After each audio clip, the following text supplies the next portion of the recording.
city light, sipping on some syrup, I feel Canadian. City light, I might specify. City light, swear it's just a city light, she live in such a city life.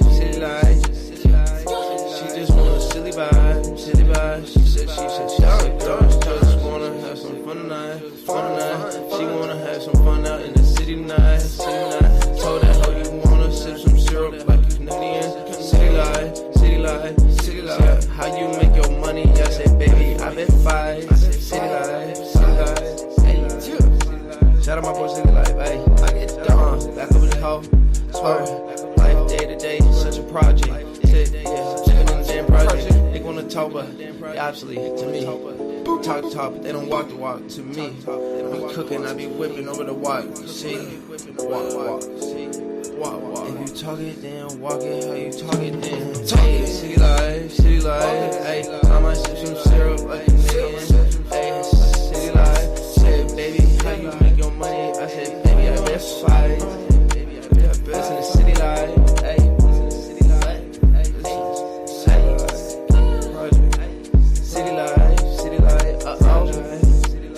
I said, this bitch wanna have a city life. Roll through the damn city night. I said, hey, sip some syrup, we gon' feel Canadian. Said, yeah.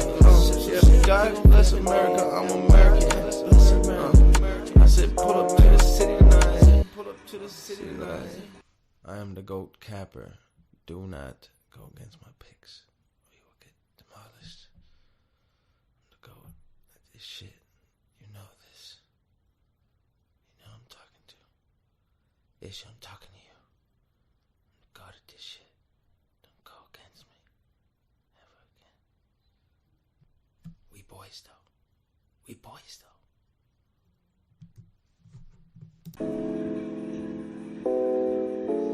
Yeah, that's all right. That's all. Hey. City light, hey. Sipping on some syrup, I feel Canadian. City light, I might specify. City light, swear it's just a city life. She live in such a city life. She just want a silly vibe. She said, just wanna have some fun tonight. She wanna have some fun out in the city tonight. Told that hoe you wanna sip some syrup like you Canadian. City light. How you make your money? I said, baby, I've been fight. City life. Shout out my boy City Life, ayy. I get done, back up in the hoe. Swear, life day to day, such a project. Chicken in the damn project. They wanna talk, but they obsolete to me. Talk the talk, but they don't walk the walk to me. I be cooking, I be whipping over the walk.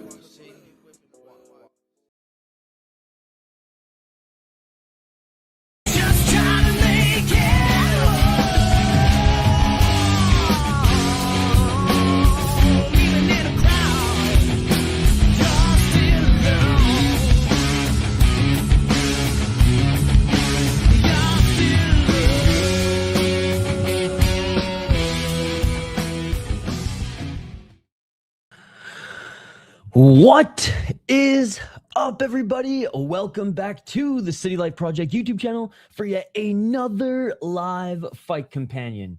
An early morning UFC card. I'm sorry we're not covering Octagon 88, the racetrack card.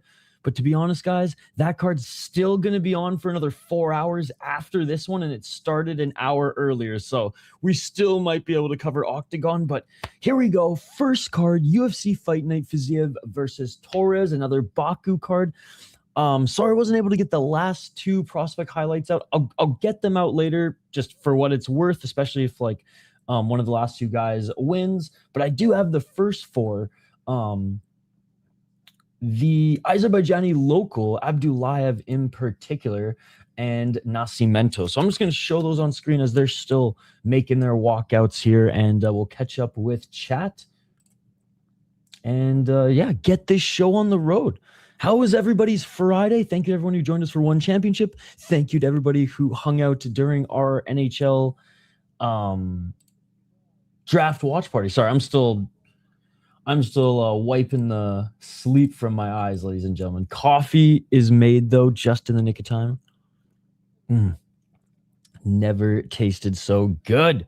Nascimento wins. Yo, what's up, Kuzi? Yeah, no, I'm house sitting for a friend and dog sitting, but I'm literally right after UFC jumping in my car and driving over there. So for PFL, I'll be at my buddy's house tonight. What's up, dude? Good to see you. Good to see you. What's up, Sean? Yo, shout to Sean. 15 months. Sean was telling me how excited he was to watch Cage for UFC, that he doesn't even watch Cage for UFC. Let's go, UFC Baku 2. Oh, no way. Yo, good to see you, Gary. Good to see you, man. All right, so who are you guys picking in this one? Who are you guys picking in this one? At least I got some of Nascimento's highlights on screen here. Again, I post prospect highlights every single week. I missed 2 this week. I fell asleep last night after a 5.5 hour friggin' NHL draft stream. I fell asleep on my desk, which is why I panicked this morning, because I was like, oh, please tell me I at least got the UFC stream up. And I was like, nope. All right. Tail of the tape, and they are being announced in the cage now. Here's a little bit of Tahir's highlights. All right, Bruce Buffer doing his best. God, who's the announcer in ACA? A suit that looks like this. Tahir 21-3 as a pro, up against the undefeated Nascimento 13-0. Nascimento took this fight on shorter notice than Tahir, only a few weeks. Both of them are on win streaks, obviously 13-0, the bigger of the two. But the 29-year-old out of Azerbaijan, 9 KO TKOs, 7 submissions, 5 decisions, 2-2 in UAE Warriors, and he's fought all around Russia, MMA series, OFG, fucking Fight Night Global. He's on a 4-fight win streak. He was the former UAE Warriors champion. He lost that title to Kotam Boy Nazarov, who's a 9-0 guy. Then goes on a 4-fight win streak, being a 14-7, 2-0, 7-9, 3-1. It's not the best guys. Not the best guys here. Who said Nascimento in the chat? I'm leaning Nascimento as well. But limited camp, I don't care who your opponent is. Well, actually, I take that back. Limited camp on a big stage like this, we'll see. Yo, what's up, Striking Ace? Good to see you. What's up, Hockey From? I know it was a long night of hockey. Good morning, Chris. By the way, if you guys are into the hockey draft, in 2 to 3 hours, I think the boys will be back on the Soda Pod. What's up, Curtis? To cover day 2. Nascimento fought not even a month ago, and he was getting pinged up. Yeah, that's the thing too. I forgot to choose my picks on Tapology. Yeah, Nascimento, that's a good point too. He fought in an LFA title fight on May 29th. So not quite a month ago, but actually, yeah, a month ago. Jeez. I don't know why my morning braid read that as freaking March. Anyways, round 1, let's get it. Well, morning mixed martial arts, ladies and gentlemen, which isn't new for us, but some morning UFC, always a different vibe. A vibe I like, though. I'm not going to lie. A vibe I like. Chris Cushman, if he's awake, will probably be posting highlights of Octagon. It's a big Octagon card. It's at a fucking racetrack. They saw the White House card and went, hold my beer. Yo, thank you so much. Notes with the $2. Thank you, buddy. How are you, Notes? It's always good to see you. Activate, eh? We've missed you, brother. Top of the morning, lads. 4:17 on the clock. Nascimento light on his feet. Some feints here by Abdulayev. God, it's great to have the homies here. As the sun has just rose. Usually we're at an end of a Ryzen card right now, or the start of an Octagon card. Low kick by Nascimento. Octagon with a C, by the way. Thank you so much for the $2. Notes. I got Nascimento. He's had far firmer competition. I think despite the short notice, he can pull it off. I've missed y'all. Been busy as fuck since World Cup started. Hey, no worries, buddy. It's good to see you drop by, though. 3:35. Stalking Nascimento down is Abdulayev. Yeah, there's been a few cards, like a few octagon cards where we're like, yo, we're missing the missing piece of the puzzle is Nascimento, or is not Nascimento with the right hand there is Activate A. God, I think it was Mikey P was in the chat. And he's like, where is he? Where is he? I was like, he's busy, man. He's been busy the last few weeks. Oh, right hand by Abdulayev. Will you be around for PFL later, or you got World Cup stuff later today as well? Iran tying again was crazy, man. I was hoping the USA would win and they would win, but I'd watch many replays of fights. Left to the body by Nascimento. Hey, well, like I said, it's great to have you. Great to have you here. 245. Tahir looks like a skinny Shamil. Hell yeah, I got some free time this week. Sweet. I never thought I'd say this, but I am so fucking stoked for this PFL card tonight. Not a lot of action here. A lot of feints by Tahir and Nascimento. Light on his feet, but he's on the back foot now.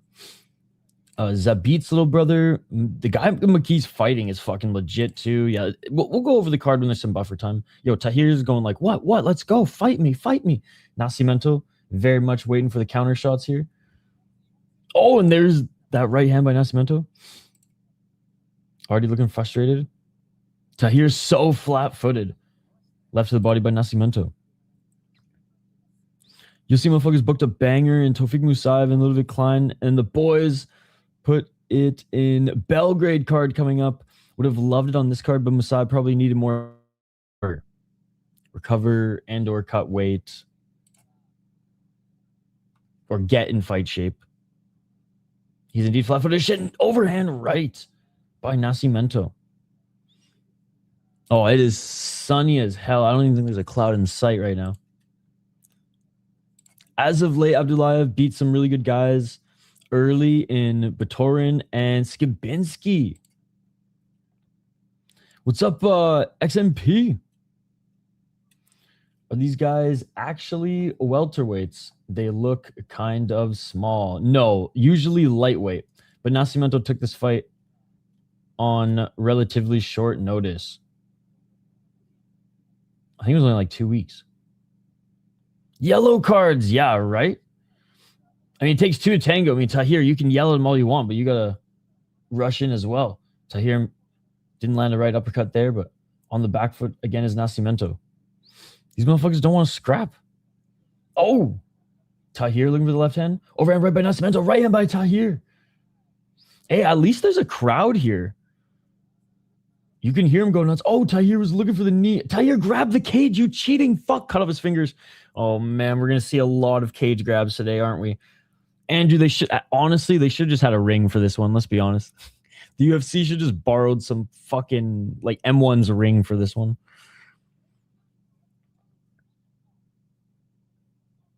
Oh, my God, Tahir. Final 10 seconds. I don't know what's going on. The ref didn't even call a timeout yet, so the clock is still going.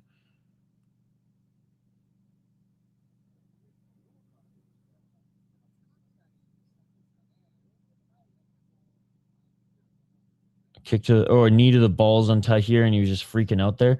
Oh, yeah. You'll stop the fight for your homeboy getting kicked in the balls, but when he grabs the cage, nothing happens. All right, ref. This is how this is going to be. This is setting the stage. End of the first round. Tahir round, think he landed bigger shots. Yeah, me too. Electric fencing. Low blow. Another Azerbaijani cheat. Kids are not engaging. Nascimento looks like Gilbert Burns from the back. Pause. If I was undefeated fighter in the UFC, I would skip this year. What's up, Kumo? Dude, right? Some bad juju this year for undefeated fighters. I remember this Tahir, he beat one of the Khabib boys for the title in UAE, but the guy was all grappling and gassed out. And then Tahir lost in his next fight.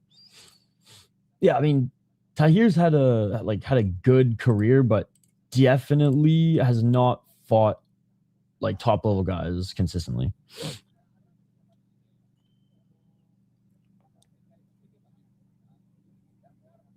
I'm saying this is not a good sign in the first fight.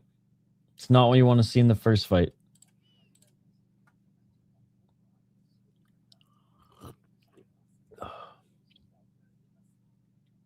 I didn't say that. I didn't say that. I want to make it known that now he's just exaggerating what I'm saying. I did not say that. I'm talking about the cage grabs in particular. Because those are the easiest things that if we're in Brazil, the Brazilians get away with. If we're in X, Y, and Z country, well, those guys still somehow get away with it. All right, we're back at it. 437.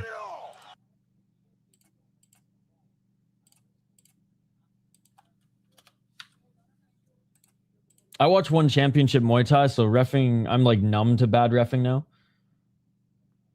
But not cage grabs. 420. Yeah, buddy's fucking putting words in my mouth. When I'm the one not even uttering those words. 412, and oh, nice counter right by Nascimento. He's playing the counter game here and throwing those overhand rights. 404. This ain't the same Nascimento that we've seen in LFA. I'm just going to say that right now, but you can definitely tell that he's like, oh, fuck, okay, I got to... This is my way into the UFC quick. All right, I'll take this fight. I'll do it, but hardly the first impression that you want fans to have of you. Hey, what's up, Hot Asian Kid? Can't wait for the Nazim fight. Nas is just looking for the counter. He's being way too patient. Exactly that. This is why all new UFC fighters that didn't earn a fight through Day White Contender Series should be on a one fight 18. I don't even blame like the matchmakers for this one because like both these guys, top regional guys, they should be showing that they want it more here. Low kick by Abdulayev. Yo, what's up, Volcan? Good to see you. Good to see you. Yo, what's up, Sheldo? Good to see you. Praying for a double knockout. Oh, my goodness. That would be amazing. Ref warning Abdul. At least the ref is warning Abdulayev to keep his fist closed. No Burmese jabs here. It's not like Abdulayev is Thanos. Nascimento can strike well with him. I think, yeah, that's what I'm thinking too. That's what I'm thinking too. Oh, Nascimento missing with the right hand. Do you remember the Uruguay guy? Nice left by Nascimento. In his last fight, he was beating Nascimento before he got the finish. He's definitely a grappler more. They won't throw your hands. Nascimento still in the back foot, side to side. I mean, Nascimento's going to... he's going to tire himself out here with all this shuffling. Every day I'm shuffling. 203. Yeah, this ain't great, ladies and gentlemen. This ain't great. It does give me a few seconds to add more hashtags to my stream body, though. There you go. 145. Dude, Ty, here's the one who's like, what? He's like pointing around like, let's fight. It's like, bro, then bum rush him or something. He is pressuring him. Better believe they'd be going at it more if they're on one fight contracts. That's true. I mean, I hate to always bring Ryzen into this, but what do they do so well? Incentivize violence and fight-by-fight contracts. It bites them in the ass when some of their stars are like, nah, I really like that one fight contract you gave me last time. Chungle Chocolate Nascimento have himself. If Nas just threw more and not just one or two and back up. Oh, step back right. 1-2 by Nascimento, but final minute. Abdulayev. Again, Abdulayev's getting frustrating as he walks back to the center. Now what? Ref's warning not Nascimento about inactivity? I mean, he should be warning both of them about inactivity. It's going to be 1-1, but this is horrible. I don't think Tahir's even hit him this round. I really don't know if Tahir's landed a significant strike. What is happening? Front kick by Nascimento. Oh, Nascimento. He threw a nice overhand right, but didn't land. These guys are so lucky that like Dana's not watching this fight. Like if this was Spike TV days and Dana was at least watching this in the back room, both gone. Even in a small roster, even in the small roster days, like the early 2000s or the mid 2000s, both gone. You know what sucks is like a crowd actually showed up early for this one too, and they were cheering in the first round when Tahir landed like 3 strikes. All right, Nascimento with the right. Tahir, right hand by Tahir, left by Tahir. And that is it. And Tahir lands a shot after the fucking bell. Dude, what is this fight, man? Chat, why the fuck aren't we covering Octagon right now? Okay, chat, I'm not going to lie. Like, I'm going to give it a listen. Again, this is only the first fight, like XNP pointed out. It's only the first fight. But if we get if we get 4 fights in a row that are like this, fuck UFC Fight Night, we're doing Octagon, okay? Because as crazy and as sloppy as some of the fights are going to be in Octagon, it's one of the biggest shows of the year. It's the one at the racetrack where they drive the red and blue corner out in like fucking race cars and do all these crazy tricks or whatever. And then they fight in the middle of a racetrack somewhere in Kazakhstan. And it is insane. And it's a 10-hour card.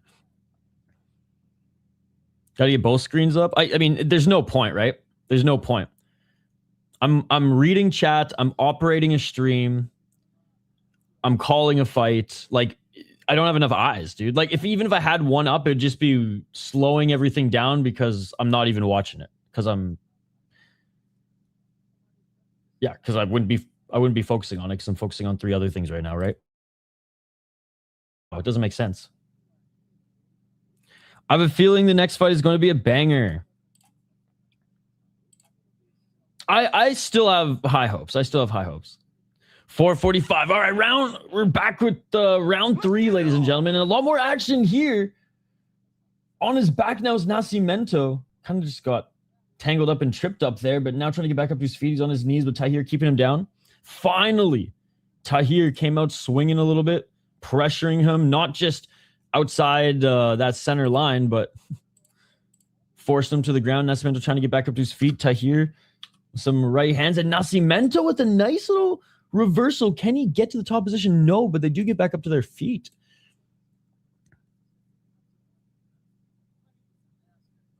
As a fan, when I'm not streaming, I can watch up to 3 screens. Nice 1-2 to the body by Nascimento, right by Nascimento. But when I'm streaming and like chilling with you guys and watching, yeah, it's like I end up not looking at one. Oh, left to the body, front kick by Nascimento. They looked like tangled cords behind a TV.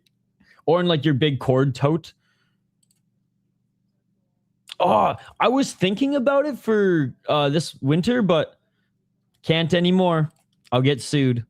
344. Body kick by Nascimento. Tahir breathing heavily. 335. Nascimento right to the body. Left by Nascimento. He's doing an Ian Gary. Gave a warning to a fighter with a tactical game plan. Weird ref. Yo, what's up, dude? Mr. Half Chinese, half Mongolian. Speaking of Batarku, I saw was booked in one in a few weeks. And Tahir with the takedown again. Back up to his feet, though. Nascimento on his back going, do something, do something. It's like, bro. 29-28. I know how this goes. Tahir, I know how this goes. And this is where we lay and play for 3 minutes. Honestly, though, man, lay and pray with a few shots. More exciting than that second round. Hank, right? He's making us all rage. I don't give a fuck if the decision's rigged.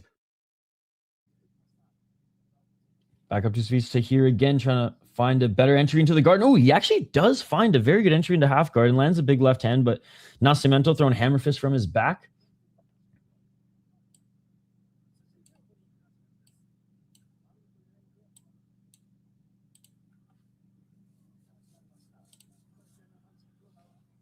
Tahir not quite settled in half guard or really anything yet. Scrambling from his back to try to get his right knee planted to get back up to his feet is Nascimento, but Abdul finally settles into his guard. Both getting Glocks right now would be lit. Bro, I swear how this fight is going, being undefeated is cursed this year. 147.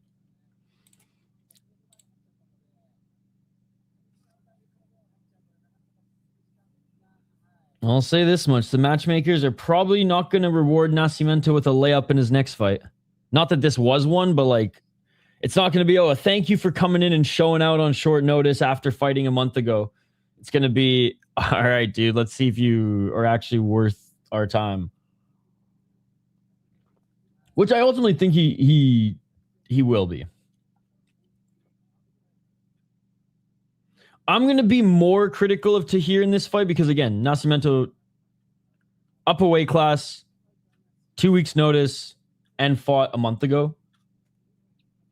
I'm not happy with either of them. I'm not making excuse for them, but that's what I'm saying. I'm more critical of Tahir. And you know what? He's at least, he could have done this for 3 rounds, and yeah, it would have been a whatever fight, but at least there would have been more action than obviously that second round. Oh! Tahir is some big ground and pound. Big ground and pound. No way. Nascimento's hurt. Oh, what the fuck is this stoppage? What? All right. I'm going to scroll up. Oh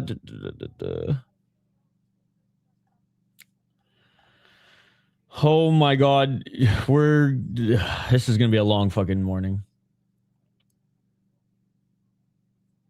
It is still just the first fight, but that was some bullshit. That stoppage. He was taking shots. Nascimento was 100% still there. Nascimento was 100% still shifting. That was plain as day, horrendous stoppage. That was atrocious. That was one championship level corrupt FC, ladies and gentlemen. What a pointless fight, indeed. That was bullshit. One of the worst ref fights I've seen in a few years. Yeah. Weird stoppages mid-fight versus verbal warnings. Missed cage grabs. Yeah, what a shit stoppage. See, Andrew, this made the Kyoji stoppage look amazing. What? Wow, crazy. 24-hour ban for anyone who likes that stoppage. Gonna suck for North Americans to watch this shit to start their day. Well, it can't get worse. That is true. That is true. It's only up from here. I've never seen that ref before. Hopefully it's the last.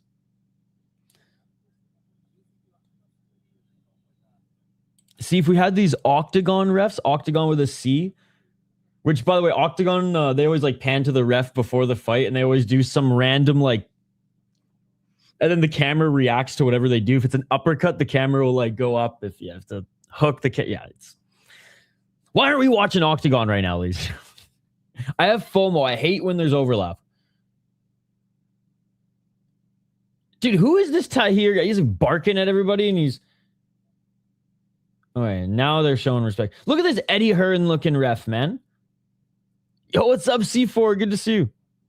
I didn't mind the stoppage, but watching the replay, never mind. I thought he went out for a sec at the first shot. He took some damage, don't get me wrong, but like, yeah, like I said, I personally was in the camp of the Kyoji stoppage, even though I'm a Kyoji fan, was fine. Like, it was a perfectly fine stoppage. He went out, right? But you know, some people were upset because he was like kind of still there after. This is on the completely other side of the spectrum, even though he was taking some damage as well. But yeah, anyways. Oh, 100%, James. I hope you're good too, C4. How was your week going? But yeah, there were no winners in this one. Even Tahir. He had to be he was gonna probably win a whatever decision, but he was on his way to winning a whatever decision. But anyways. Yeah, all right. Nascimento, don't take fights on 2 weeks' notice after winning a fight at lightweight a month ago. And we're getting an interview for that. Oh my goodness. Well, there is a crowd there to see their boy. No way. Hey, attaboy. It was going to split decision anyways for Tahir, but it should have been ended. But it shouldn't have ended that way. Not like this. I just rewatched The Matrix recently. Not like I was one. I for the longest time I forgot where that line came from until that chick died in The Matrix. The next fight is sick. Not gonna lie. John Matsumoto, my favorite fighter who won't make it too far. I don't know. Like, why would you even say that though? At the end, why don't you say one of my favorite fighters? It's like let me just take shots at the athlete that I'm a fan of.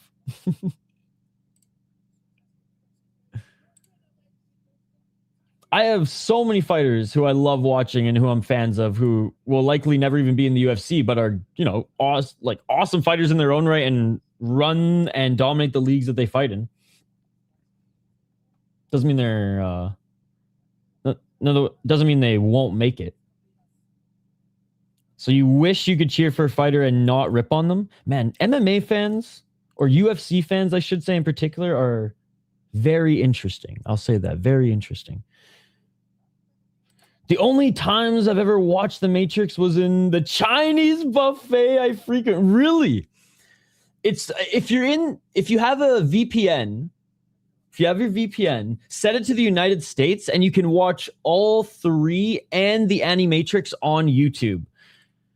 The Animatrix, honestly, I never watched it as a kid.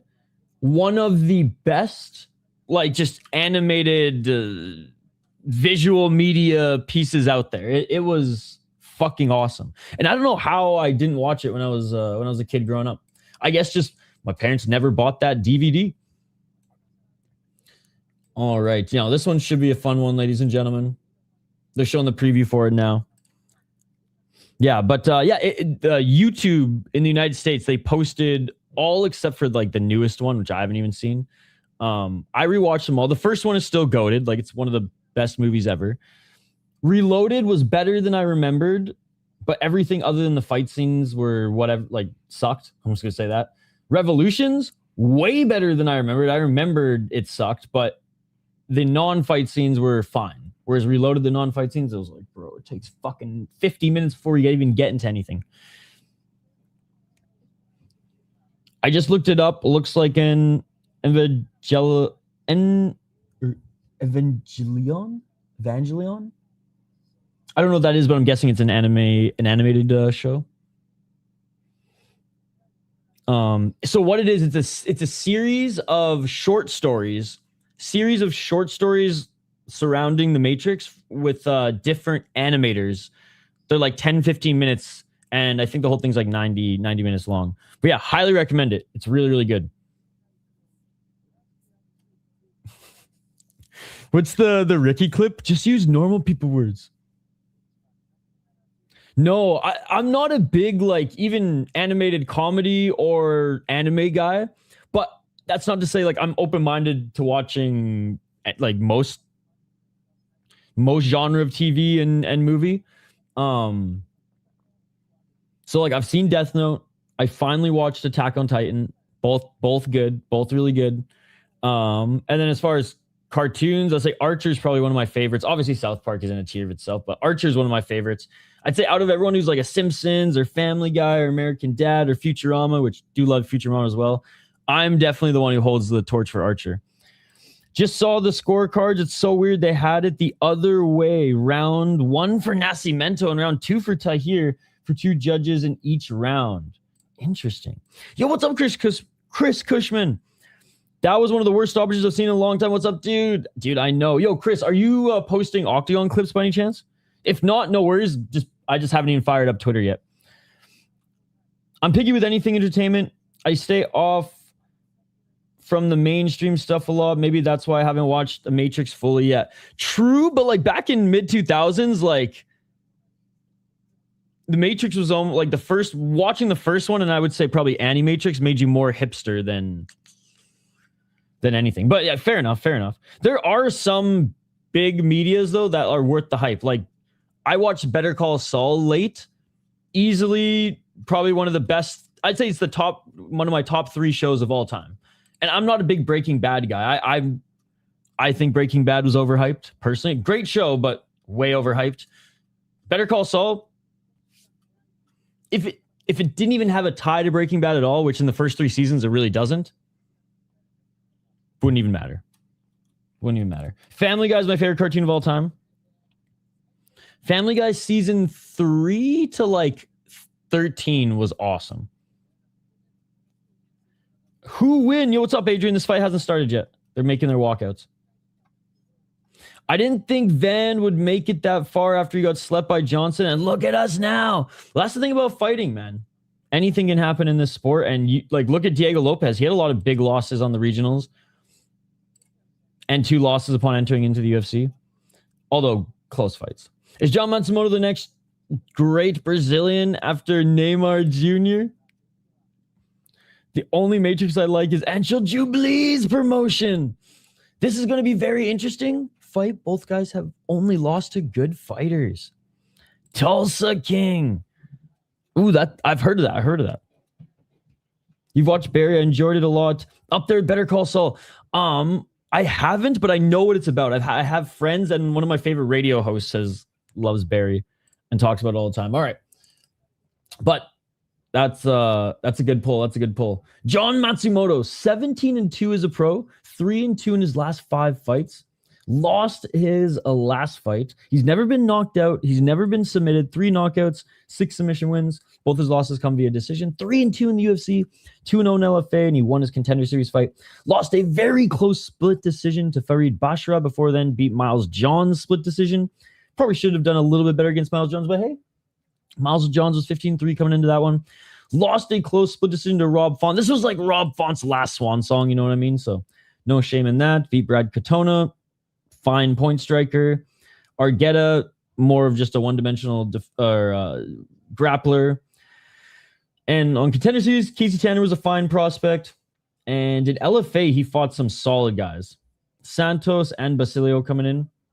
Even before then, in SFT, Fight Pro, like fought some other undefeated guys coming up, not just absolute cans. So John Matsumoto actually, for being young and having a lot of fights under his belt, it's not like a freaking Wulin Fang record. And Bekzat Almakan, he is 12-3 as a pro, 3-2 in his last 5 as well. Exactly the same. Lost his last fight, 28 years of age.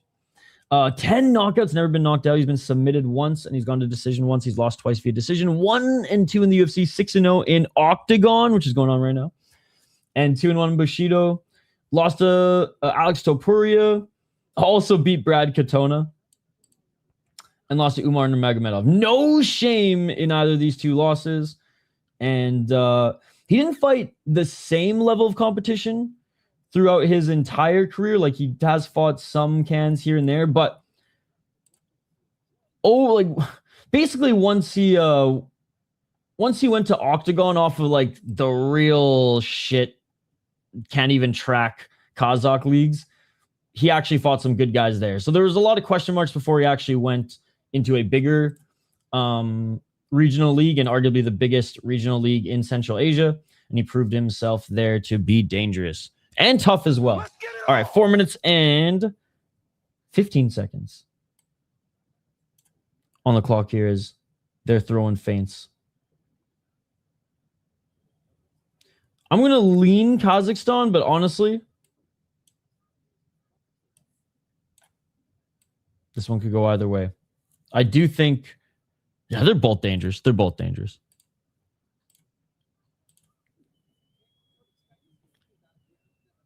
Almakan pressuring Matsumoto. Bekzat seems to look not great in weigh-ins, having to use the box. Uh-oh. 1-2 by Almakan. Rooting for Jean. Rob Font winning. I'd be thinking Unk was back. How do they do red-blue in the UFC? I thought it was whoever had the most fights gets red. Neither fighter's in the top 15. Usually it's higher ranked. Oh, nice 1-2 by Almabayev. Usually it's higher ranked, and then sometimes it's like if they're from the region, they'll get the slight nod. This man should only be watching MMA and hockey. Stop watching anything else. I know. Like I really haven't had time to watch much, but I saw The Matrix were on, and I was like, all right. Mind you, I'm always watching while doing other shit. So it's hard for me to watch anything new because I'm half zoned on something else. Halfway through this round, not a lot of action. Matsumoto missing with the low kick. Was hoping Choporov was it on this card. No chance doing landed 4 straight. Stats are lined. My eyes see more. Oh, nice left by Almabayev. 219. Low kick by Almabayev. That was the first time I saw Hank crash out when I said, like, I'm not a big Breaking Bad fan. Oh, right hand by Almabayev. He almost swept the leg after landing that right hand. Beautiful stuff, beautiful stuff. That's some Piotr Jan type shit right there. Right hand by Almabayev. Matsumoto just seems to be a step behind, and another shot by Almabayev. And Matsumoto goes down. Right to the body by Almabayev. Matsumoto didn't like that. Desperation takedown by Matsumoto. Almabayev keeping this on the feet. Nice 1-2 by Beksa. 138. We'll see. I'll probably end up highlights or watching some of it later. Oh, right hand by Matsumoto, but it's an MMA day. It's an MMA day. Almabayev with a nice hit. Low kick by Matsumoto. Matsumoto is slowly but surely picking apart that lead left leg of Almabayev. But his striking is just a step behind as far as the speed. High kick by Matsumoto.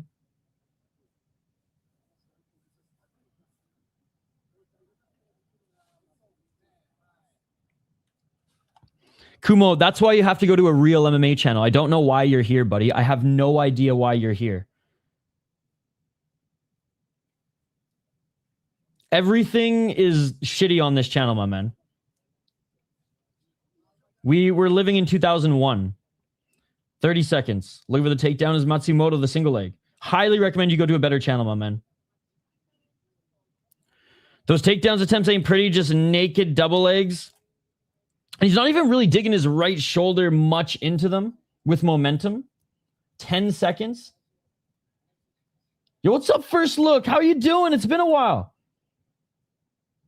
Oh, there's a good takedown.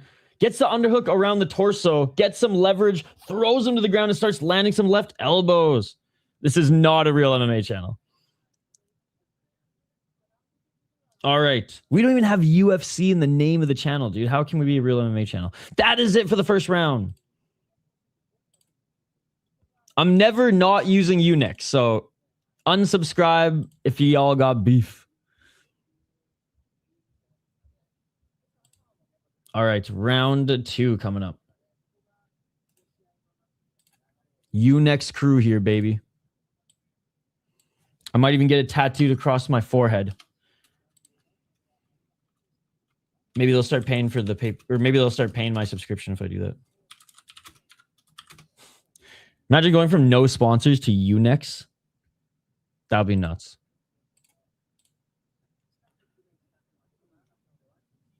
I don't know what slot means, but if it means very professional and our actual MMA channels, then yes, you're right. Dude, going to RAF 11 and APFC 24 and 25. Busy. Yo, First Look MMA goes to all the APFC events and now hit up RAF as well. Let's go. Good to see you, man. That's weird because YouTube like took me out of the algorithm. Not with certain shows, but with a lot of them. 446, which, hey, no complaints, YouTube. I get it. We ain't a real MMA channel.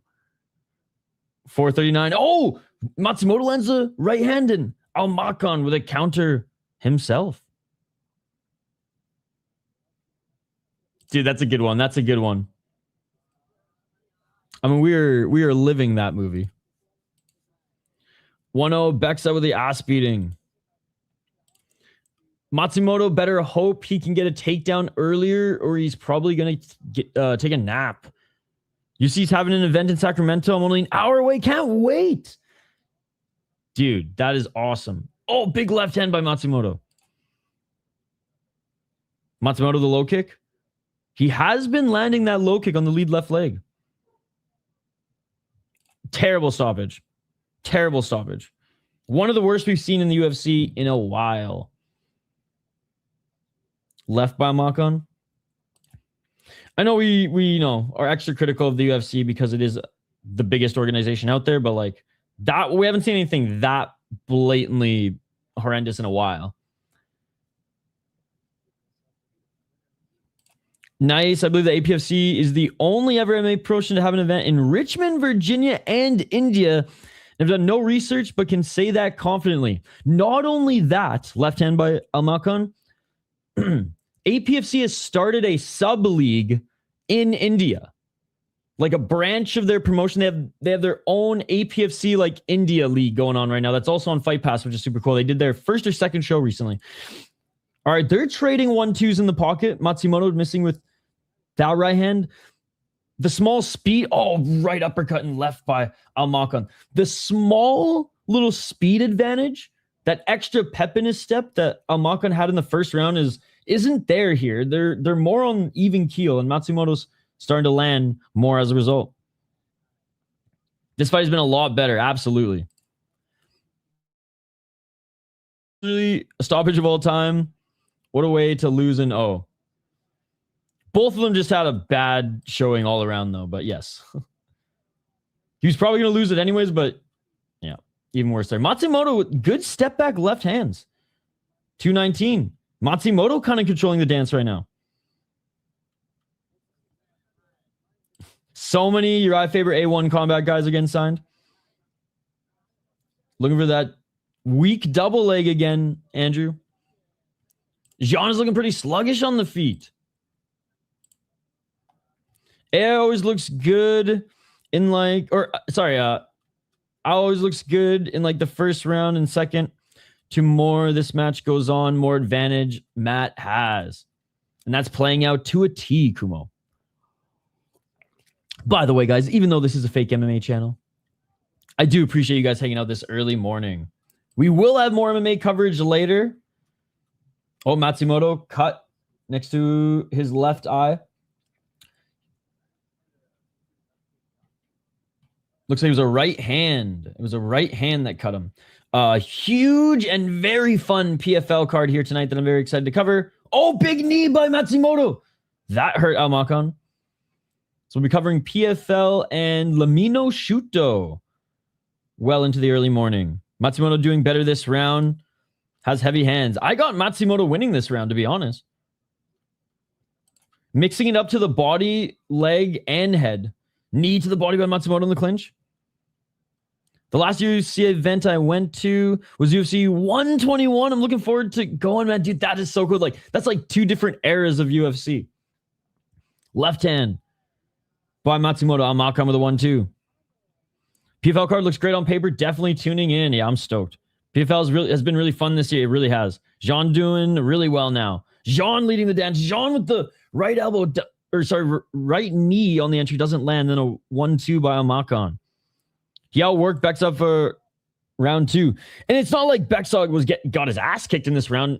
No, absolutely not. He landed some really good shots too. This is a really good fight. Bexa just caught him there with the counter left. He's had his moments, but Matsumoto's, he's outworked him and he's led the dance this round for sure. Oh, Matsumoto, heavy hands, another 1-2.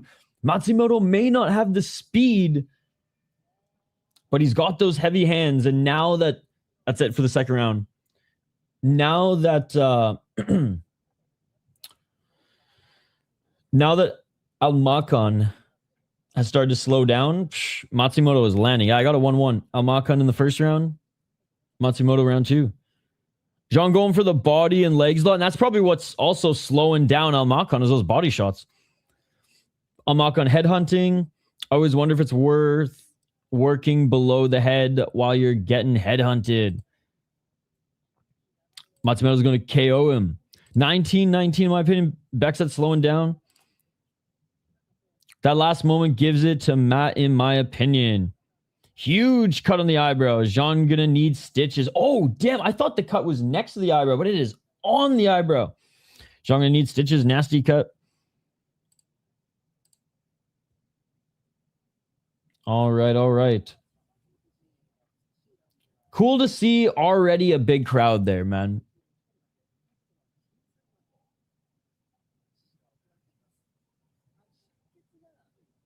Holland Dan sock. You are not a mod, my friend. 455. Left hand by Almakon. Round number 3.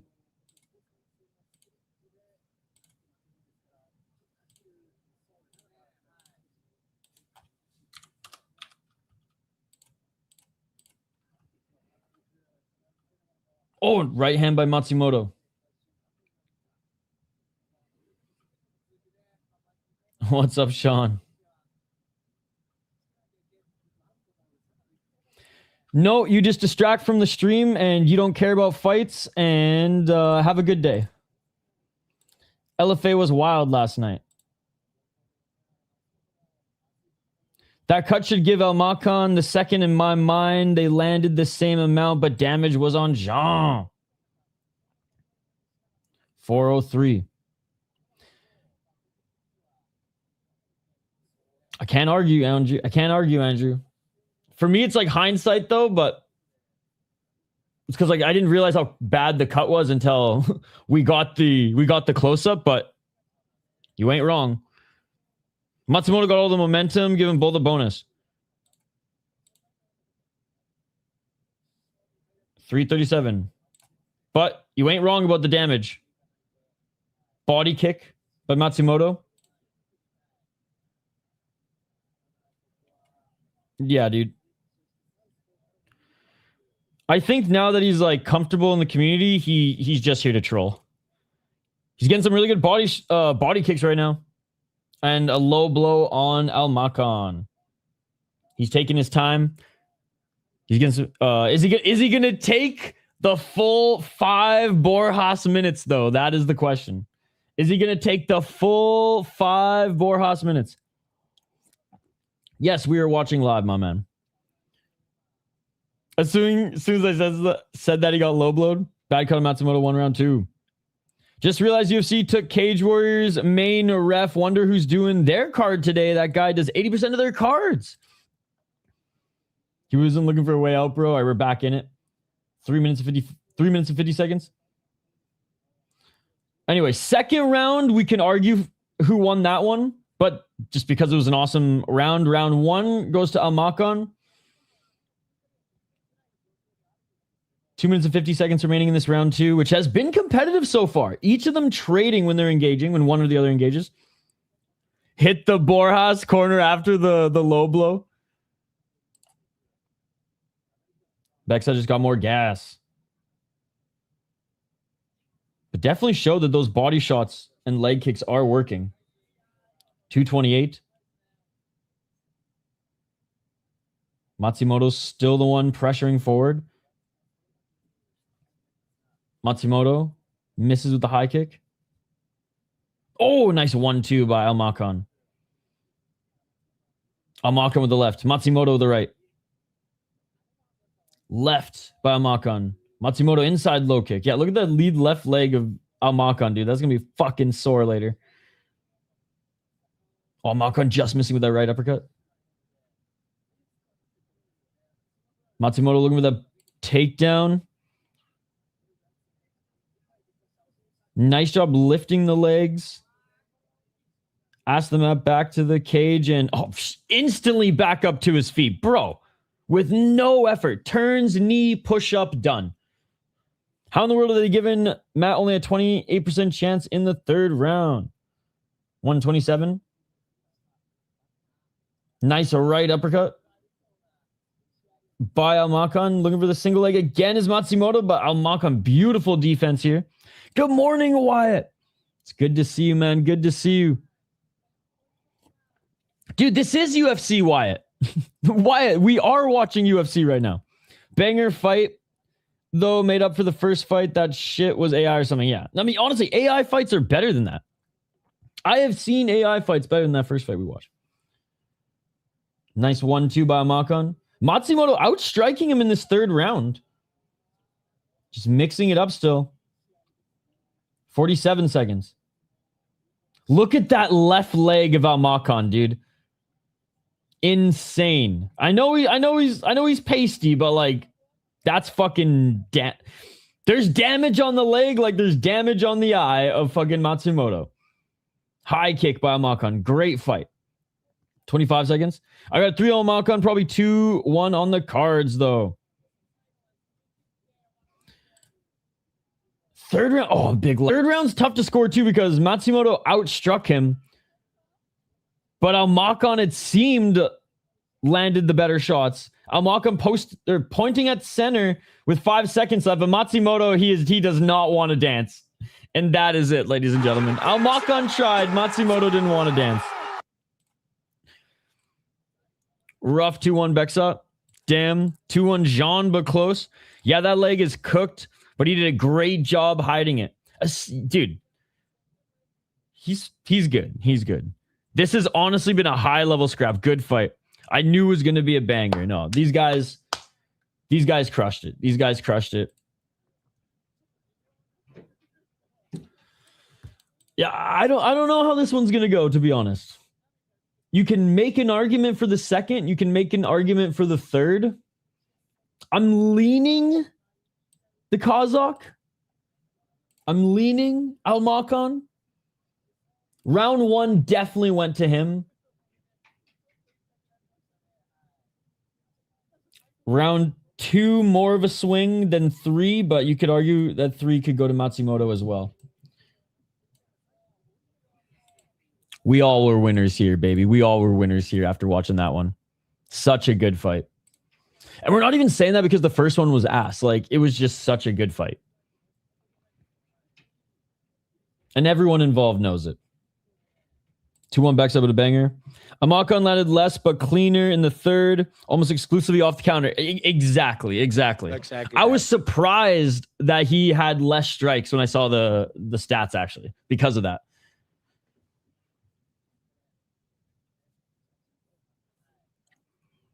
Two young boys having a nice battle.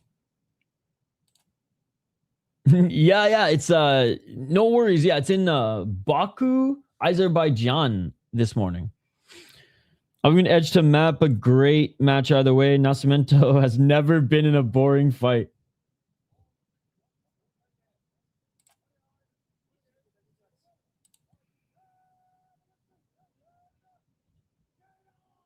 Oh, shit. John Matsumoto, 29-28 on all judges scorecards. So, I mean, 2-1. It was going to go 2-1 either way.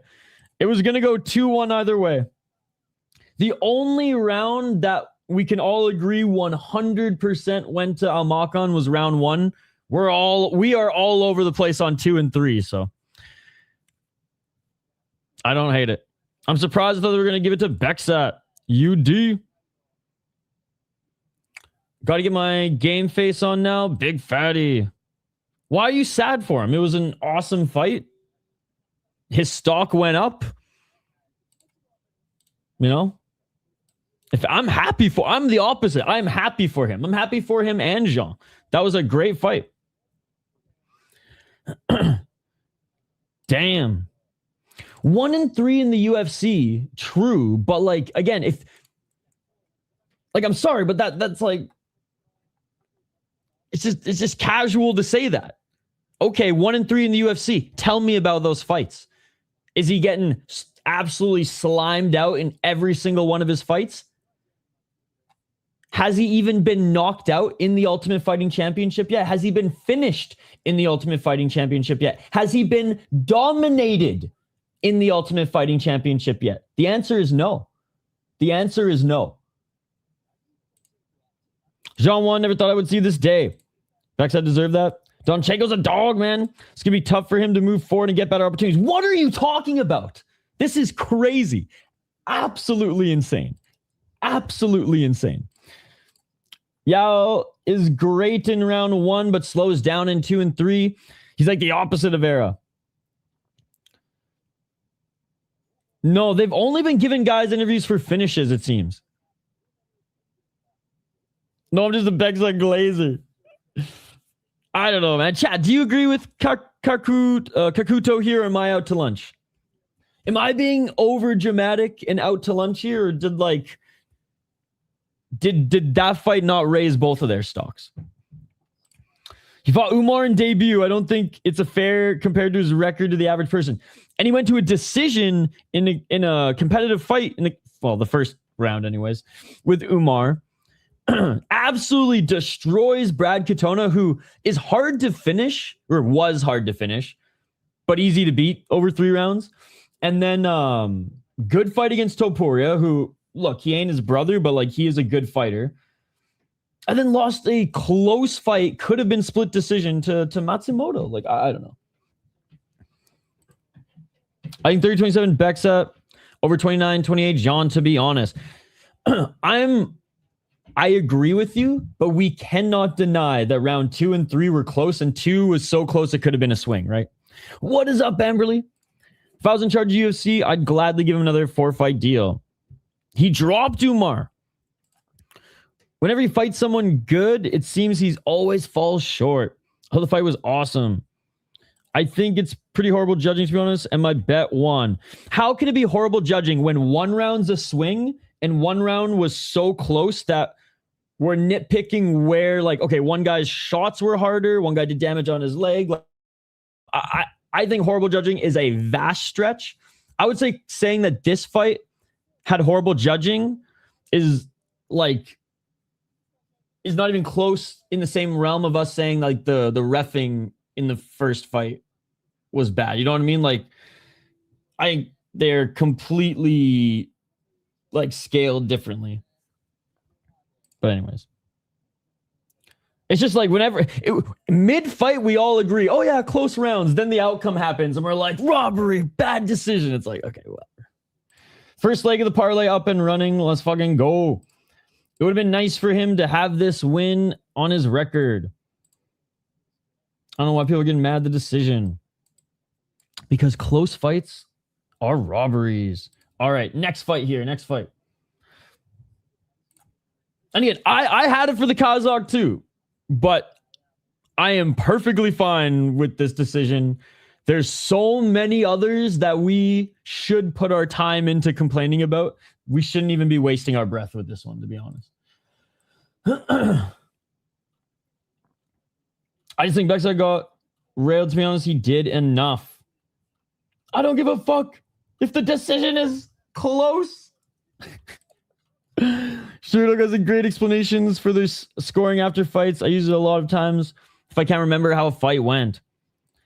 Man, if this was the original match with Gustafsson, it would have been an insane banger.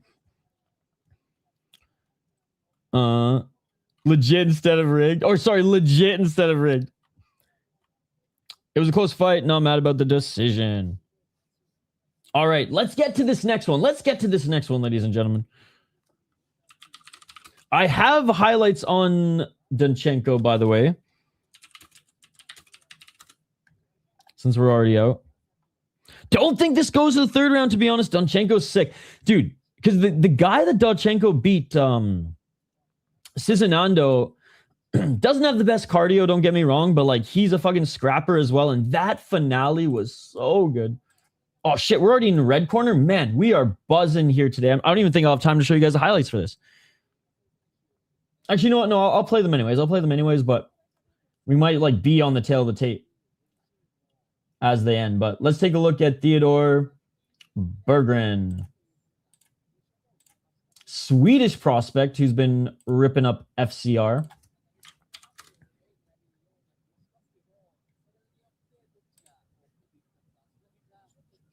And of course, YouTube acting up when I need it to not.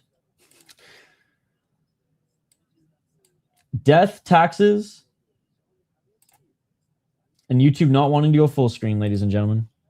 The 3 things that that are inevitable in this life. All right. Theodore Berggren. He is 8-3 as a pro.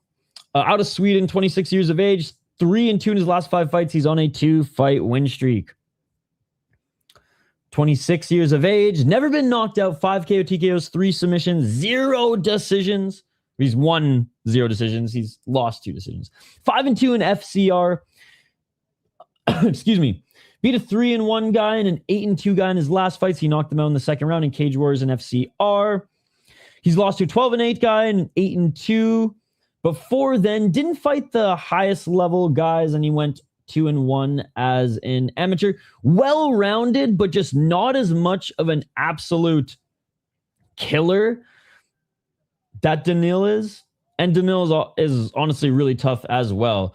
God, I'm already losing my voice, and we're in the morning of fucking day 1. We're so fucked.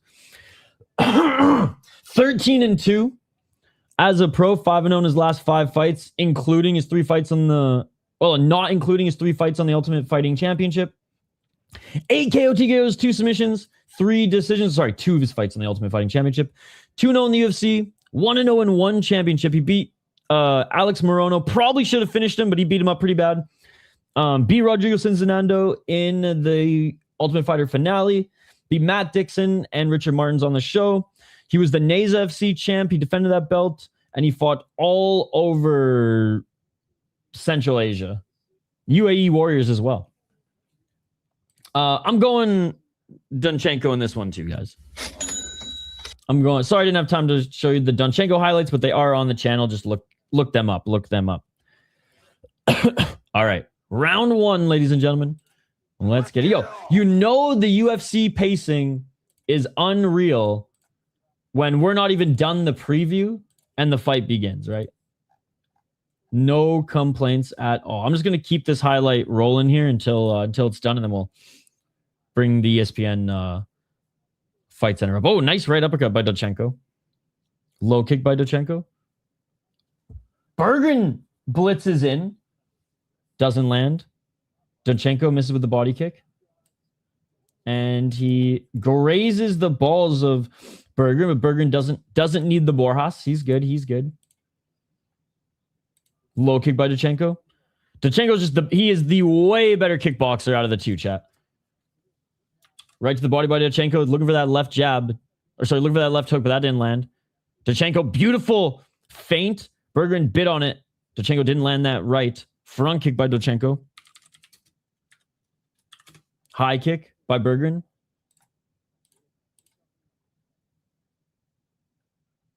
Oh no, it's Herb Dean. Think Danil cuts him up with an elbow. I reckon round 2 finish. Got Dunchenko. Danil had today's dope.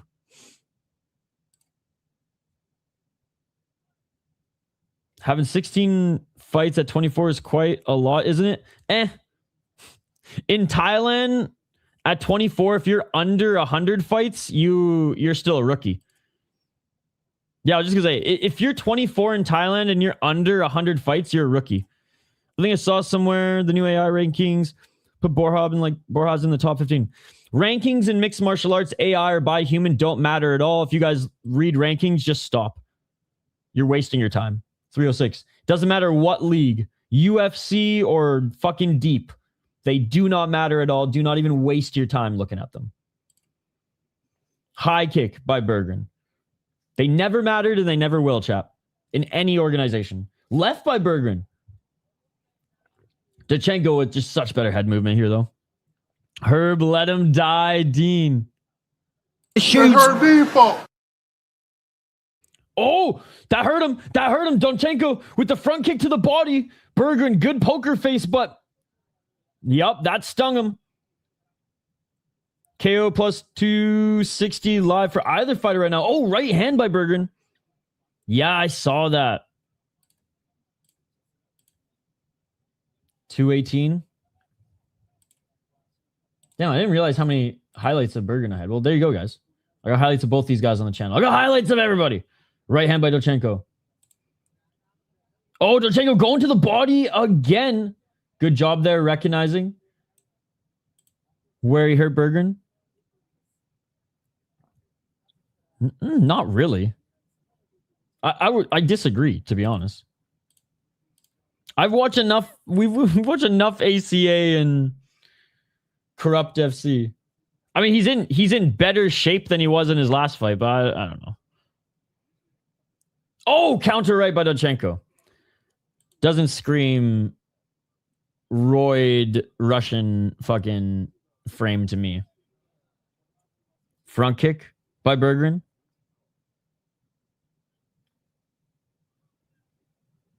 Although if there's any place to juice in the UFC, it ain't in America, I'll tell you that much. Outside low kick by Dochenko.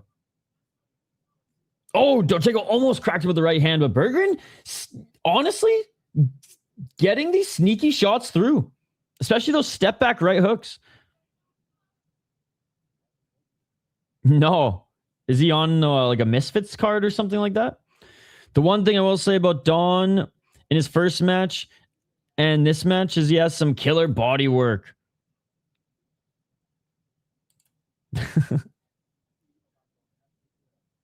41 seconds. Oh, big shot to the body by Dochenko. Yeah, I mean, both of them are dialed, it seems, fucking strength and conditioning wise. Kakuto. Knee to the body by Dochenko. Berggren with the good pressure, though. Oh, that outside low kick hurt him, though. Overhand right hurt him. Dochenko. Low kick on Berggren. I have no idea, sis, to be honest, man. He very well could. Low kick by Dochenko. Dochenko hurt him with the low kicks. He hurt him with the body shot. He hurt him with that last overhand right. Dochenko's winning round one. Can tell he's a Tiger Muay Thai guy like Fiziev.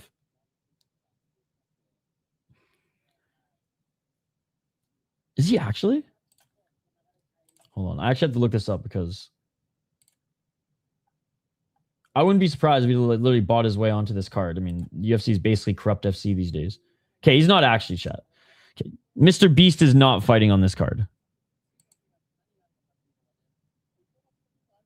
Who is he fighting, though?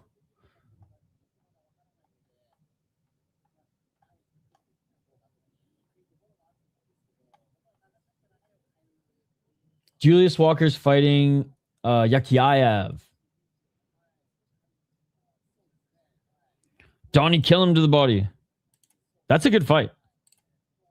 Well, he's a good fighter. It's actually not. It's going to be a one-sided fight. Honestly, man, like, I didn't even think Sis was trolling because the UFC is basically Corrupt FC.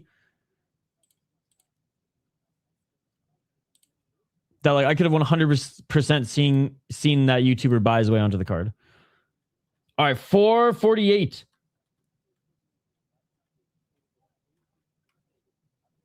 And we're back at it. Let's get it all. Right hand by Berggren.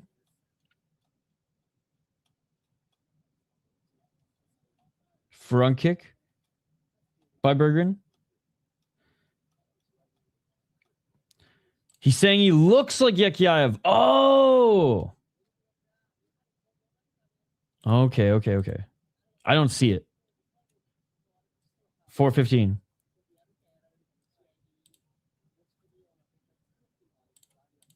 I don't see it. 405. Ducking under that right hand by Berggren. Dochenko. Oh, Berggren. Nice counter left. Berggren with the double right, but good head movement by Dochenko. Dochenko smiling at him, hands low. Low kick by Dochenko.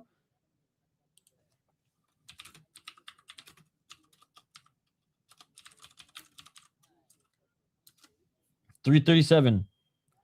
Oh, high kick by Dochenko. Drops Berggren. Berggren's hurt. Dochenko, big right hands. Drops him again, and this fight is over. Called it, second round finish. Beautiful head kick. Holy shit, and Herb Dean with the good stoppage. I was hoping we would play the Herb Dean Minute of Pain clip, but we don't even have to. Let's go. Done. Activate A did say with an elbow, but we'll take a high kick / shots up against the cage finish. Great finish by Dochenko, and honestly, not a bad showing from Berggren. Not a bad showing from Berggren. Look, do I think he's top level? No. Does he bring the fight to his opponents, and is he well-rounded enough to fight roster level or other, prospects that UFC is taking a flyer on? Absolutely. Dochenko is just built different, man. He's legit. Like, honestly, put Cezinando up against Berggren next. The two guys Dochenko beat. That's a good matchup. Wow, Herb Dean didn't have someone killed today. Early stoppage by Herb Dean standards, but Charlie Boy, early stoppage by Herb Dean standards is a good stoppage. Exactly that. He just need that ground to get him flat-footed. Good stoppage. I have a compilation of all Herb Dean's worst stoppages with Dan Hardy yelling, "That's 2 times now" in the background. But wait, Herb Dean ain't done tonight. There's gonna be one bad stoppage from Herb Dean. Yes, he did.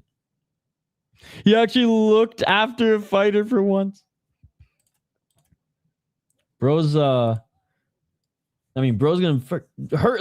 Who would have thunk that Herb Dean retires Pereira? He hasn't retired yet. He made a comment and the media went crazy. He should have landed back of the headshots to continue the streak. Got tired, slowed down, and the finishes came easy for a flashy guy like Danil. Well, and he mixes it up so well. The low kicks, those body kicks. I mean, body shots.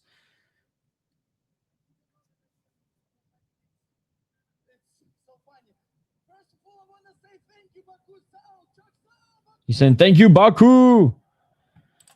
Berggren has good hands, needs more confidence in himself. Honestly, Ant, you're not wrong there. I think some more confidence in his striking would go a long way because his grappling, he's very strong. His grappling's good. His grappling's fine.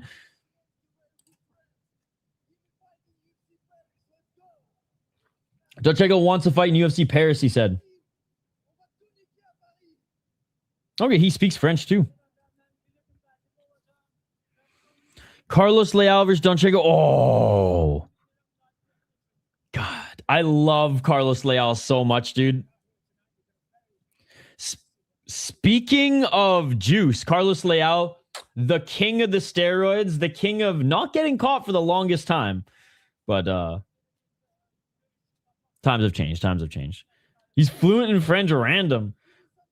Oh, what a beautiful kick. I mean, it was blocked too, but the shin kind of just curved around and and he didn't put Berggren out either. He's tough as nails, man. God, that was fucking sick.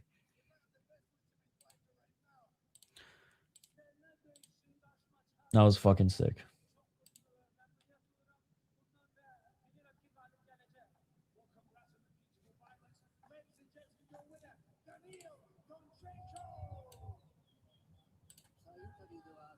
Yeah, dude, I literally have a picture of Yakhyaev and Mr. Beast up next to each other, and I have no idea. I don't see it. I don't see it, chat. I don't see it.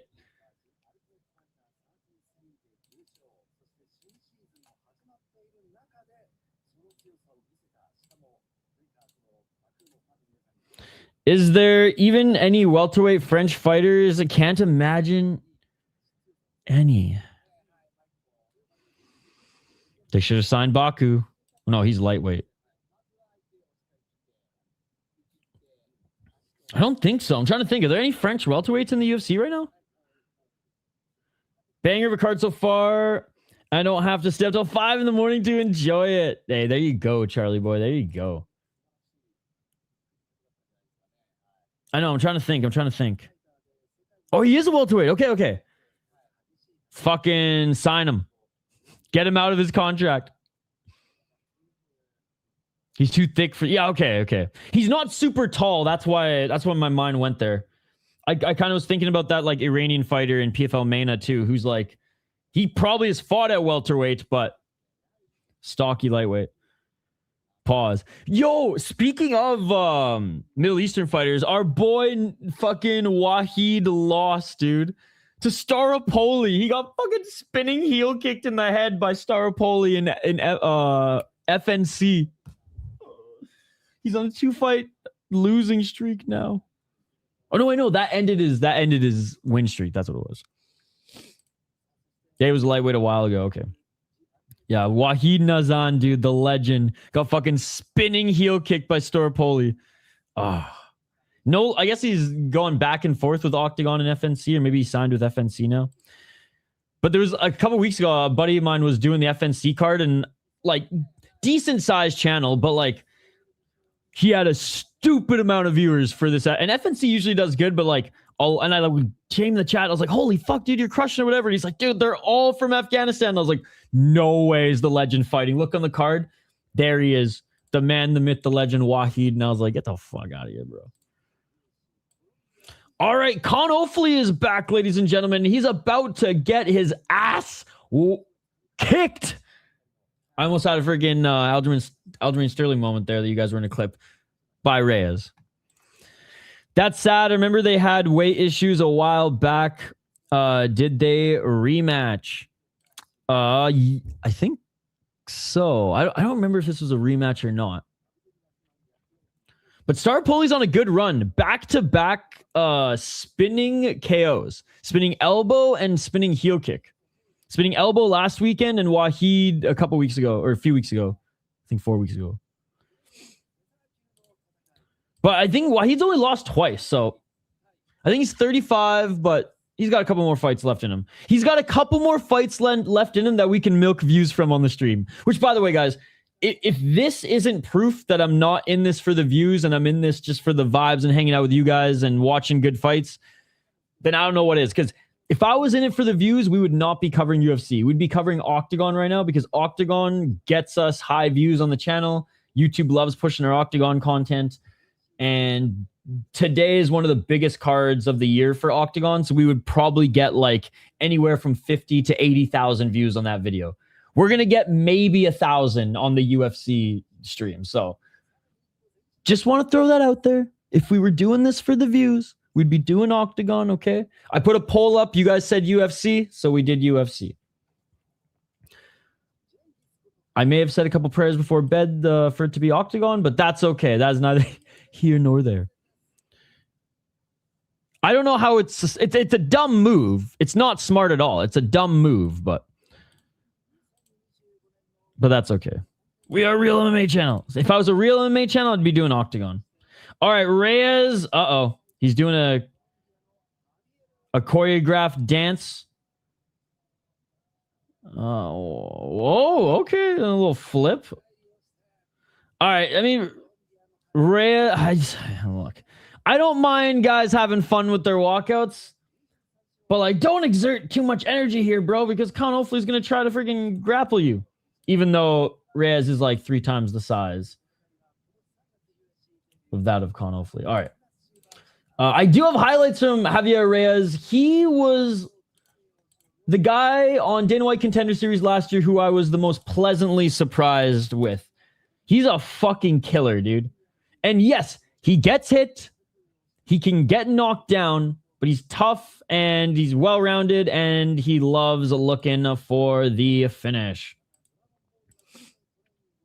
23-5 as a pro at 32 years of age. 3-fight win streak, 4-1 in his last 5.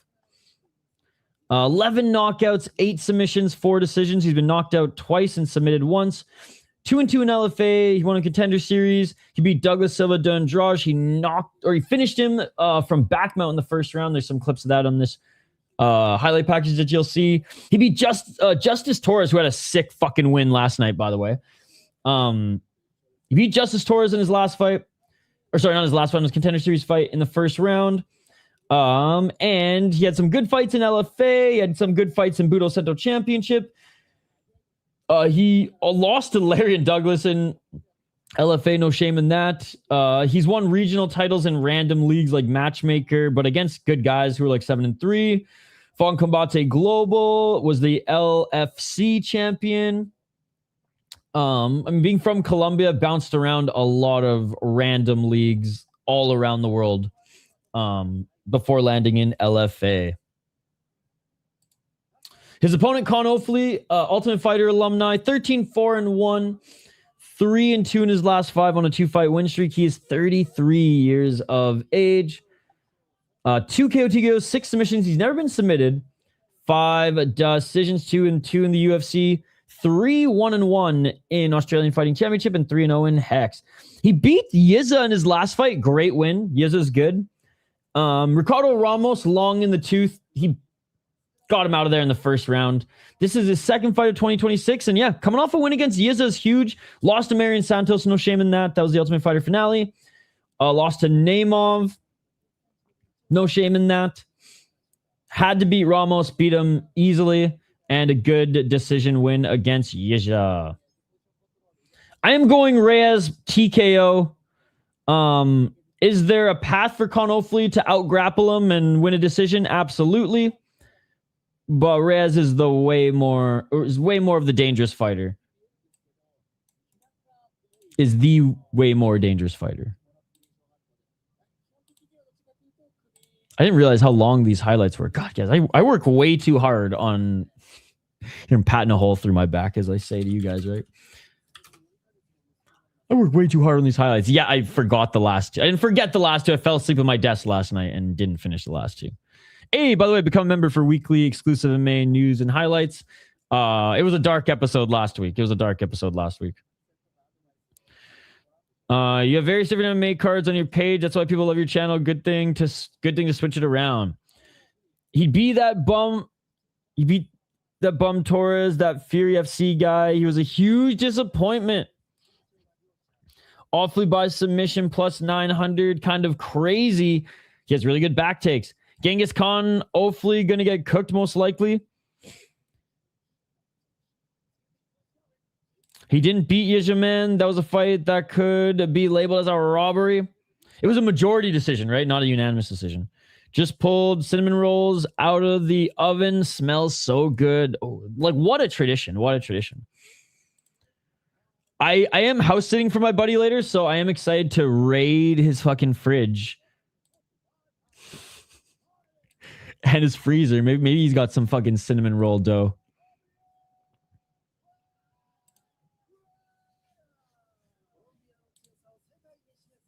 All right, Team Reyes here, baby.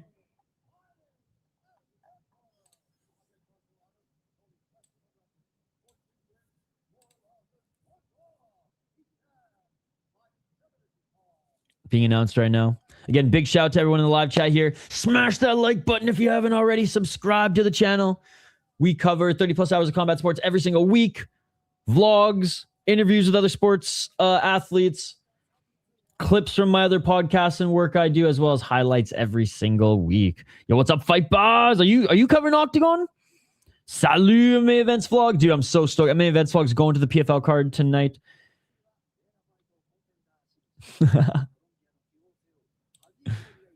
Vamos Reyes. All right, round one. Let's get it. You're not. 455. Guys, go check out Fight Buzz's channel. Fight Buzz is a real MMA channel. 447. Low kick by Con Ofli. We'll be live at May Events Long. We'll be looking for you. So wave to the camera whenever you see it. Or bring a big sign that says, "What's up, City Life?" No, I'm just kidding. You don't have to do that. But that would be badass. We would screenshot it and share it everywhere. And hopefully PFL would share it too. Go check out MMA Events Vlogs too, guys. His channel is just that. MMA Events Vlogs. Genghis Khan, the one pressuring Reyes right now.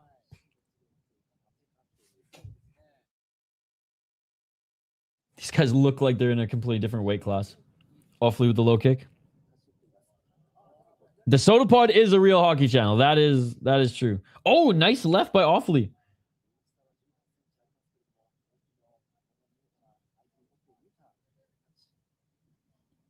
Offley's hands are looking good, yeah.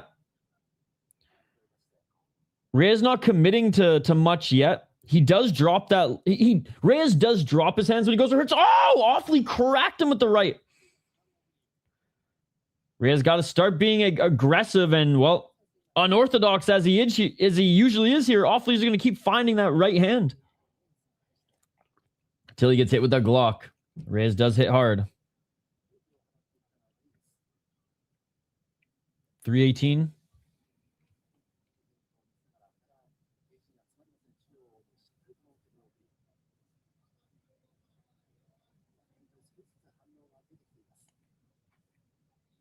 Reyes looking for that left jab, but awfully good movement on the back foot.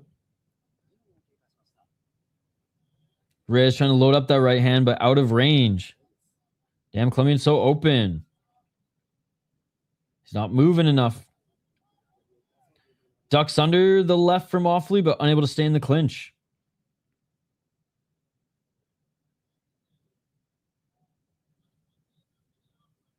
.238. Missing with the right hand was Reyes.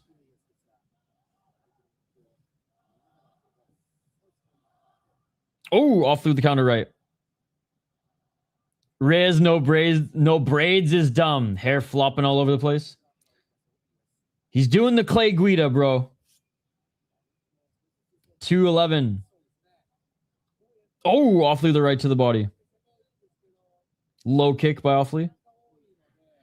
If you have to worry about Offley striking, that's not good because he's got his ace up his sleeve still. Reyes might be the next great Colombian after Shakira. Dude, she is S tier level Colombian, dude. Oh, nice front kick by Reyes. He had his Glock in his hair. If there were braids in it, couldn't have a Glock. Looking for that step back left is Reyes. Reyes with the left.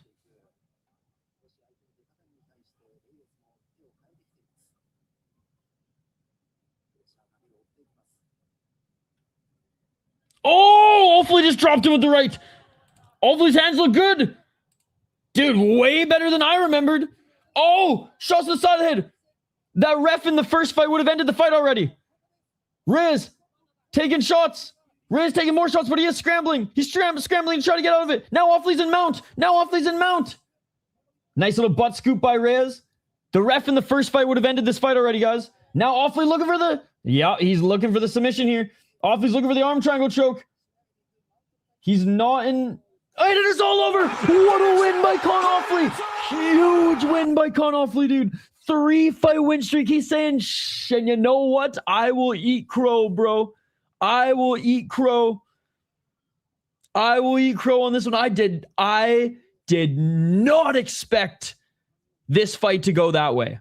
I thought if Con Offley won, it would be a decision and he'd utilize his grappling and get the back a couple times. I did not expect the little guy to fucking outstrike the unorthodox striker, Javier Reyes. Amazing win. Amazing win. He went to the school of Topuria. Hell yeah, Andrew. Let's go.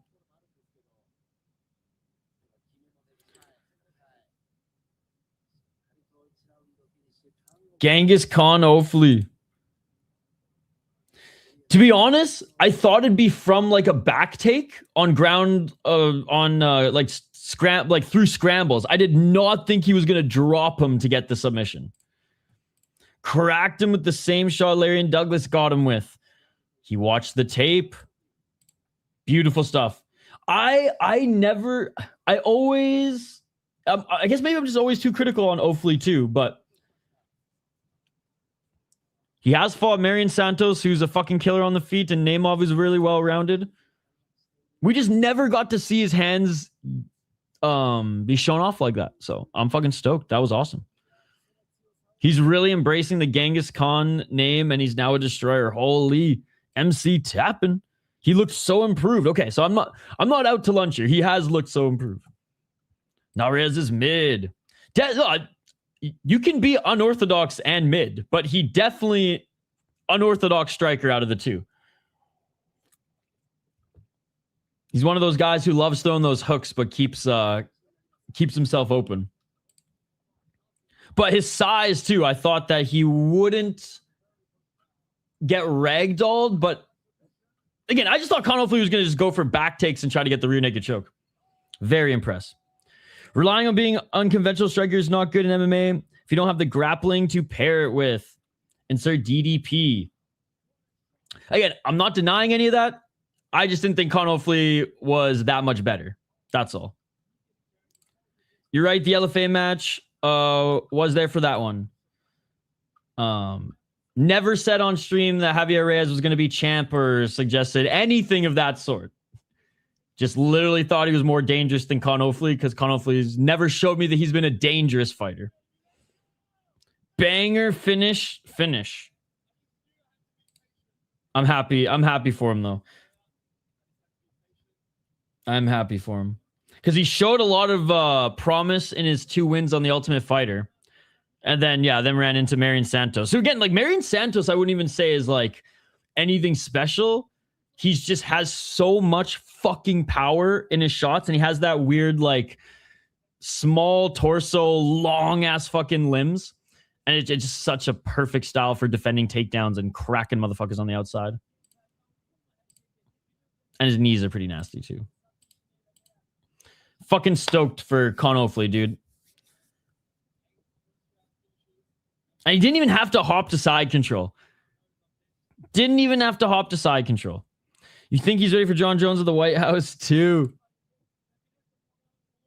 I think John Jones has a better chance of fighting in ACA than fucking fighting at the White House. Beautiful stuff by Conor.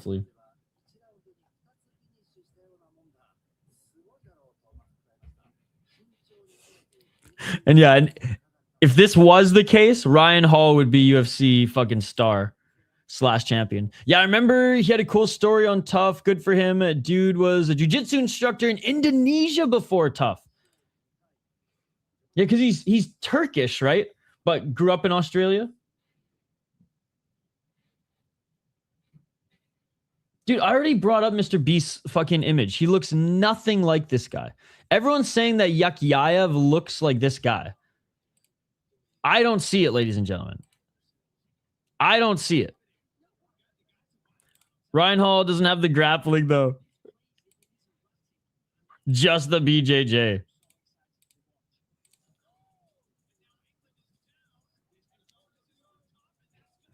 I don't see it, ladies and gentlemen. I don't see it.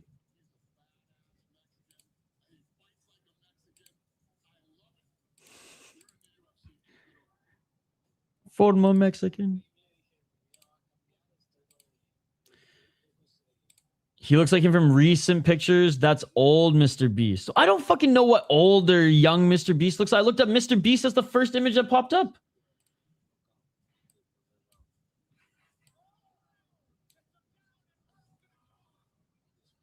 All right.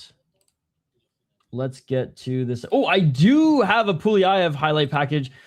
That one I made a few weeks ago, though. So let me quickly grab that.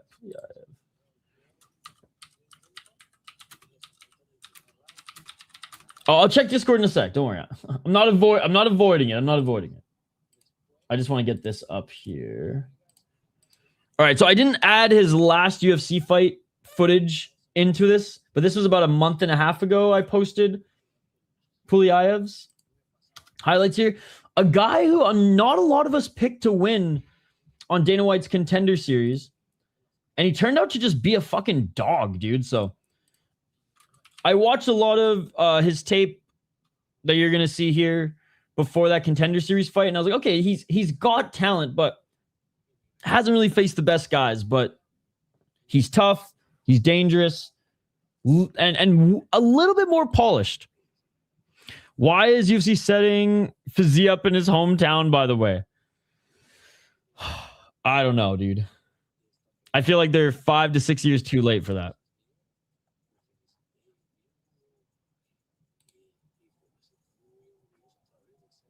Yeah, but this is an AI picture. This isn't even Mr. Beast.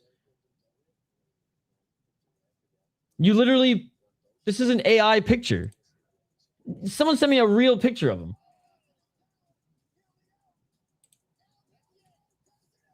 I mean, if you just put that face on there, then yeah.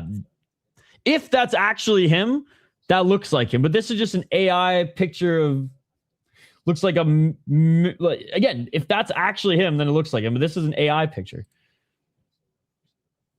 That's literally his picture. I'm so confused.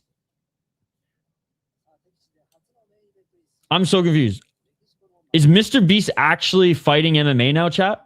Like, I'm not even being facetious or anything. Like, I don't know much about this Mr. Beast guy. Or what he's doing now anyways. I watched some of his like challenge videos a year ago or 10 years ago, I think, but this is okay, I'm wasting way too. I was going to take a break here, but I've wasted way too much time now on this stupid fucking Mr. Beast shit. Sure, maybe he looks like him. This is an AI picture of a fucking fighter. I don't know who this guy is. All right. Let me set up Puliayev's ticker, and then we'll get right to the breakdown.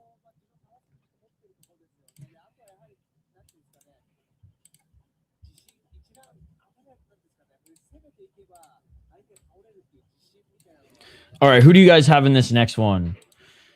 I know Ruziboev, there was a lot of hype on him coming into the Ultimate Fighting Championship, and he's been fine. He's been fine. Puliayev definitely, I think, surprised more of us. I think this is an excellent fight, though, and really good matchmaking. God, I hope Puliayev wins. It would be so funny. Ain't seen a hometown matchup this tough for a main event in a while. I would fuck off with the Mr. Beast talk. The dude is predatory. Yeah, I don't understand the fascination on this stream with Mr. Beast. I don't think there's an old Mr. Beast. I think he's like still 26. True. All right. Let me know who you guys are picking in this next one, by the way. We'll run down the full break. I don't have any highlights on Ruziboev, but he's been in the UFC for a while. 36-9-2. What a career. I'm going to just refill my coffee. So take the last sip there. Refill your snack bowl, refill your drink. And on the other side, we will get into the next matchup. I don't know. I've read some things about that company, but mind you, that was like 4 years ago. Formal correction, Mr. Beast turned 28 last month. I apologize for not being as informed as I should. It's okay. I'm not as informed as I should. I didn't even think he looked like Yakhyaev. All right. On the other side, we'll be back to highlight the next matchup here. Let me know in the meantime, let me know in the live chat who you are picking in this next matchup. And let me know what fights today, even outside of this card, or it can be up the card here, what fights today you're looking forward to the most. Quick break, back on the other side. More UFC action next here on the City Life Project. Like and subscribe, and we'll be right back. Fighters are making their walkout now, so just quick 2-minute break. Let's go.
Let's go.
Let's go.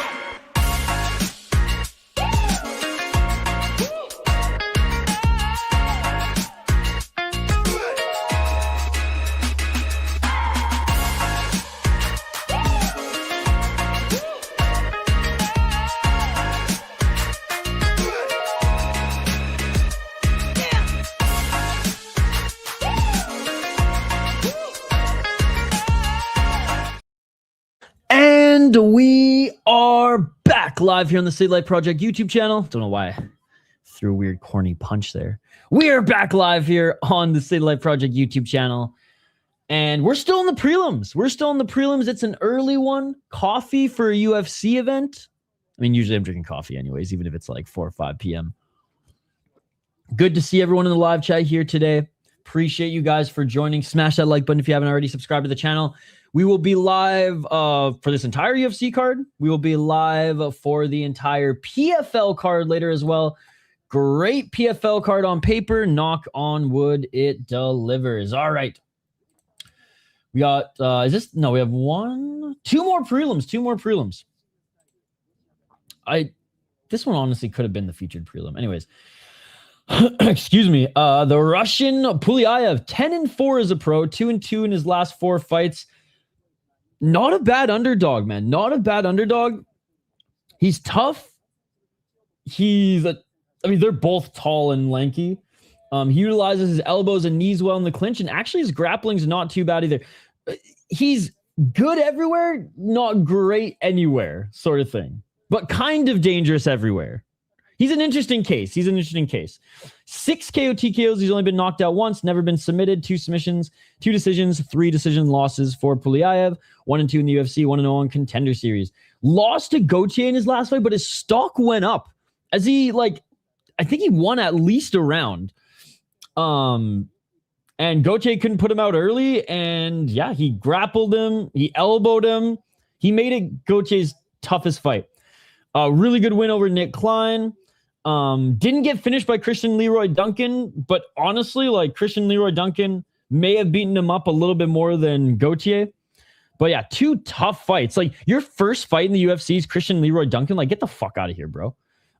Destroyed Liam Anderson over 3 rounds. People thought Liam Anderson, myself included, was going to win on Contender Series. But really nothing on the regional scene, other than watching his tape. But you look at the guys he's fought, basically. His resume with the regional guys he fought, not good. Ruziboev, 36-9-2. He is out of Uzbekistan. 13 knockouts. He's only been knocked out once. 20 submissions. He's only been submitted once. And 3 decisions. He's lost 7 decisions. 4-1 in the UFC since being signed in 2023. He's actually been pretty active. UFC standards. 1-1 in ACB. He's fought everywhere. Beat Dustin Stoltzfus in his last fight. Beat Eric McConaughey. 2 wins he should get in the UFC. Lost to Joaquin Buckley. I guess no shame in that. Beat Cedric Dumas. I don't care if it was an eye poke or kicking the balls or whatever it was. Fuck it. Beat Cedric Dumas. Beat Brunno Ferreira. Good win in his UFC debut. Ripped up WEF. WEF is not a high-level promotion. Ripped up Alash Pride. Alash Pride is not a high-level promotion.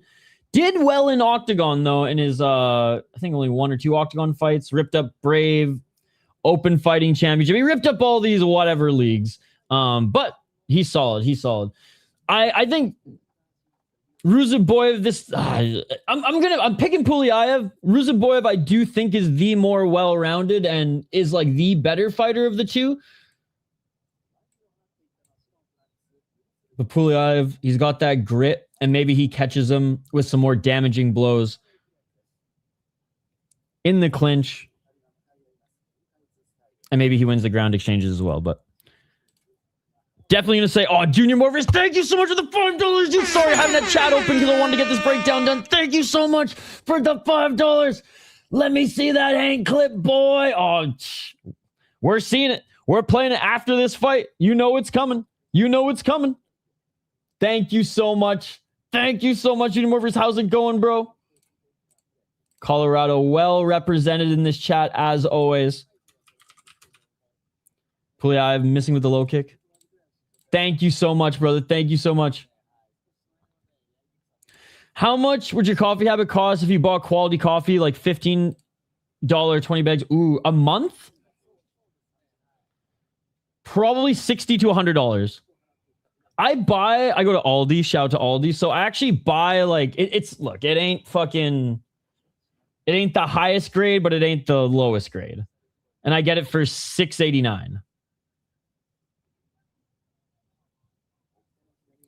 Oh, kick to the body by Puliaev. Great job catching the kick by Ruziboev. Ruziboev drags him to the ground. Puliaev trying to get back up to his feet. Does get back up to his feet with a body lock.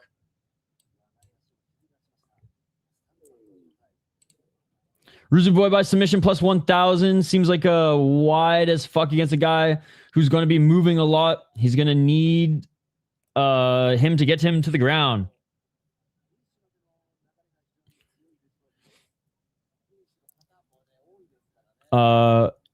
Oleksiejczuk's back. The Russian movement might be an issue if you can't take him down.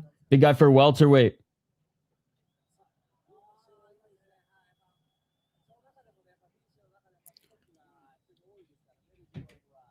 $251. And nice back take by Ruziboev, man.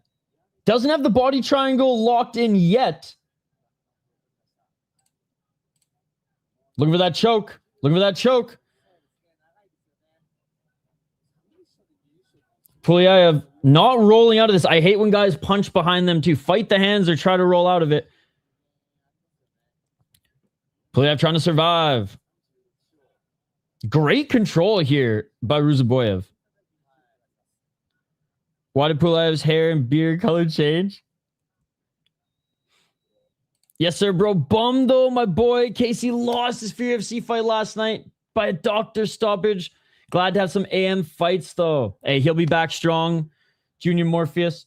PFL card will be live for tonight as well. It looks like on paper to be a banger. Hey, thank you so much for the 5, my friend. Thank you so much for the 2 euphoric notes. Still with the back take. Body triangle not secured. But both those hooks are in, and it's tight.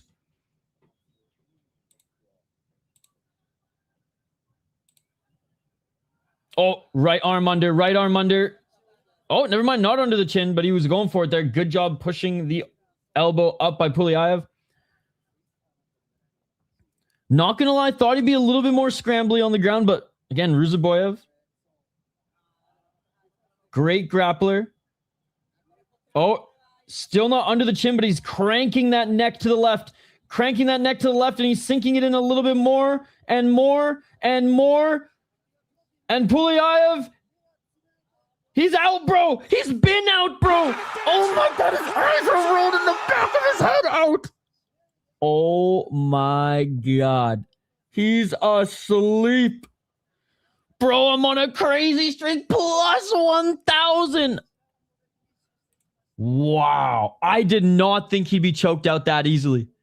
Just like I didn't think Con Ofley would be the better of the 2 strikers with Reyes. I did not think Puliaev would be submitted that easy. I thought Ruziboev definitely could control him over 3 rounds or control him more over 3 rounds. I did not think it would be that easy. Let's fucking go, Ruziboev.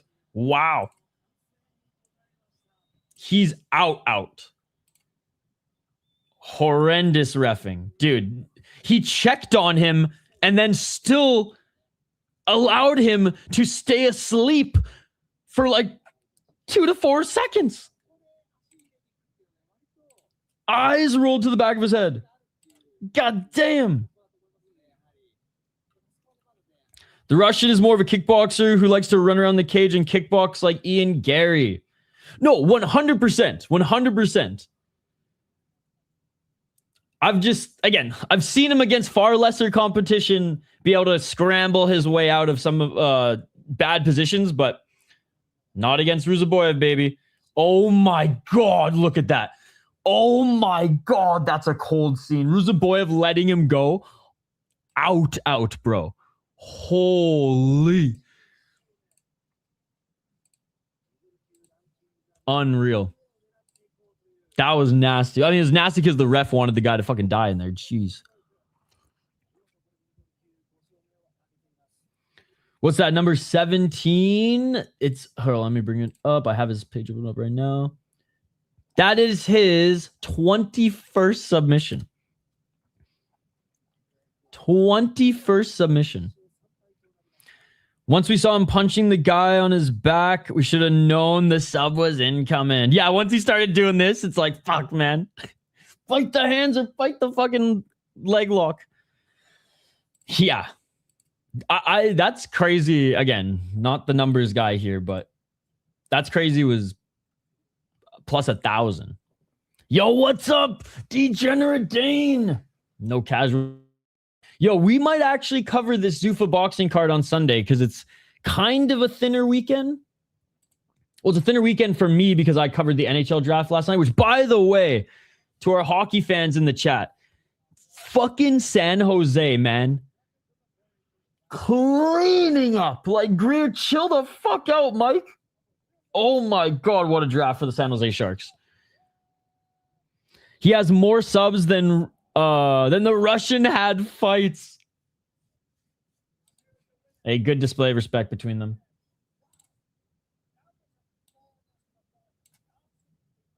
All right, Yakhyaev versus Julius Walker. I have highlights on both of them, baby.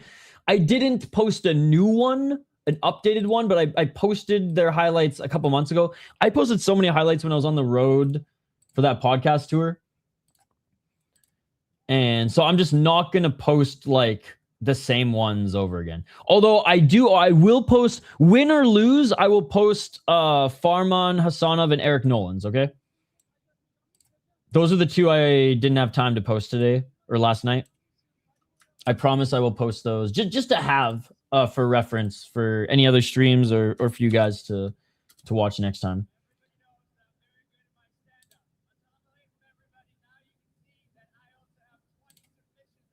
He said, you guys know how good my stand-up is, but now you know I have 20. Make that 21 submissions on my record.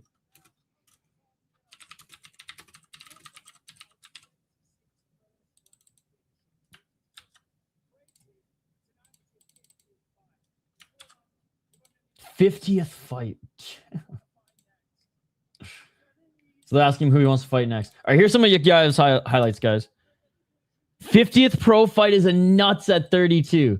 And, you know, he has fought some cans, but it's not like a Wulin Fang fucking resume. Sorry, Wulin Fang always catches strays, but... Helps training with Sean Brady with the grappling. Must have been easier in the gym. Or must have been easier than in the gym. True. Yeah, he trains in Philly, right? Or, is it Philly? Yeah, that gym's in Philly.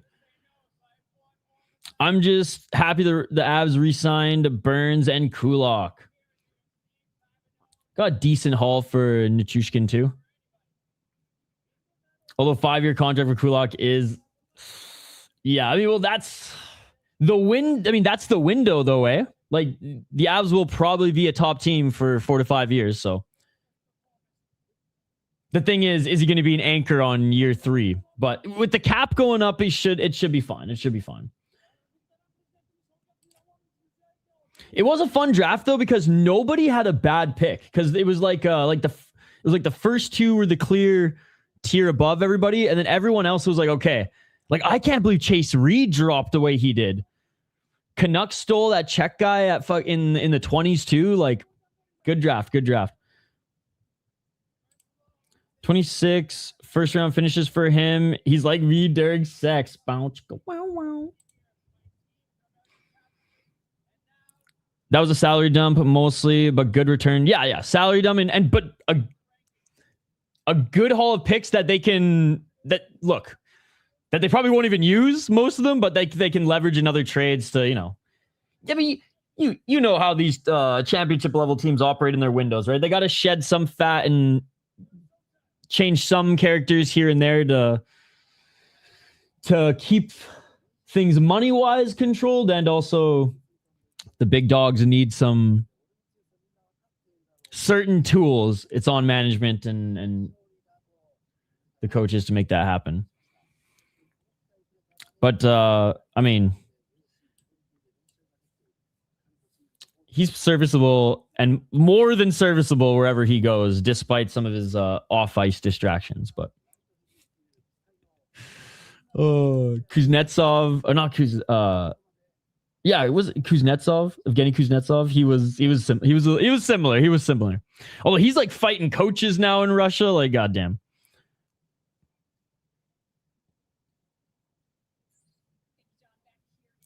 Definitely more than the picture that I found. I'll say that much. Definitely more than the picture I found. I'll give you that much. All right. So that was Yakhyaev. I'm pretty sure Walker highlights too, chat. I have Julius Walker highlights too. Although they weren't as fun as the Yakhyaev ones. All right, Eric Nixick being interviewed right now.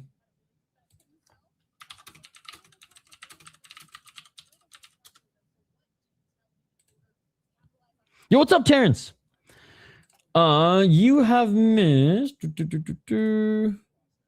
1, 2, 3, 4, 5 fights. 5 fights, but only 1 decision. So you could honestly probably just fire through them here and catch up early.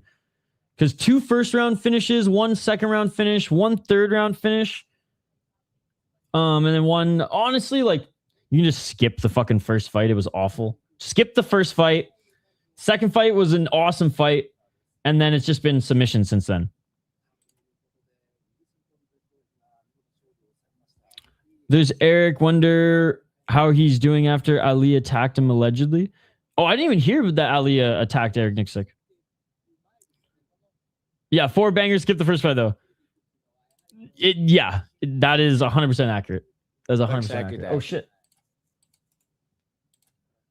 Here's Julius Walker's highlights.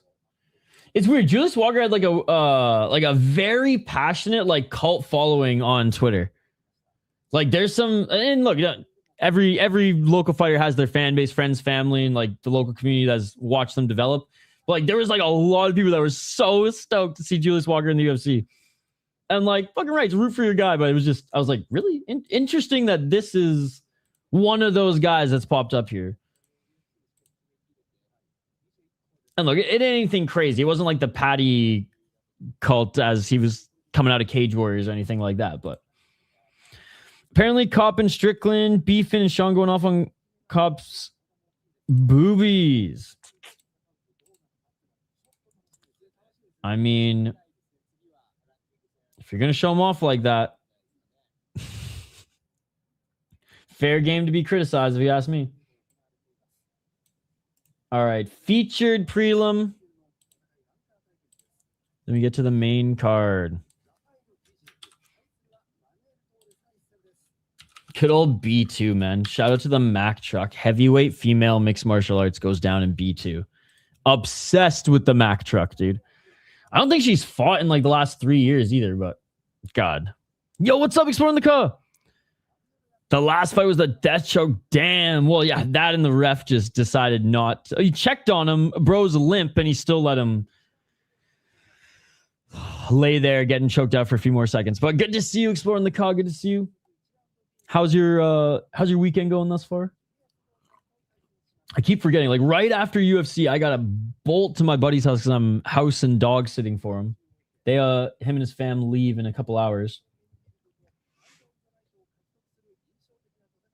might work out perfectly because I think UFC is probably going to end at like what? 12:30, maybe 1:30 my time, 2:30 Eastern. And we got 4 or 5 hours until PFL. Yeah, Paul Felder knew before Goddard. Crazy. Was it Goddard? I don't even think it was Goddard. It might have been. I wasn't looking at the ref. But I don't think it was Goddard, chap. All right, Julius Walker making his walkout now. Julius Walker, excuse me, the juice box. Oh, it was Mark. Okay, I stand correct. Oh, it was okay. I stand corrected. Like I said, I was less attuned to the ref in that one because I was just watching the guy's fucking eyes rolling back. But you know what? If it was Mark Goddard, then that checks out. I got to get a Mark Goddard clip that's like this one. It's her default. Okay.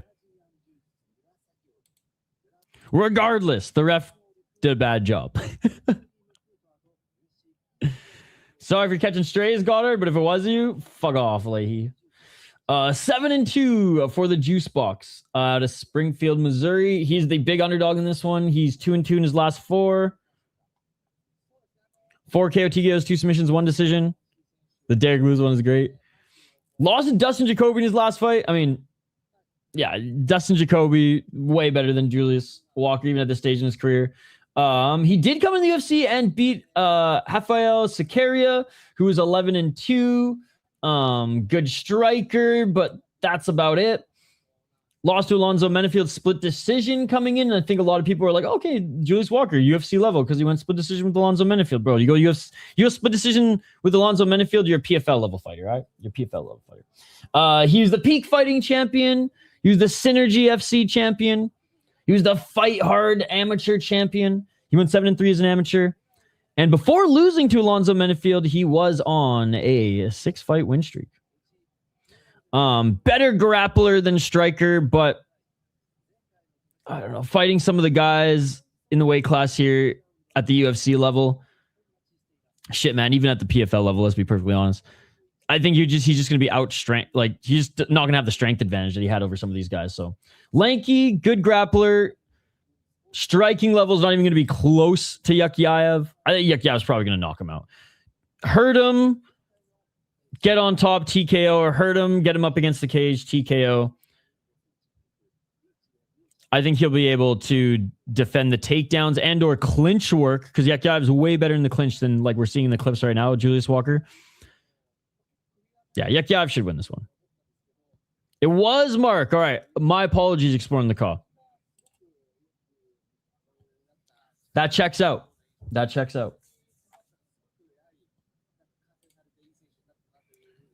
Damn, I had 11 minutes of Julius Walker? What the fuck? That's way too long. That's so funny. Well, we're not going to watch all that. There's a lot of Julius Walker footage. That's so funny.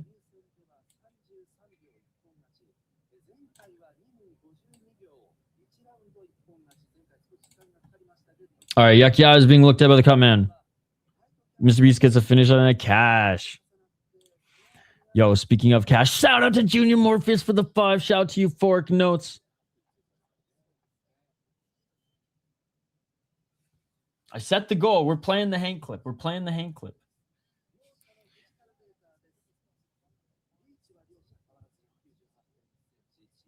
Julius Walker, only 26. For some reason, I thought he was like 32.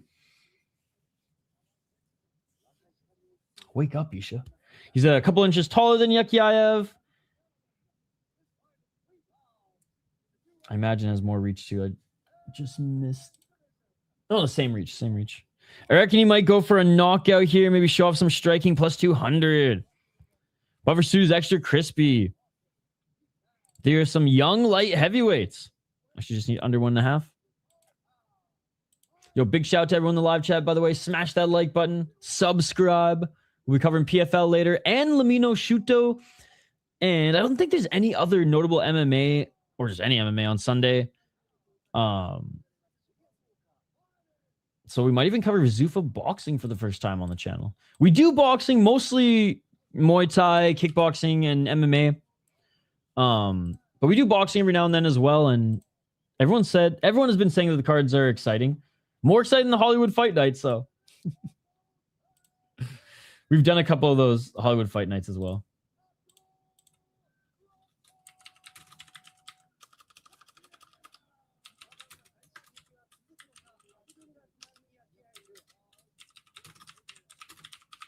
Oh no, it's this fucking ref again. This was the ref that was in the first fight, chat. Zuffa baby, let's go. All right, chat, here we go. Zuffa ain't bad, but knowing you, what you like, you'll rate 6.5 out of 10. Let's get it all.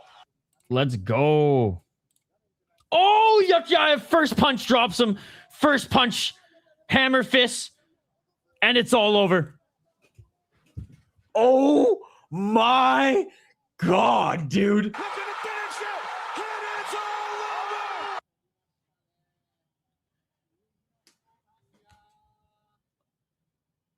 I don't even think that was a bad stoppage. Julius Walker's not happy. He's not happy. Definitely not as bad as the last stoppage that this ref was involved with. He is a little trigger hungry, I will say, but like, holy fuck, dude. Holy fuck. Holy fuck. Okay, we're watching the replay, which is the replay is the whole fucking fight. Oh my God. They touch gloves. Right hand knocks him down. 1, 2, 3, 4, 5. It's still too early. Yep, I agree. Not as bad as the last one, but still not great. Look, Julius Walker was going to lose, but we can't use that excuse as the cop-out always. This ref is a not a good ref. He was the one in that first fight that had the super quick trigger finger, and yeah, he probably could have survived a little bit longer. Yo, Soheb, fuck off, dude. Go away. Yakhyaev won. TKO. Holy shit, iced him in 8 seconds. You had 11 minutes of highlights. You didn't have 11 seconds of the fight. I remember watching Yakhyaev in Eris when he had 3-4 bro fights or pro fights. I remember saying he was going to be a UFC champion.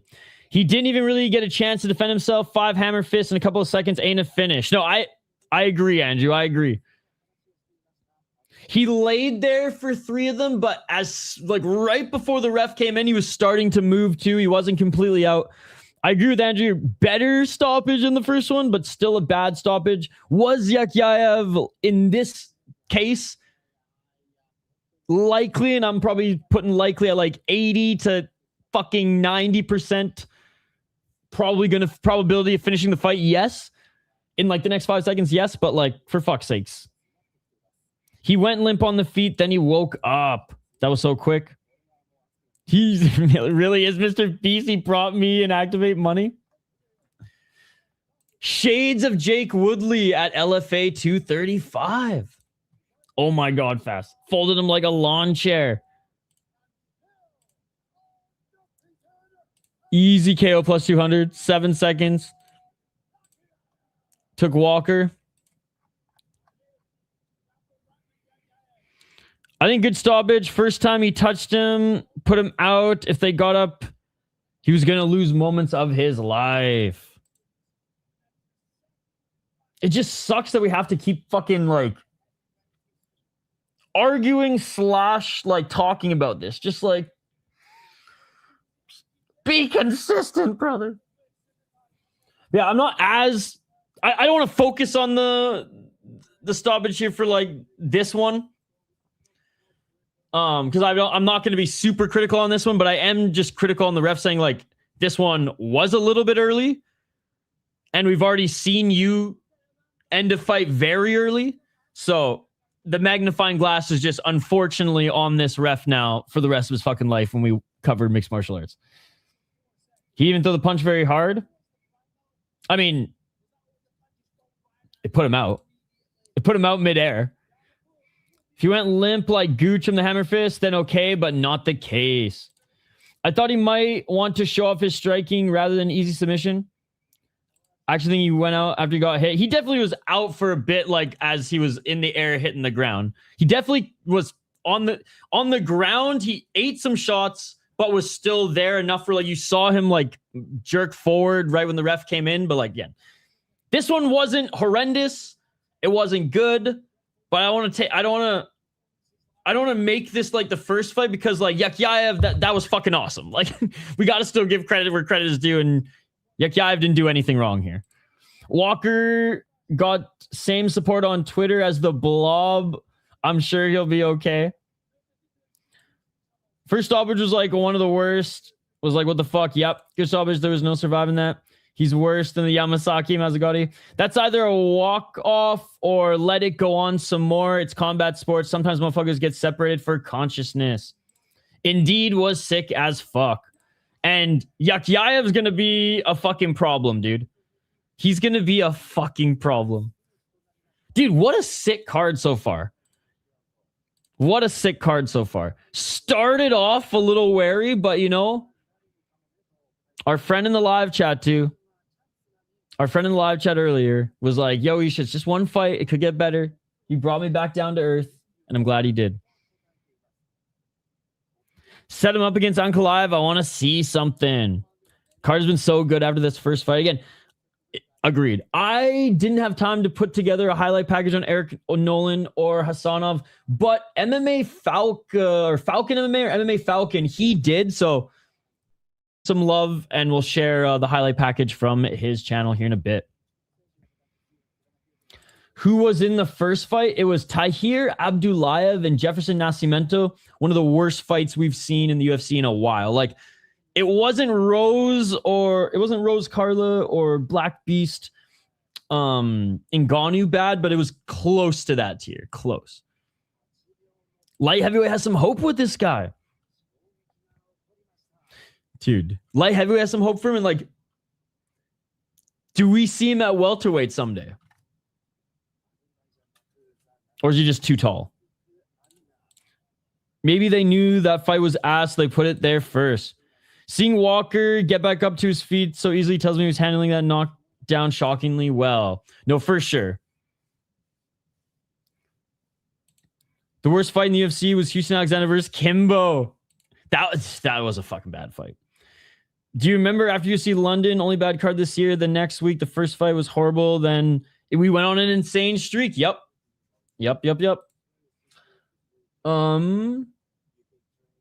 Okay, so the main card is coming up next, I imagine in 5 minutes, because we're nowhere near the close to the top of the hour. So I can't imagine we're taking a fucking 40-minute break here on the Paramount era.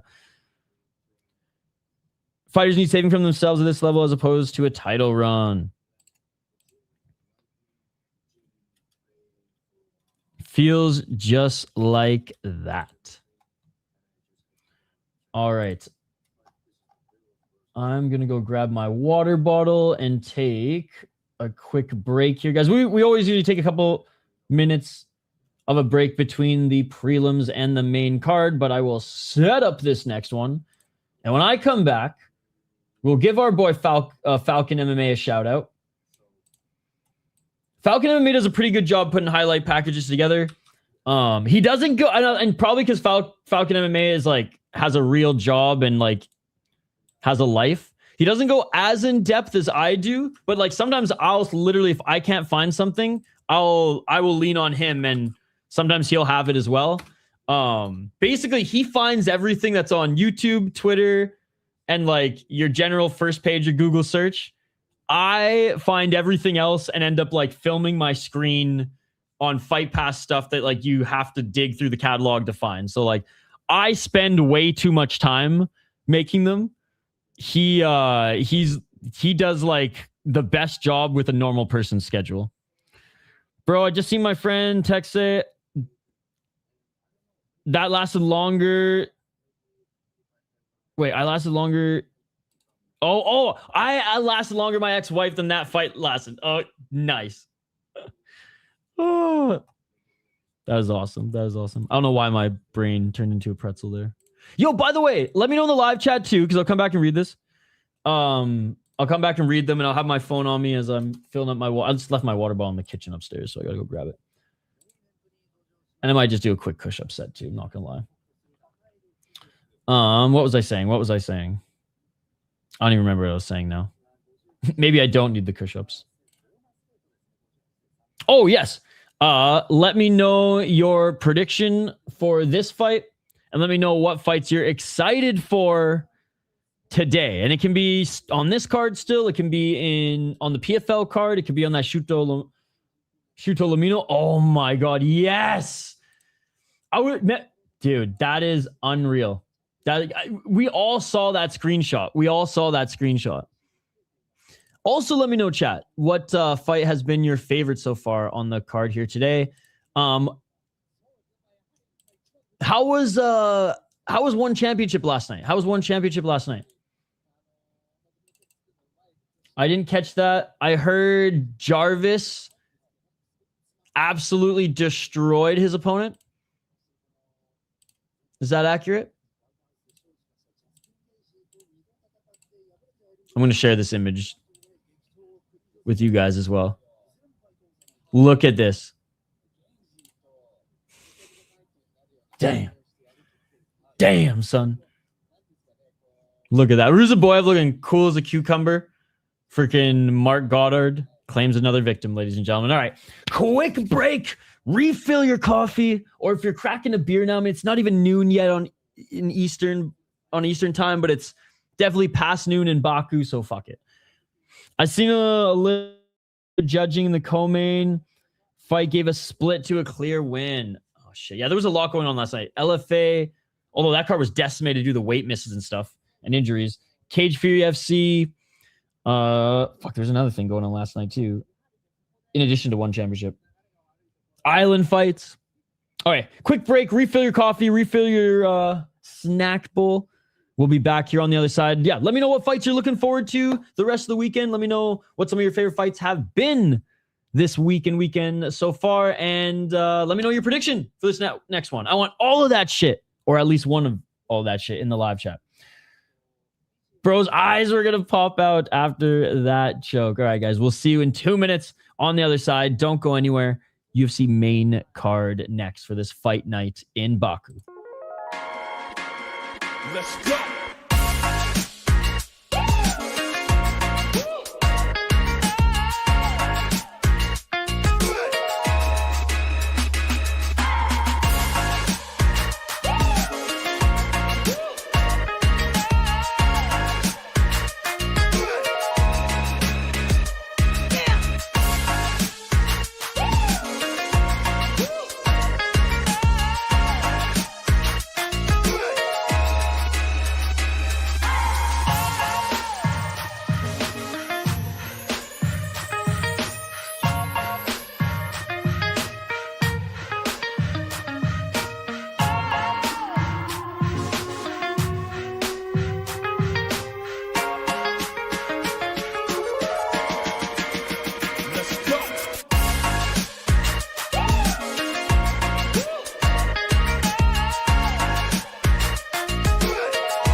Let's go.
Let's go.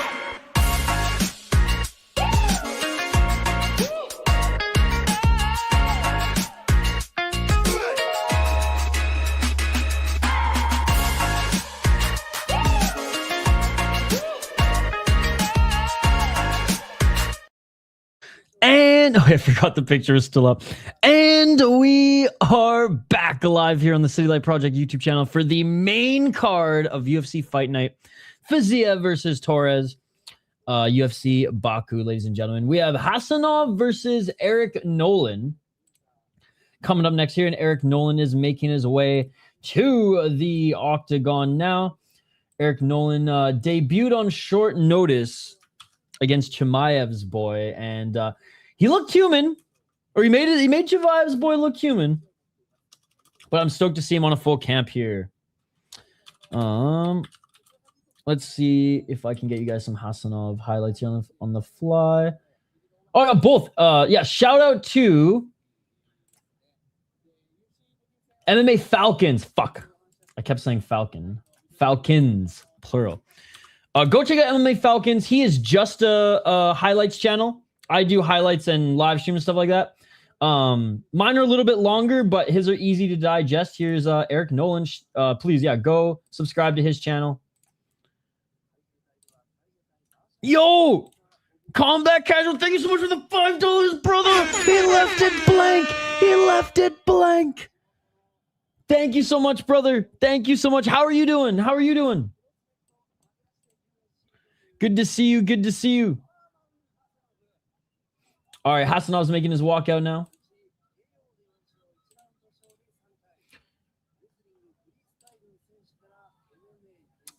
Eric Nolan, 8-4 as a pro. Thank you, brother. Thank you so much for the donation. 4 KO TKOs, never been knocked out. 2 submissions, been submitted twice. 2 decisions, and 2 decision losses. 8-3 in Cage Fury FC, where he was the champ. Where he was the champ. And he won that back in May of 2025. And then, yeah, he fought Basinger last August. Damn, it's been almost a year. So, yeah, he's had almost a year in a full camp to train for Hasanov, and Hasanov is not as much of a threat as Basinger Yakhyaev is, or was, still is. He fought some good guys in Cage Fury FC as well. 7-2. 3-2, and he was 3-2. God, he's still relatively young in the sport.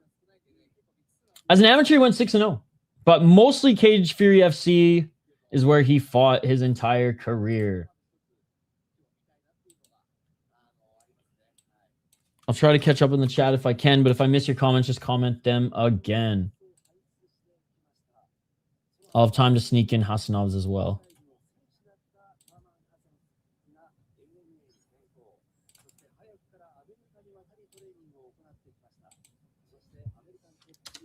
All right, Hasanov, yeah, big for the division for sure. Here, oh, come on, YouTube. He's just being looked at by the cut man. Come on, third time's a charm. Third time's a charm. Fourth time's a charm. Fourth time's a charm. There we go. There we go. Hasanov, he's only 5-0 as a pro. He has 3 finishes. He's out of American Top Team, 3-0 in LFA. Beat a 6-0 guy in his last fight via doctor stoppage in the first round. And this is an LFA. Knocked out a 3-1 guy and knocked out a 3-1 guy in the second round in his last fight. Beat a 3-0-1 guy when he was 2-0. And in his first 2 pro fights, 2 first round finishes as well. He went 1-1 in Gamma. He got friggin' head kicked in the second round back in 2022. He went pro that same year, had 2 pro fights, 2 first round finishes. 1 fight in 2023, 1 in 24, 2 in 25, and he's back here in 2026, making his debut in the Ultimate Fighting Championship. Again, thank you so much for the donation, Skate. Our guy, the GoPro profile picture, is back. You're in pain? Oh, I'm sorry to hear that, man. Are you watching RWS 200? Dude, Combat Casual, he had surgery. He broke his leg. He fucked up his ankle. He hurt his knee. All right, they're being announced right now in the cage. First fight on the main card here, guys. Oh, no, wait. Is this the featured prelim? Sorry, this is the featured prelim. I don't know why I got confused and said it was the first fight on the main card. That makes more sense. That the start of the main card is going to be at the top of the hour. My bad. But regardless, featured prelim, main card, it doesn't matter. Because let's be honest, the start of the main card, Abus Magomedov, Oleksiejczuk, they could have made the featured prelim too.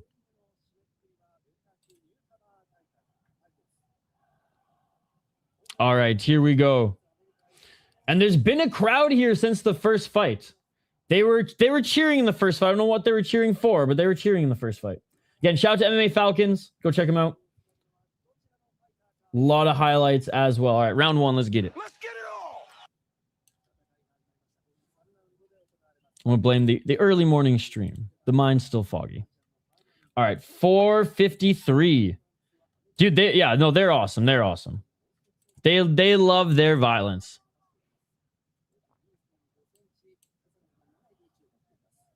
$441.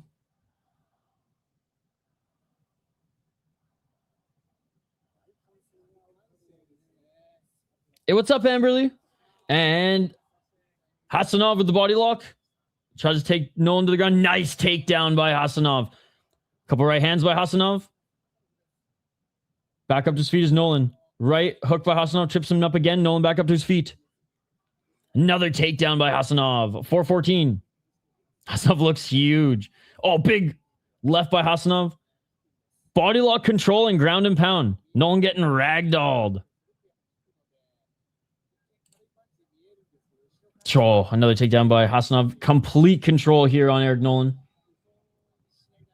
Already 4 takedowns. Good job, Eric Nolan, not grabbing the cage. Buddy in the first fight, Tagir could learn a thing or two.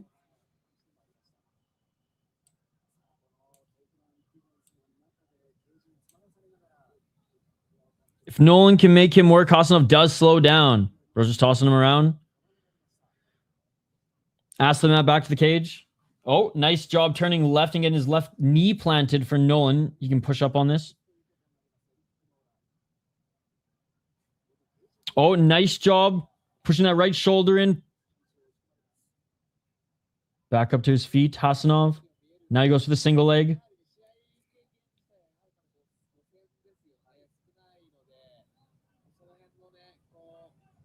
Three minutes. Nice job picking up that leg over the shoulder. Driving him back to the ground. Big left hand. Trying to set up that left single leg again. Couple elbows by Nolan. And finishing the takedown and getting him away from the cage is Hasanov. Smart move there. Kind of picked him up over the right shoulder. Launched him to the right side. Now he's closer to center. Now looking for a back take. Right in the middle of the cage. Deep water. Terry, it's on Paramount Plus in the United States. It's on Sportsnet if you're in Canada.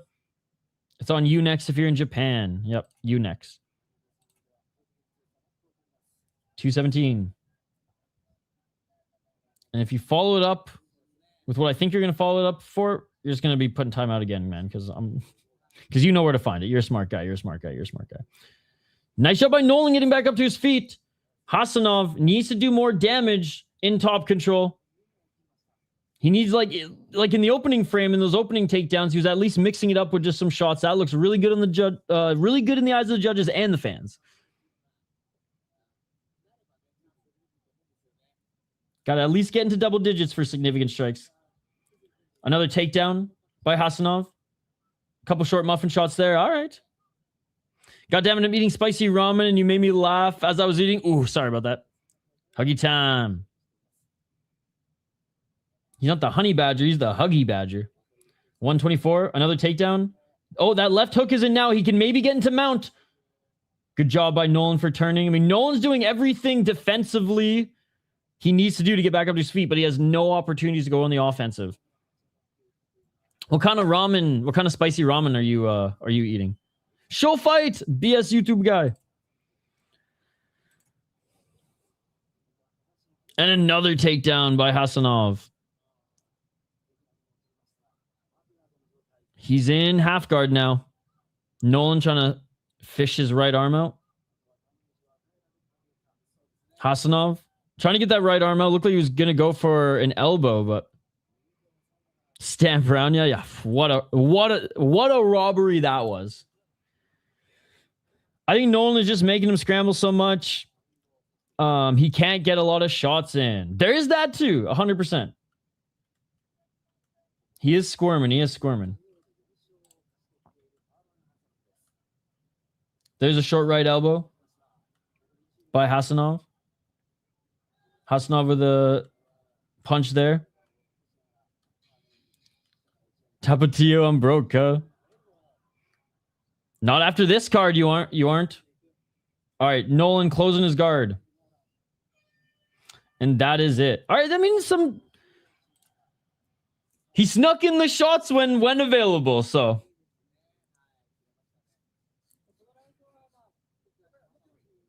Not bad.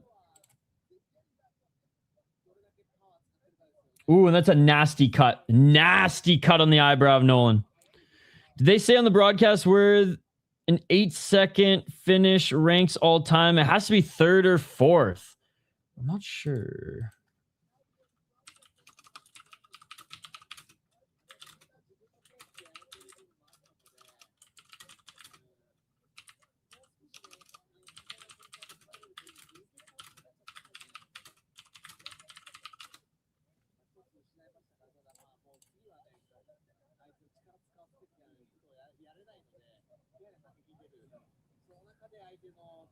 Seventh fastest in UFC history.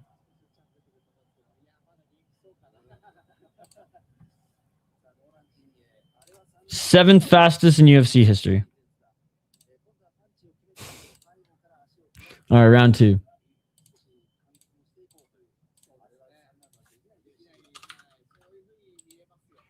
All right, Hasanov round. Let's see if Nolan can employ any offense here. Or if Hasanov's just going to keep doing this.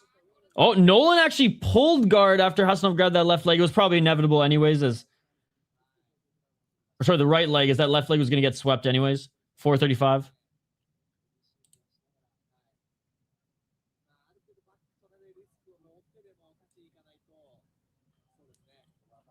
$425.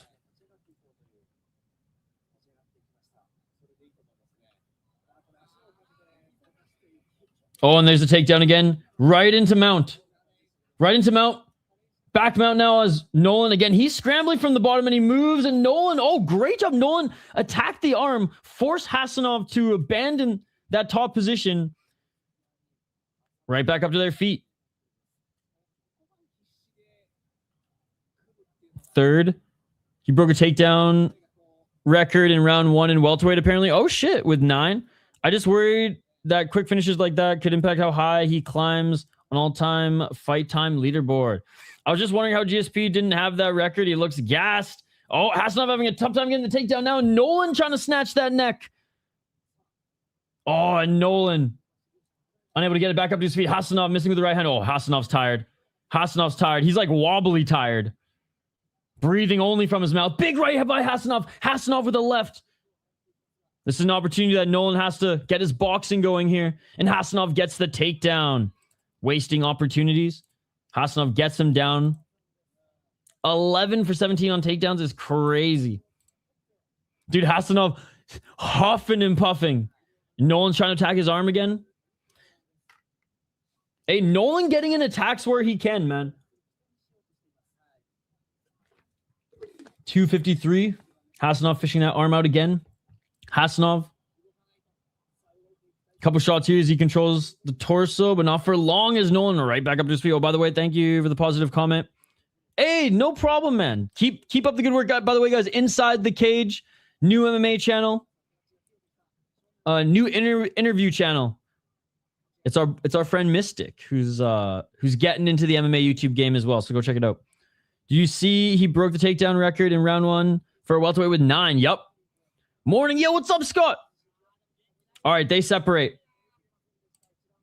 Nolan busted up. Left jab by Hasanov. Get this man some oxygen. Oh, yeah. Hasanov's dead tired, dude. He has not took a breath through his nose for 3 minutes. Oh, big left by Nolan. Nolan another left jab. Nolan another left jab. Hasanov with the right. Hasanov. Oh, my God. He can't even go for a takedown. He almost ran to the referee. Oh, Hasanov swinging with the right. Bro, Hasanov's dead tired. Hasanov's dead tired. That's all I'm going to say. Oh, how did Hasanov get the takedown again? Literally momentum, man. Hasanov gets the takedown.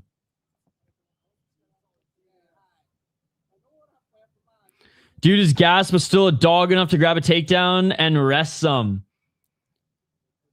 The fight IQ is there. It's not like he has low fight IQ, even without any oxygen.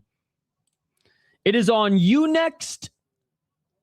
No one has a chance. It is on you next. It is on Sportsnet. It is on Paramount Plus. It is on TNT Sport. 101. And this is going to be a Hasanov round again.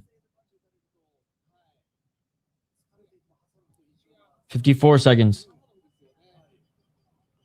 Left, a couple muffin shots there by Hasanov, but keeps him scoring back up to his feet as Nolan. Can Hasanov get yet another takedown here? He's grabbing onto that leg. It's sad Nolan didn't win this round. Would have been a funny round 3 if he did. 31 seconds. And yeah, Hasanov was just trying to recover, but oh my God, he got a takedown again, bro. How many is that now, chat? 14 for 23, and he's dead tired. Inside control. What's softer than a muffin shot? Because that's the power level of Hasanov shots right now, just because of how tired he is. The elbow was nice. And that is it for round 2. Hasanov is up 2 rounds, but he can barely walk to his stool. He's so tired. He's so tired.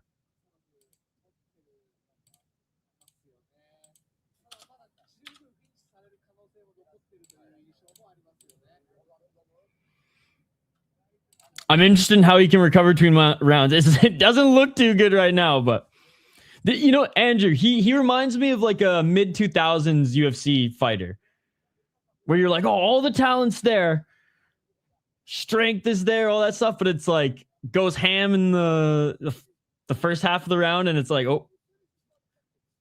I mean, shoot, even some of the mainstays, man. Guida always gassed too. But he was a fucking menace in the first round in most of his fights. Let's go, sis. You better find Greg Hardy's inhaler or some secret stuff. Texan Bugs Bunny in the back, man. Give me some of that secret stuff. Nolan coaching him, giving him a rocky speech. All right, third and final. They touch gloves. Let's get it all. All right, Hasanov doesn't look like he's like wasted. He was like wobbling. He was so tired. Nolan. Try to set that left jab. He looks better than I thought he would, 100%. Better than I thought he would. I didn't think it was going to be much change in like body language at all, but he's able to stand on his own 2 feet. Oh, yeah. I know exactly what you're talking about because I was looking for MMA bobbleheads at one point, and it was a while ago, 6-7 years ago, and those would always come up. Still huffing and puffing, but was literally wobbly. Yeah. Nolan's having some issue with that right eye. Keep wiping it, and there's not even blood. Oh, Hasanov with the right hand. Hasanov with another right. Left hand by Hasanov. Nolan, this is an opportunity. Like, after going into the red zone, like he's after going into the red zone on my bike. Oh, Nolan cracked him with the right elbow. Didn't know they made MMA bobbleheads. I may have a new hobby. Oh, there's a company called MMA bobbleheads, and they do like a set of like 500 to, maybe 1,500 drops. I have a Derek Lewis one that's still in the box. This is the type of guy they could cut after a win. This is like a fun, sloppy fight, though. Like, I have no issues with this fight. Or they just give him a gentleman's agreement. Like, hey, every time we come to Baku or the Middle East, like, we'll call you. So stay ready. Fight in the interim, but, like, here are the dates. Stay ready. 304. Couldn't get him down. They separate from the clinch. Is there enough air in this Baku? Oh my God. Another easy takedown by Hasanov. This is the thing, man. Nolan had no answer for that takedown. And again, Nolan, he's tired too, but he can't be Hasanov tired. And that was way too easy. No. Been watching Diego Sanchez, Clay Guida, Parisian, Roger Huerta, and more of their fights were so awesome. I wasn't able to witness those live, but really enjoying the past legends. It was a really fun era, man. It was a really fun era. Oh, back mount. He literally used half a round to rest and get the takedown. The IQ is there. Second most takedowns in welterweight history. Yeah, you can't cut this guy. He's setting records, Activate, eh?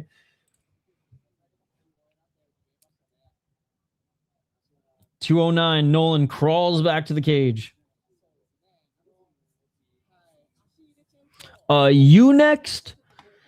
Sportsnet, TNT Sport, Paramount Plus. 154.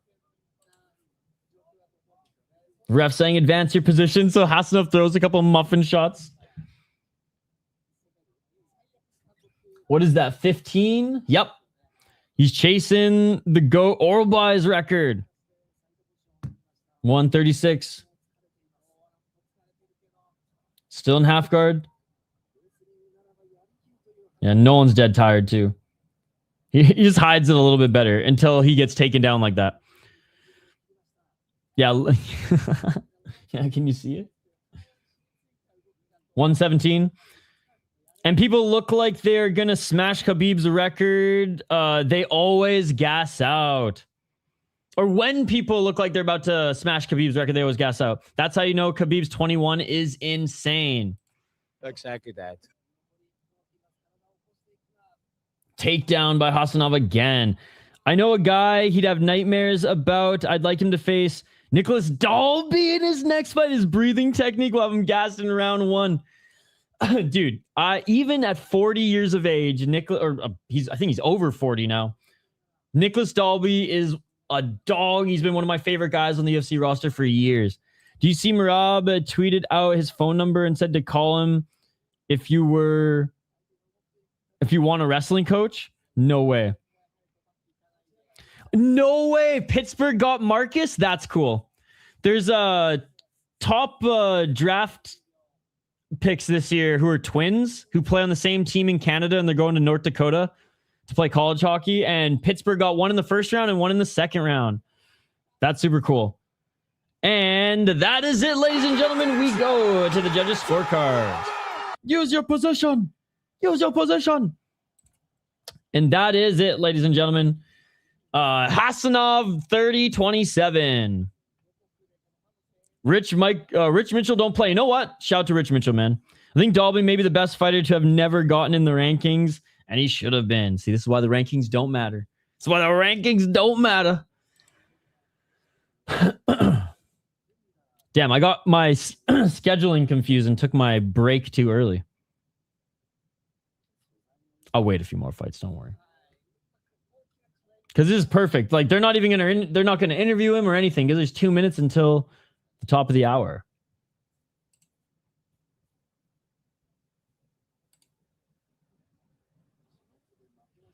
For sure. No, not even, like, if this was one championship and he was from Thailand, maybe. The rankings do matter, and I stick to that. I don't know. I've watched this sport my entire life across all organizations that I've watched. I can say with utter confidence that the rankings don't matter. Blanking's got Xavier, or Blackhawks got Xavier, Villanov. At 34, 35 was Ryan Rubrick. Dude, those are two good picks. Dude, Ryzen ranking, they should abolish the rankings because they don't even use them. The rankings matter, I think, the least in Ryzen than even in Alash Pride. Man, this is domination. Too much muscle on his frame. Can't see him doing well at all. He can fraud check the Cage Fury FC champs. There you go. Oh, I love Ryzen. Ryzen's my favorite promotion. I'm just talking about, I just, for me, rankings mean absolutely nothing in the sport of mixed martial arts. Dude, they're interviewing him. He can't even breathe. He can't even breathe.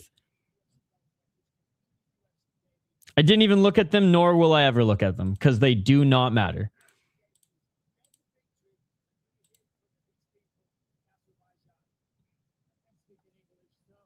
Oh, he can speak English.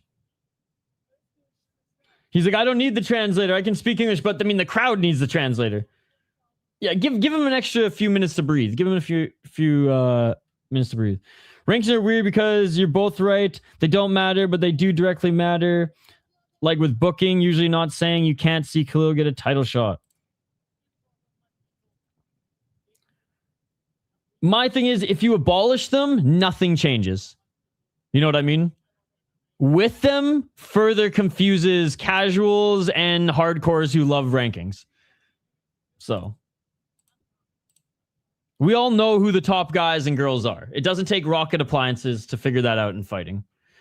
World rankings? Now, I would like to see accurate world rankings, because those are all over the place. But organization, doesn't matter to me. Fight Matrix is cool as they have rankings across many promotions. That, yes. Fight Matrix is actually doing some cool stuff. I actually love the rankings. Maybe I'm popular on this channel. I'm not judging anyone's love for the rankings. Like, I'm not judging anyone's, I was going to say love for unified rules, but I do judge a little bit there. Like I said, my thing is, if you abolish them, I don't think anything changes. But world rankings, I'm okay. I'm more than okay. I'm down for the sickness there. I think there should be pound for pound rankings always. Danny Rodriguez starts the guy. Oh yes, our first highlight. Hold on one second. Let me fire up the chat here. Hey, John Gooden's on. Again, my broadcast is all in Japanese. Love John Gooden, though. He's one of my favorites in the UFC. He's one of just my favorite MMA commentators in general. Guys, smash that like button. Our goal today is 50 likes. Kill the guy for real. Okay, I'm about to watch it. And right after UFC, I'm taking the fuck off. I'm going to my buddy's house. I am dog sitting and house sitting for him the rest of the weekend. So I will be streaming PFL from my buddy's house with those like lapel mics, which honestly, the quality wasn't too bad before. All right, main card next, ladies and gentlemen. Main card next. Oh my God, dude.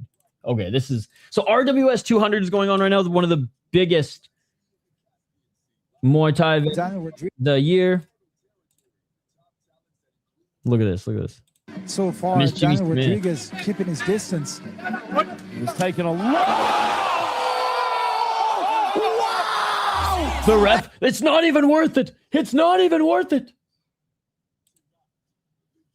Oh So far, my Daniel God. Rodriguez keeping his distance. He was taking a lot. Holy So shit. far, Daniel Rodriguez keeping Can't his stop watching. distance. He was taking a lot. All right. That was sick. Shout out to RWS. It's actually like I've only seen a handful of RWS shows that have been really good, but I hear the vibes there are immaculate. So I'm like, I'm excited to go. Actually, you know what's crazy? There's my friend, shout out to Brandon Wong.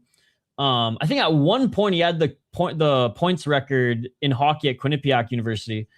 BC boy, played pro hockey. I don't think he's gone to a few NHL camps, but I don't think he ever played in the National Hockey League. Anyways, he does a lot of hockey schools and hockey camps now in Western Canada.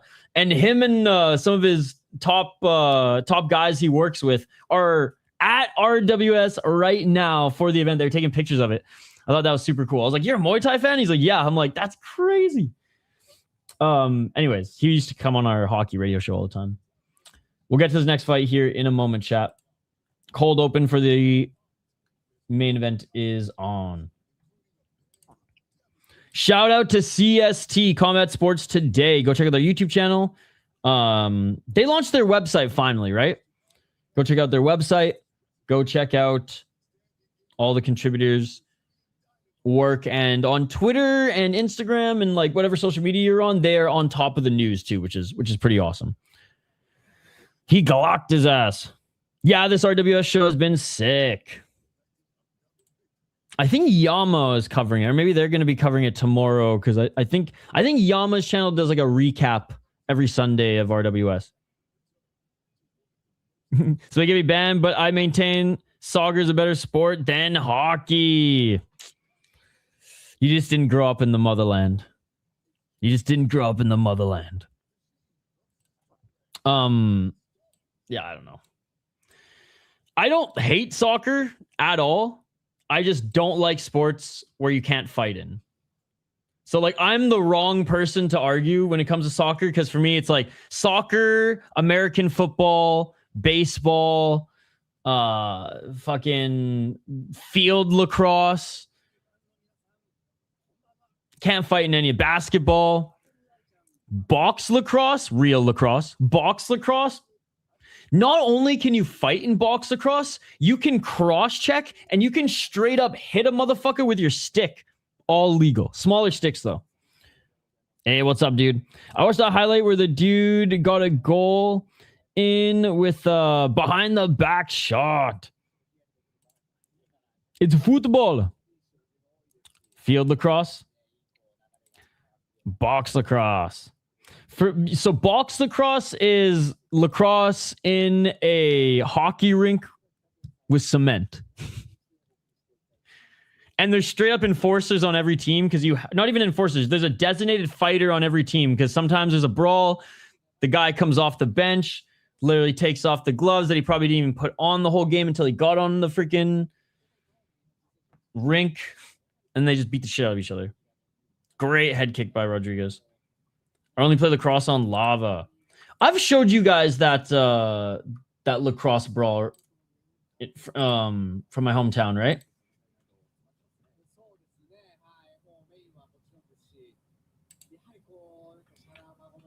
Paul is a cop mustache. This was like a U18 fucking line, bro. By the way, no fights are going on yet. They're just doing like the cold open for the event. What is the going rate for payment for an NHL enforcer for a guy that got him in the fight? So in the NHL, enforcers aren't really a thing anymore.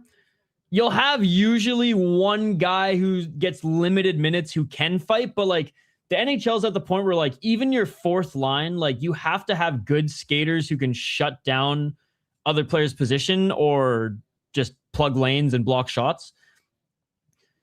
But in the AHL and the ECHL and in that English league and the Quebec league, they are like the most popular player on the team. Base rate for an NHL player right now, I think it's around 700 or 800,000. So usually they'd make that, especially on like a two-way contract, they'd make around that. Or maybe it's 500 now. No, I think it's around 700. So just under $1 million if you're playing in the NHL. AHL and ECHL guys don't make that much money though. It's getting better. Like you can make, you can make 150, 200,000 in the AHL if you're like a top prospect or a top guy.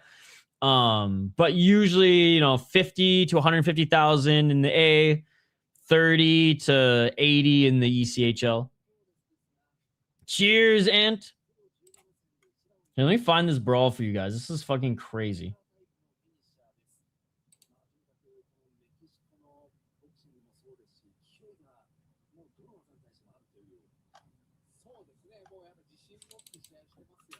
I've showed this on the channel a few times, but we have some time to kill here.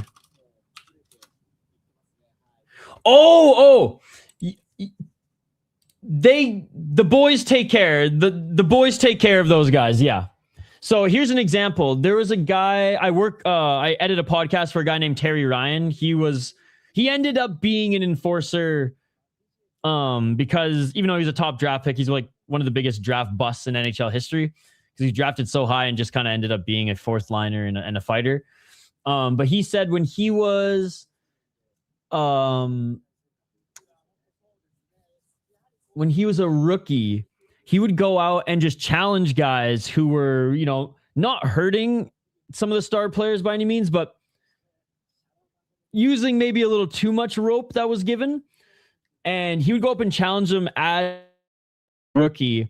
And even that got the respect, like the guys paid for his dinner after the game or, little things like that.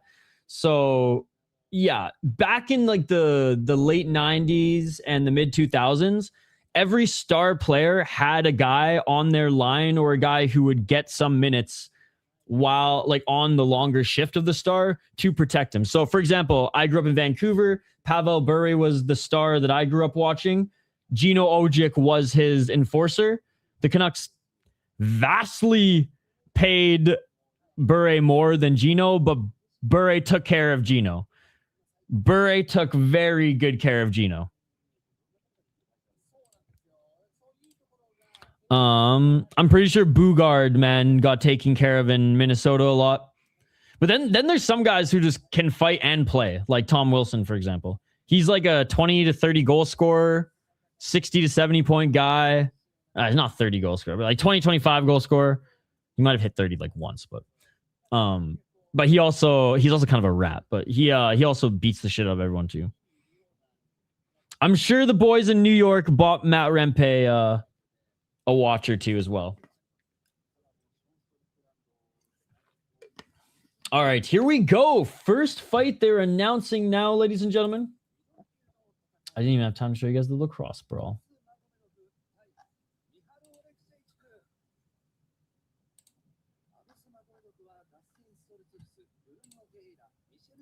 Just tagged you in a hilarious Julius Walker clip.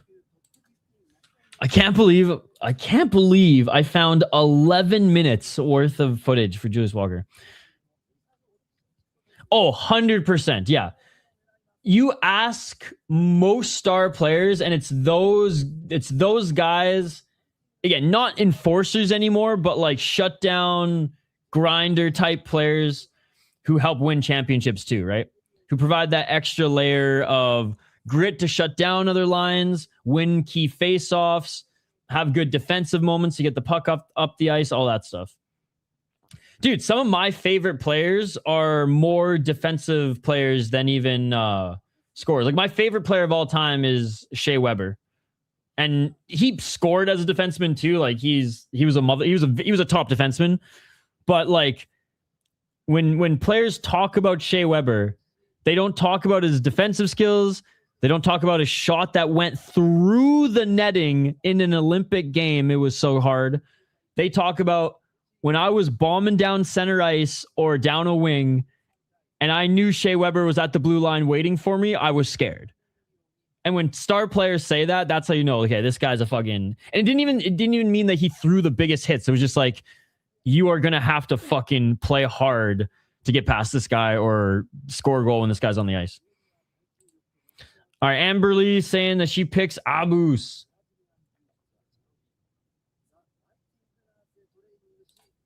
All right, let me bring up topology for this one. How's everybody doing, by the way?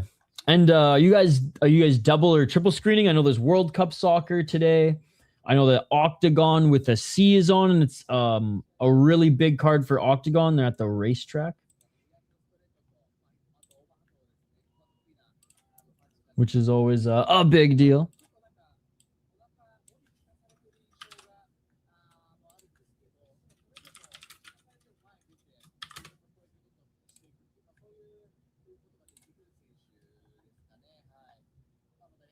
All right, Oleksiejczuk is in the cage. Walking out is Abus right now.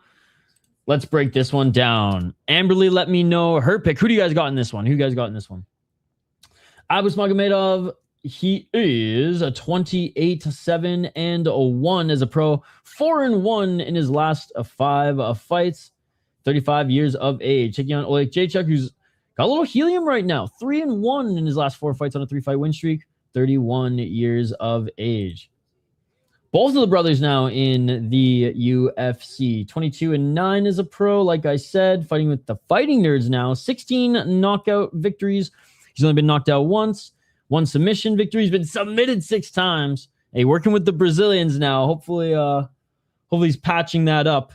And 5 decisions. 10-7-1 in the UFC. 6-1 in Thunderstrike Fight League. I think he also fought in, was it Fame? Or no, it was his younger brother who fought in like Fame or one of these crazy Polish leagues. As an amateur, went 14-1 and was on a crazy win streak before losing to Oven St. Preux. Jimmy Krupp back-to-back. Beat Modestas Bukauskas, good win. Beat Shamil Gazmatov, which is a good win. Lost to Justin Jacoby, no shame in that. Alvi, Brundage, you have to beat those fighters. Lost to Bahio, no shame in that. Then went on a 3-fight losing streak. Michel Pereira, which that did not age well. Kevin Holland, doesn't really age well either, to be honest.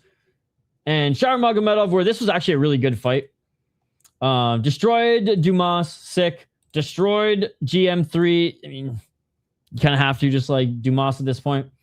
And then he didn't finish Marc-Andre Barriault, which at one point Marc-Andre Barriault was very, very, I'll say, he still is tough, but like was hard to finish. He's not that hard to finish anymore.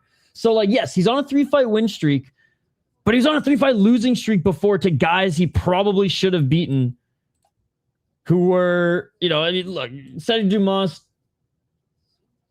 Michel Pereira is probably still better than him. Kevin Holland is better than GM3, and Shara is better than Marc-Andre Barriault, but still, like, if he was top level, he'd be on a 6-fight, make that 7-fight win streak right now, right? Abus Magomedov, 28-7-1, always has the better first round than his opponents, but does seem to gas. 14 KO TKOs. He's only been knocked out twice. 7 submissions. He's only lost 3 times via submission. 7 decisions, lost twice via decision. 4-3 in the UFC, 3-1-1 in the PFL, 1-0 in KSW. Lost to Joe Pyfer, no shame in that. Beat Michel Pereira, didn't finish him. Beat Brunno Ferreira, really good win. Beat Waller Alves, well, it's a win. Both lost to Bahio. Lost to Strickland. Beat Stolzfus. This one's fucking tough to pick. Both are good, both ain't great.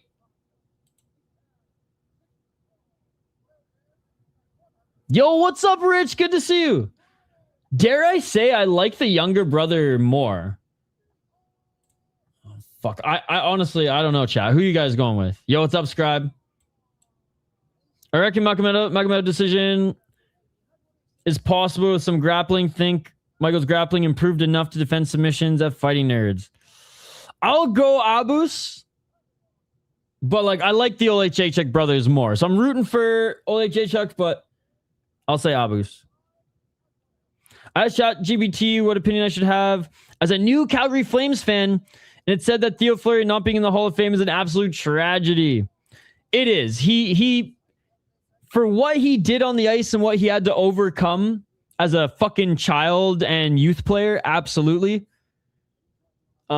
He's got more into political commentary these days, and I think that is affecting his... It shouldn't, but I think it is affecting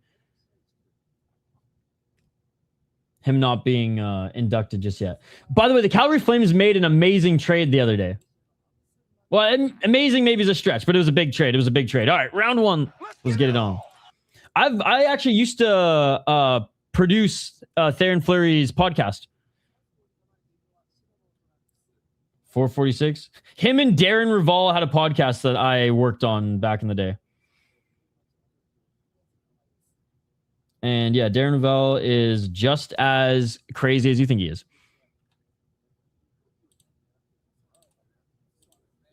420. Smoke him if you got him. Polish power. Nice left by Abus. Low kick by Oleksiejczuk. Magomedov's finger straight out. Where does he think this is? Myanmar? Oh, right hand by Magomedov. High kick by Magomedov. That was blocked by Oleksiejczuk.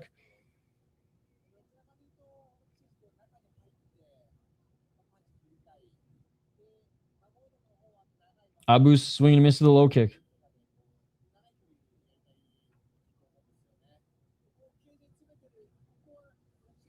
Oh, left by Magomedov. Magomedov right to the body.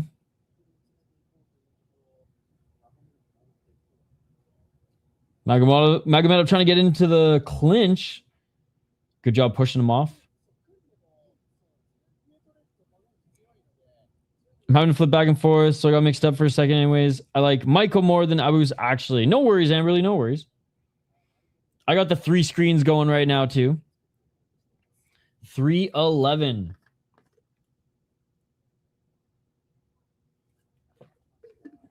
Left hand by Oleksiejczuk. Low kick by Magomedov. Magomedov on the back foot. Oleksiejczuk with the right hand. Magomedov with the eye spear hand position. The Burmese jab. Magomedov got the underhook. He's got the right underhook. Body lock. Let's see if he can get the takedown. Abus, oh yeah, like I said in the breakdown, he's always gonna have a good first round. No, Shara has not fought yet. Oh, nice knee by Magomedov. 227. Body lock still here by Abus. He's trying to get that trip takedown or just launch his weight to the left, and nope, they separate.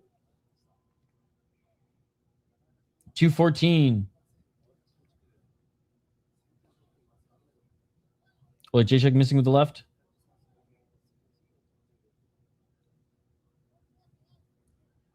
Oleksiejczuk missing with the low kick again. Nice 1-2.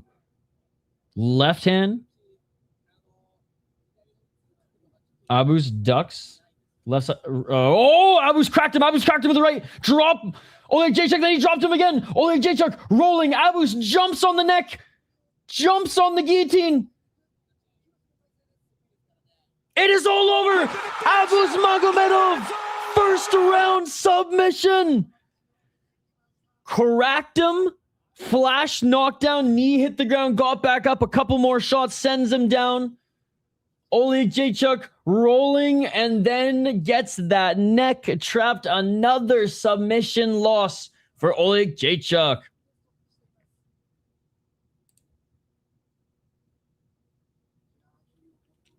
Damn. 3 more fights, buddy. 3 more fights. You know that's not how it works, man. You know that's not how it works. He almost got out of the submission. That Gilly was tight. He is out. Holy shit. He's out. He's dead. Nice elbow. Abus looked good. Elbow to the mouth. Oh, it was perfect. It was perfect. Dude, the slow-mo of it and then him like resetting as he runs back at him Neo style from the fucking Matrix. Let's go. No, my boy, man. No, my boy, Oleksiejczuk. Again, his younger brother, I'm more of a fan of. Thank you so much for being a member for 7 months. Let's go. Appreciate it, man. I'm excited for the next membership stream. It's going to be more lighthearted than the last one, I promise. Wow. I'm fucking starving, so let's keep the quick finishes going, guys. Let's treat this like corrupt FC. I mean one FC. I mean one championship. I mean, Aliskerov, Brunno, Ferreira, someone's probably going down. Charles Johnson, Asu, that one's probably going decision. Camilo, Sadykhov, someone's getting knocked out. Michel, Pereira, Magomedov probably TKOs him when Pereira gasses, or that one probably goes to decision. And then, God, Fiziev, Torres is either 5 rounds or Torres... I don't know, bro. I don't fucking know. How broken is Fiziev? That's the question. I don't know. I think the main event could go long. Which I'm perfectly fine with that. Great shot, that little elbow. Beautiful, beautiful, beautiful, beautiful.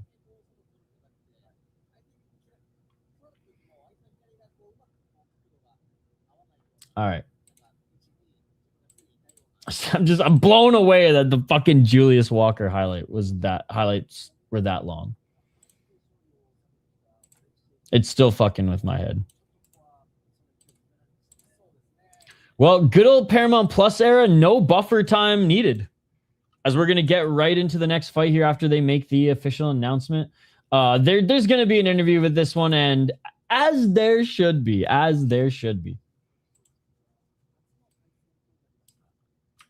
But yeah, I can honestly in this next one too, guys.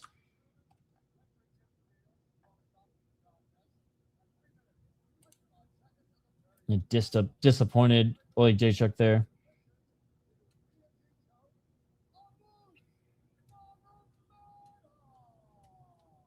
He's so fucking big for the weight class, man. And I mean, he does have a tough time cutting weight. He's talked about that before. Michael Bisping, wow, my word.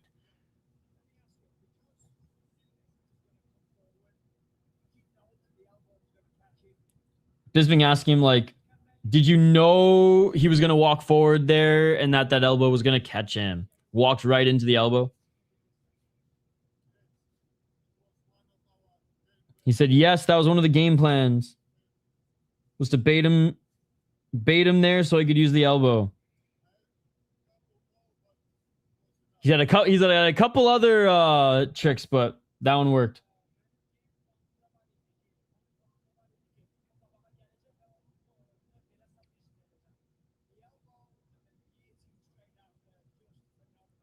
You could have ate that elbow? I don't know, dude. That was a jaw-shattering elbow. And that one didn't even knock him out cold. He got dropped by a couple other shots. Rolled a little bit, but that was a beautiful guillotine too. Fucking tight. No hooks on the side. Beautiful. Chef's kiss.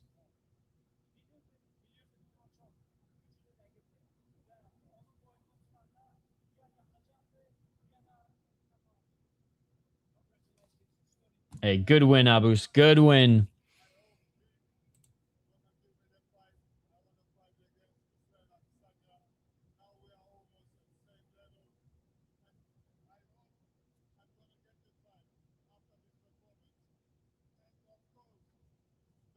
Who did he call out?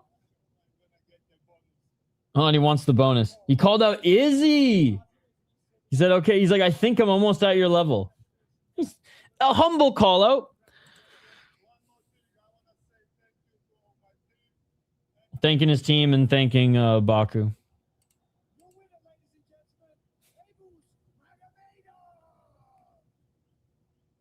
I'm really excited for this next one.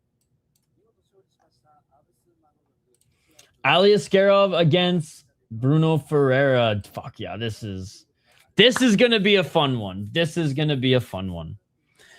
Neither of these guys have the best cardio, so like it's gonna be a fun first 2 rounds, and it's likely not gonna go to the third.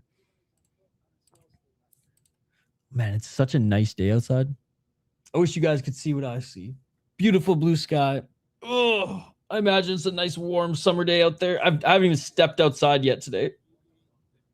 I woke up half an hour before this started, so I was stressing. I was stressing. All right. Let's tee up this next one.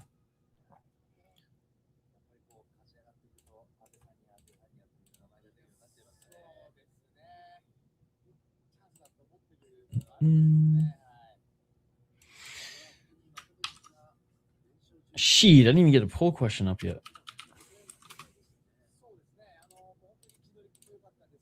So, by the way, I have a new monitor. I needed it for the hockey stream last night. I might even flip it and just sell it because it was a $20 monitor on Marketplace. Fucking $200 brand new. And it pretty much is brand new. Some Wells Fargo employee worked from home. Didn't even use it. And then Wells Fargo didn't want it back when he retired. So he sold to me for $20. So yeah, so I have like a hanging or like a free floating monitor that's right here. And that's what the stream page is on. So that is why I'm looking here when I'm reading your guys' shit and looking here for everything else. All right. Let's get to this next one. We have a Brunno Ferreira taking on Ikram Aliskerov. Aliskerov, 17-2 as a pro, 3-1 in his last 4 fights on a 2-fight win streak. 33 years of age, and he's the slight favorite coming in at -260. Him versus Izzy, 50-50. Couple of buff middleweights. Sweet. And again, after this stream, like right after the main event, I am house/dog sitting for my homies. They're leaving in a little bit, probably like an hour, and then right when UFC ends, I'm going to go over there. So I will be streaming from my buddy's house. You guys will recognize the house. You guys will even recognize Bobby, the fucking dog. Maybe even Winnie, too. You guys have probably seen on stream in the past. So we'll do PFL there, and then Lamino Shuto there as well. Want you to know absolutely no one noticed your eyes move 2 inches to another screen just because you look at it nonstop. Okay. I feel like I'm getting whiplash from all these fucking screens. I don't know how I survived streaming for almost 5 years with one monitor. That's just whack. I think at one point in my last house, I had another monitor that was like mounted pretty high, but how's it going, Josh? No Cage Warriors main card. No, I gotta... Depending on how quickly I get there, like I might get there in like 20 minutes. It's not that far. I just have to set everything up. That's the thing. I gotta take this light down. I gotta set the webcam. I'm going from 2 monitors to 1 again. It hasn't started yet, buddy. It hasn't started yet. Okay, let's do the breakdown quick. Ikram Aliskerov, 33 years of age, 7 KO TKOs, 5 submissions, 4 decisions. His only 2 losses have been via finish. Okay, then we might be able to squeeze it in. I got FOMO that we're not covering Octagon with a C right now. I wish it was on Sunday. 4-1 in the UFC, 1-0 in Contender Series. He beat Jung Young Park in his last one. But you know what? My boy Jung Young Park, my favorite UFC fighter. One of, anyways. He looked good in that fight, okay? Didn't he get like illegally kneed or some shit? He looked good in that fight, but he's a tough son of a bitch. Aliskerov also beat Andre Muniz, but Andre Muniz at that point was very long in the tooth. So like, as much as I love Jung Young Park, like the only win that would have impressed me over Jung Young Park would be finishing him, and Aliskerov couldn't finish him. So shout out to Jung Young Park. Honorary win in that one for me. Andre Muniz, if he would have lost or taken that to decision, that would have looked bad on him. He beat Andre Muniz how he should have beaten him. Lost to Robert Whittaker. Beaten older, long in the tooth Warley Alves. You know, this is the thing. What has this guy done other than not finishing Jung Young Park that has impressed you in the Ultimate Fighting Championship? Not much for me, to be honest. He beat Phil Hawes, one of the chinniest fighters in history. An older Warley Alves. In beautiful fashion, don't get me wrong, with the flying knee. Got murked by Rob Whittaker. Beat an older Andre Muniz. And then Jung Young Park battled his way to a fucking decision. A decision loss, but still. So on the regionals, he did really good. In Brave, he ripped it up against really good opponents. But I don't know, man. I don't know. I think he's super talented, but we just haven't seen the best of him in the UFC, and hopefully he still is in his prime, so we can see that best of him soon. Brunno Ferreira, though, good matchup. 15-3 as a pro. 9 KO TKOs. He's out of Brazilian TKO, so he trains with Gustavo and those crazy-ass Vanderlei prospects. 9 KO TKOs. He's been knocked out twice. 5 submissions, 1 submission loss, and 1 decision win. 6-3 in the UFC, and he won his Contender Series fight as well. Lost to Gregory Rodriguez, and no shame in that. Friggin' RoboCop is a beast. Good win over Vittori. Good win over Jackson McVeigh. Good win over Armin Petrosian. Armin Petrosian, one-dimensional striker, but still dangerous. Jackson McVeigh, regional grappler. Was able to finish him easily. Lost to Abus, whatever. He also beat Phil Hawes. Beat Dustin Stoltzfus. And the best fucking win on his resume, knocking out RoboCop in his UFC debut. He set the bar pretty high, knocking out RoboCop early, and hasn't really been able to reach that yet, but he is a good striker whose cardio is not as bad as it once was. Good striker, very strong. Cardio not as bad as it once was. Down to scrap. Grappling is fine. So I'm going with Brunno Ferreira in this one. I'm going with Brunno Ferreira.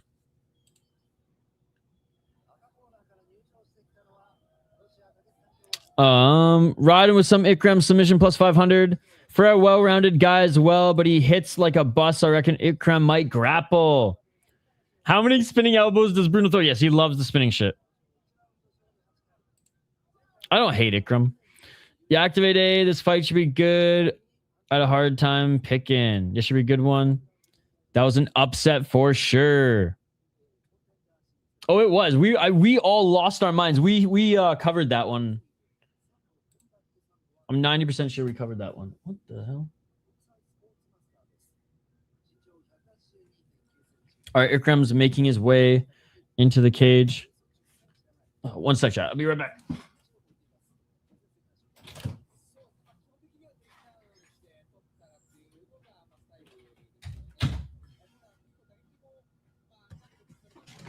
I got one more cup of coffee ready, but like I got to warm it up.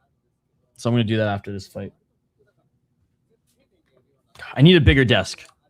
I had a huge fucking desk in Canada, and I didn't want to sell it when I moved, but I couldn't fit it when I was moving here. And all with all my other shit. So I left it in storage, and I have this small little desk, and I miss my fucking big desk. It's so crazy. Whoops, I have the wrong fight on here.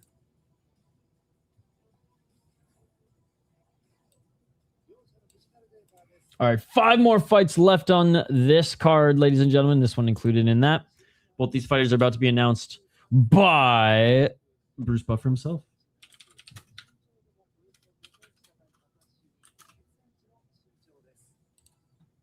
How's everyone's Saturday going? UFC in the morning. It's a different pace. It's a different pace. Usually we're starting Octagon or KSW or something right now, eh? Love Buffer's suit, by the way. Love Buffer's suit.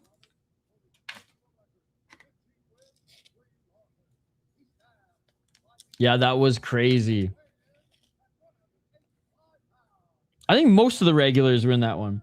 That was, I think that was well before at one point YouTube, we were in the YouTube's good graces when it came to UFC content. But I think that was even before our content was pushed much. So it was like this size crowd, and we all were losing our minds. Love me some early UFC. Dude, me too. Again, it would have been ideal if I was like just at home today doing it, but you know what? My friend's house is near a Quick Trip. My friend's house is near a Quick Trip, so let's fucking go, baby.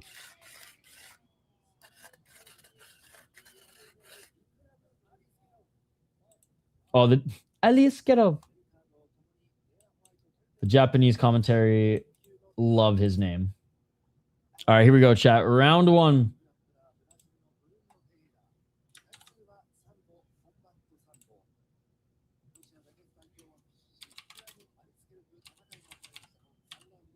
All right, round 1. Let's get it all.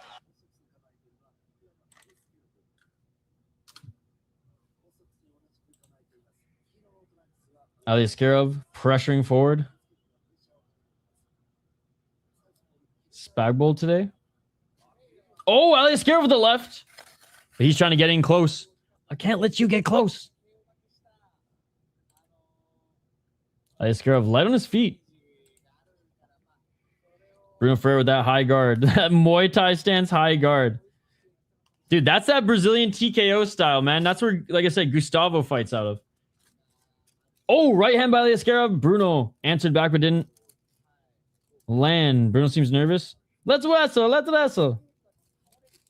409. I mean, you don't want to strike with Brunno Ferreira, dude. Just like you don't want to strike with Luis Gustavo over there in Ryzen. The champion now. Oh, Ferreira looking for the right and Aliskerov looking for the double leg. Brunno Ferreira defending well. Aliskerov trying to pick him off the cage, and he does, and he takes him to the ground. Brunno's a fridge. This is nothing new, Gary. I say this every time. Go to another channel if you want it to be a real MMA channel. This is not a real MMA channel.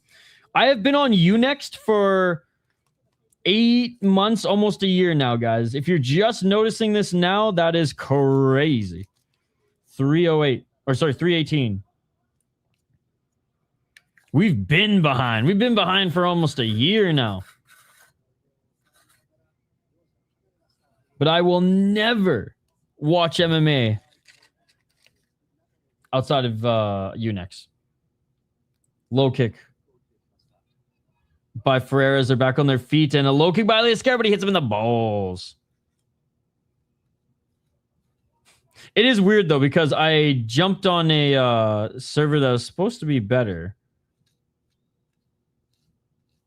but it's worse today. So I do apologize, guys. But behind you are.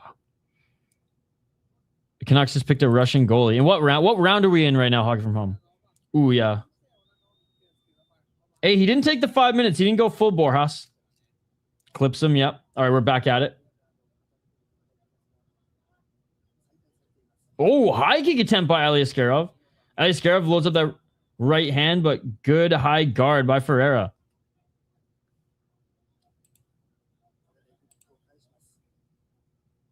Show you something, Ikram. Round 3. Oh, they picked a goalie with the 3rd round pick. Damn. He must be good, Hockey from Home. Was he the highest rated goalie in the draft or what? Brunno Ferreira loading up that right hand, swinging to miss. Good high guard by Ferreira, but Aliskerov sneaks in a left hand. Wrestle, brother, wrestle. He's been beaten like a government mule. 205, and there's the takedown again by Aliskerov. Let's see if Brunno Ferreira can get back up to his feet. 2 minutes remaining. There's another again, though?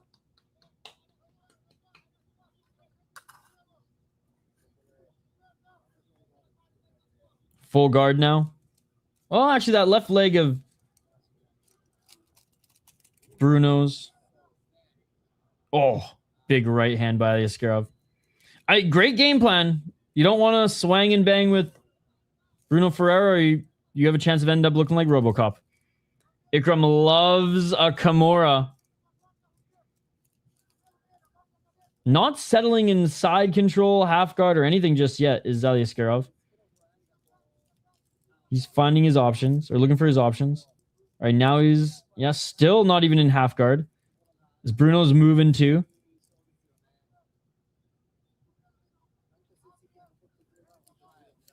Where did he play, Hockey from Home? Like, what team did he play for?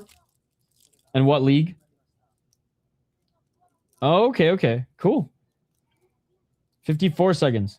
Smash in his mouth. Brunno is dangerous in guard. He loves arm bars. 42 seconds. Brunno active off his back. Nice little short shots there by Aliskerov, who will take this first round.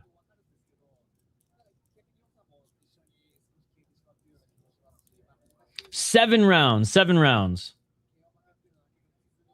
Not in this fight, in the NHL draft. Oh, he plays for just the junior Russian league. Okay. Damn, they used a 3rd round pick on a junior Russian goaltender? I hope the upside's there. Because you'd think they could fucking find that in... Oh, back up to their feet, Brunno Ferreira with the right hand. And that is going to do it for the first round, which I'm still giving to Aliskerov. 37-3 on strikes. 40-5 now, but yes. Close to 10-8. He beat the dog piss out of him.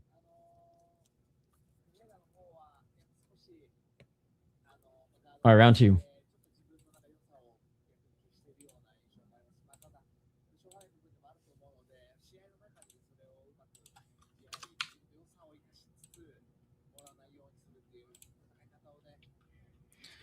The pick descended from the OHL in the second round. Names. What are their names? Yeah, because they had 2 picks, right? I can't believe the Ruck twins went to Pittsburgh. That's awesome. The Hulk needs to smash ASAP. Brunno does that exact opposite of that round. He wins. I think if Brunno would have knocked him out, he would have won. But did Brunno give a fuck if the decision was rigged? That's the real question. Olsen and... Okay, I like both of those guys, actually. All right, round 2. Let's get it all. 451. Right hand by Brunno.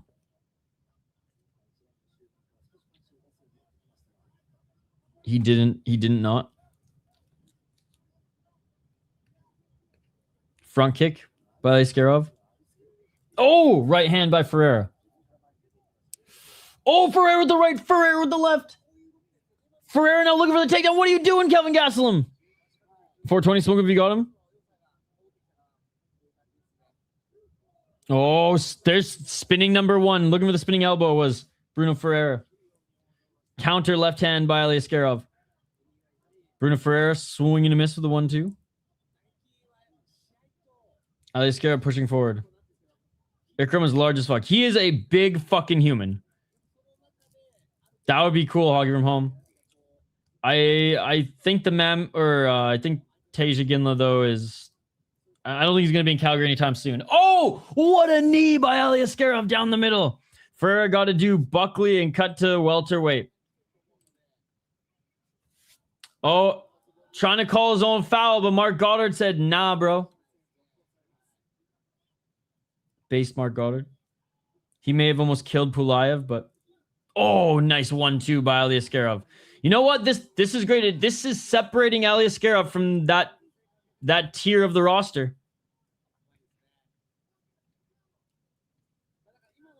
3-17. Big shots landing, and Aliskerov gets a takedown. Brunno on his left. Brunno setting up anything he can from the back, but Aliskerov still on top, feet planted. Brunno going to try to push him off. Aliskerov does have the left ankle of Brunno in his hand. He lands a left hand and trying to enter half guard or trying to enter side control, but Brunno moving. We got some north-south action here. Literal crotch sniffing. Oh, reverse triangle coming. Reverse triangle coming here. Aliskerov threatened it anyways, but flattened out Brunno Ferreira. Aliskerov looking for the back take. Aliskerov with the right hook in. Beautiful. Oh, he couldn't get the right hook in. Now he has it. Now he has the left. Nice back take. That would have been insanity. That was a nice back take. He might be able to settle and mount now that Ferreira's moving to his right. 209. That left knee by Aliskerov is not planted yet, so he's not completely in mount, but he does have his back and he does have both hooks in. Oh, lost the right hook and the left. 159.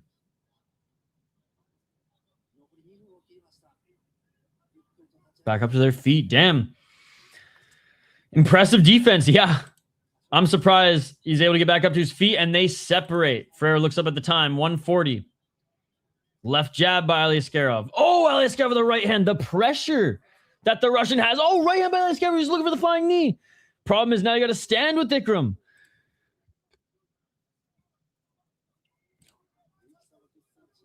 Nice left hand by Ferreira.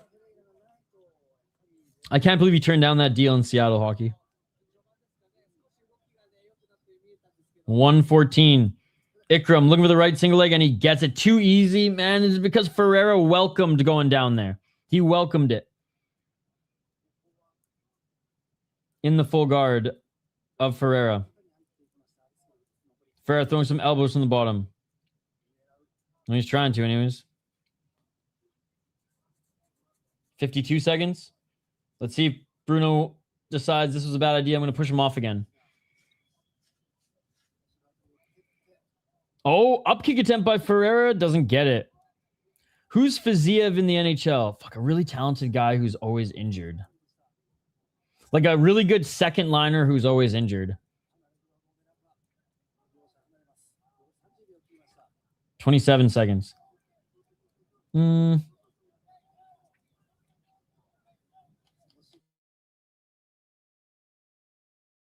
Of options. But I would say like a solid like, oh! Tripping was Ferreira, and catching him on the ground was Aliskerov. Aliskerov's 10 seconds. They ate that. Brunno looking for a heel hook and a back take. Oh my God. He was almost able to set up a calf slicer, but there's only 3 seconds left. Yeah, Aliskerov up 2 rounds. Brunno Ferreira, cardio-wise, still seems fine.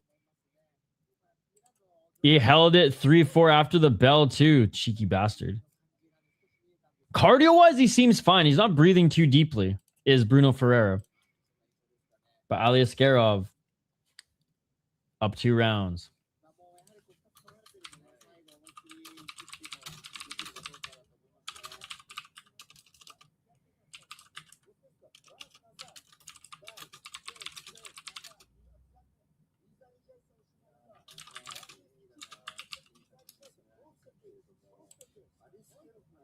Brunno definitely fade in. Brunno is also low output. Body language wise, Aliskerov looks way more tired. But he's been faster and been able to pressure Brunno this entire fight.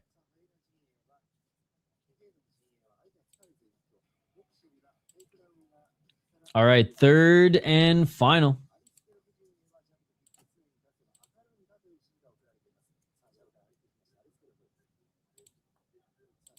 Brunno swinging. Brunno missing. Oh, there's a nice counter by Ferreira. Right? By the way, the Wild picked Adam Anderson, who's a center. Adam Anderson's a good player. I watched his highlights yesterday, actually. 433. Is Hoppy and Z are on right now, right? Striking News? How's their stream doing? Oh, counter right by Aliskerov and the left hand by Ferreira. And Ferreira definitely still slow out there. Despite breathing heavily, more heavy, and whose body language wasn't the greatest coming off the bench, like tired-wise. Aliskerov still, his jab still got some pop to it, and his striking still a little bit faster. Nice hockey from home. That's awesome. Front kick by Aliskerov. Oh, Bruno's going to set up some spinning shit again. Couple of heavyweight middleweights, right? Aliskerov looking for the left single leg. And he gets it too easily. Too easily. Brunno Ferreira was trying to set up a triangle. He lands a short elbow. And he re-enters the guard. Brunno Ferreira's letting him get... He's letting himself get taken down too easily to try to catch some sort of submission or some sort of position where he can have dominance from the back. But he's losing the fight, so you can't do that at this point. Right elbow from the bottom. Bruno's not fast, no.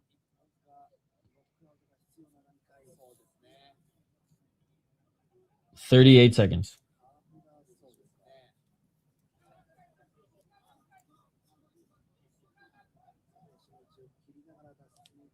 Trying to pass into half guard. Is Aliskerov.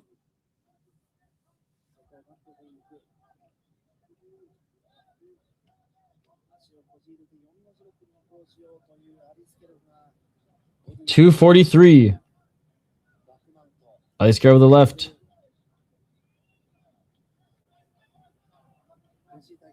.234. Oh, body triangle with 2 minutes and 29 seconds left. Aliskerov, body triangle secured. Right arm, not quite under the chin yet.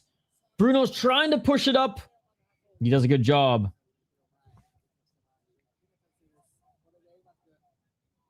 Full control here by Aliskerov. That body triangle is tight. Wherever Ferreira rolls, Aliskerov rolls with him.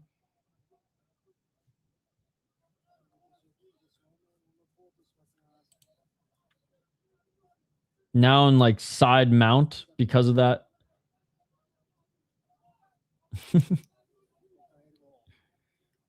$149.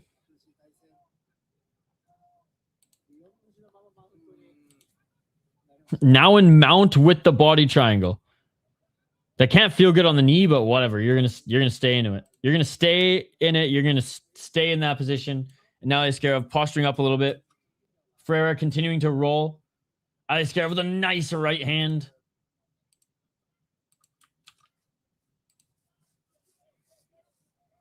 And just over 2 minutes of control time in every single round for Aliskerov thus far. Sounds good, Hockey. Thank you. Didn't see this one go into decision. I'm not going to lie. I thought if it went decision, Aliskerov. But I thought of finishing this one. Close fight. Get out of here. 54 seconds. Ground and pound by Aliskerov.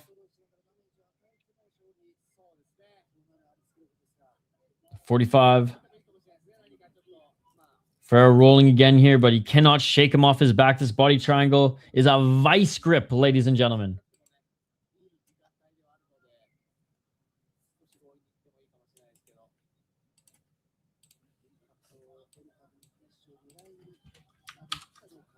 .24 seconds. A little showboating there by Aliskerov. I told him to do the opposite of what he did, and he proceeded to do exactly the same thing. Oh, 10 seconds. Ref is telling Ferreira to defend himself. This was the ref earlier on this card. He just ended the fight already. And that is it, ladies and gentlemen. 30-27. Not even close. Aliskerov dominated. He beat Ferreira where Ferreira needed to keep the fight, which was on the feet. And he obviously out-grappled him as well. I'm very impressed. Not that Ferreira's a world beater, but I think Aliskerov, despite not fighting the best guys on the come-up, other than in his loss against Whitaker, he's in that next tier. He's in the tier above the guys who Ferreira's been fighting and who he's been fighting as well.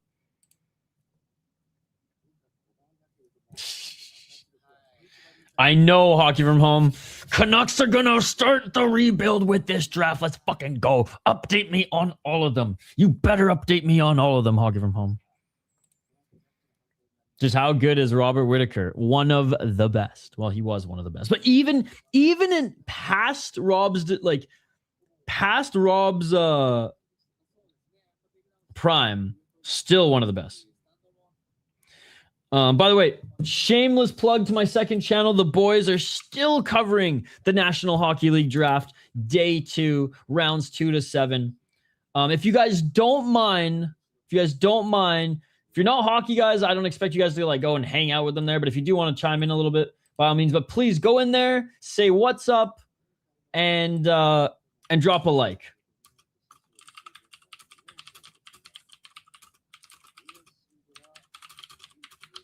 I said, go raid my homies who are live on my second channel. He's going to ban you if you don't update. Hockey from Home has like 8 other accounts, though, so Sounds good, Hoggy from home. Sounds good. All right, we are awaiting the official decision. All right, no, don't need it. All 3 rounds go to Aliskerov. I made I was running the whole stream yesterday. I just wasn't. Yeah, I mean, you saw me coming in and out. Any of our inside jokes, even our normal non-inside jokes on the channel, they don't watch MMA nor watch my channel at all, so they have no idea, which one makes it even funnier. Well, you didn't need to do that because you were the exception, but okay. It's kind of weird that you would do that, Hawk from home. Aliskerov huffing and puffing as much as Hasanov was.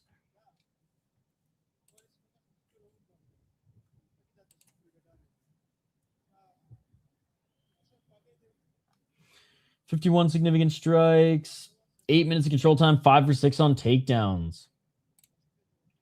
All right, this one should be a fun fight. This one should be a fun fight.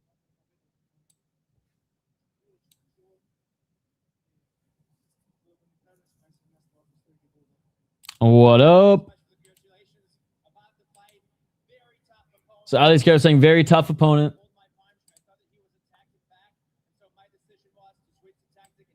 Says hits very hard, so my decision was to pick him up and take him down.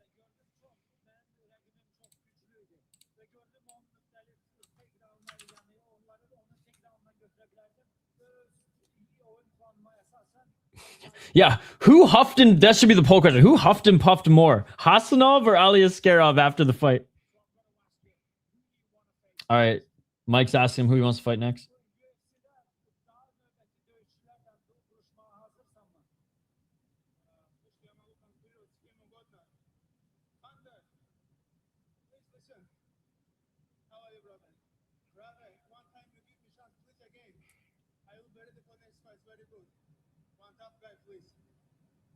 He wants a top guy. He wants a top guy.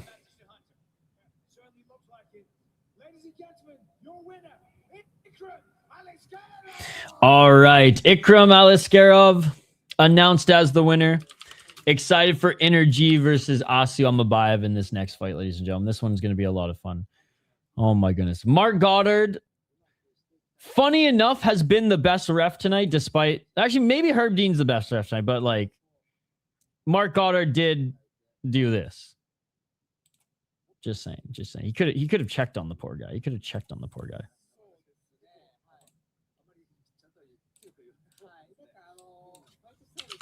All right, 4 more fights left on the card, ladies and gentlemen.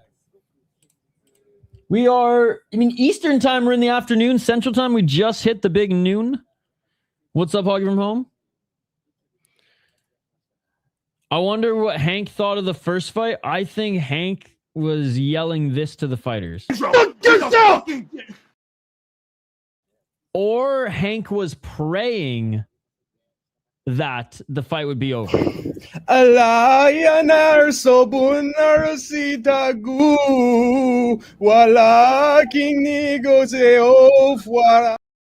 wish I could just fast forward the clip to the end. What's up, Hoggy from home? What's up, Hoggy from home? What's up, Hoggy from home? We got so many Hoggy from homes here.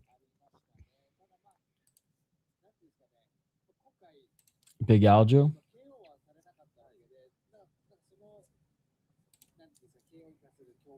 I'm helping drop likes. Thank you, Hockey from home. Thank you. All right, guys, I'll be right back, and we will dive into the breakdown of Energy versus Almabayev. I imagine this fight goes to decision, but, Energy surprises us.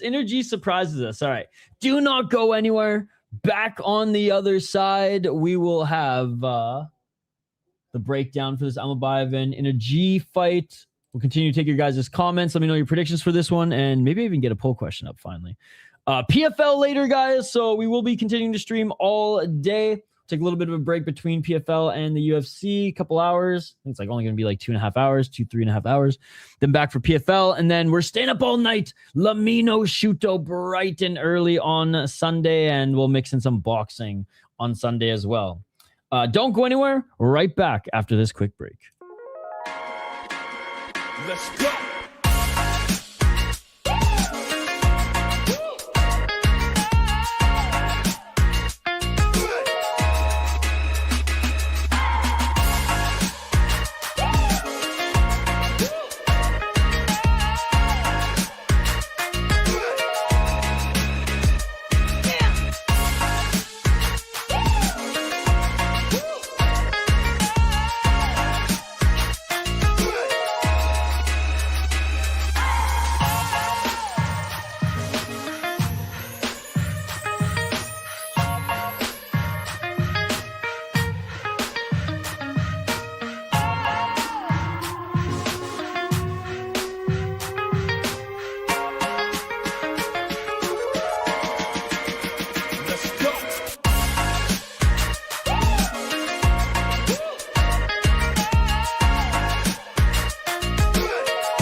Let's go.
Let's go.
Let's go.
Shit, I was muted that whole time. I was saying that hairline, I complain about mine. It ain't that, ladies and gentlemen. It ain't that. Back here live on the State Life Project YouTube channel. 4 hours into this card, and we are buzzing, ladies and gentlemen. Even though it was an early card, we are buzzing. Even though I had to get up early for one, we're getting up early for UFC, and we're getting up early tomorrow for Lamino. It is worth it. Energy in the blue corner. He has just entered the cage. Let's run down both of these guys here in this flyweight matchup.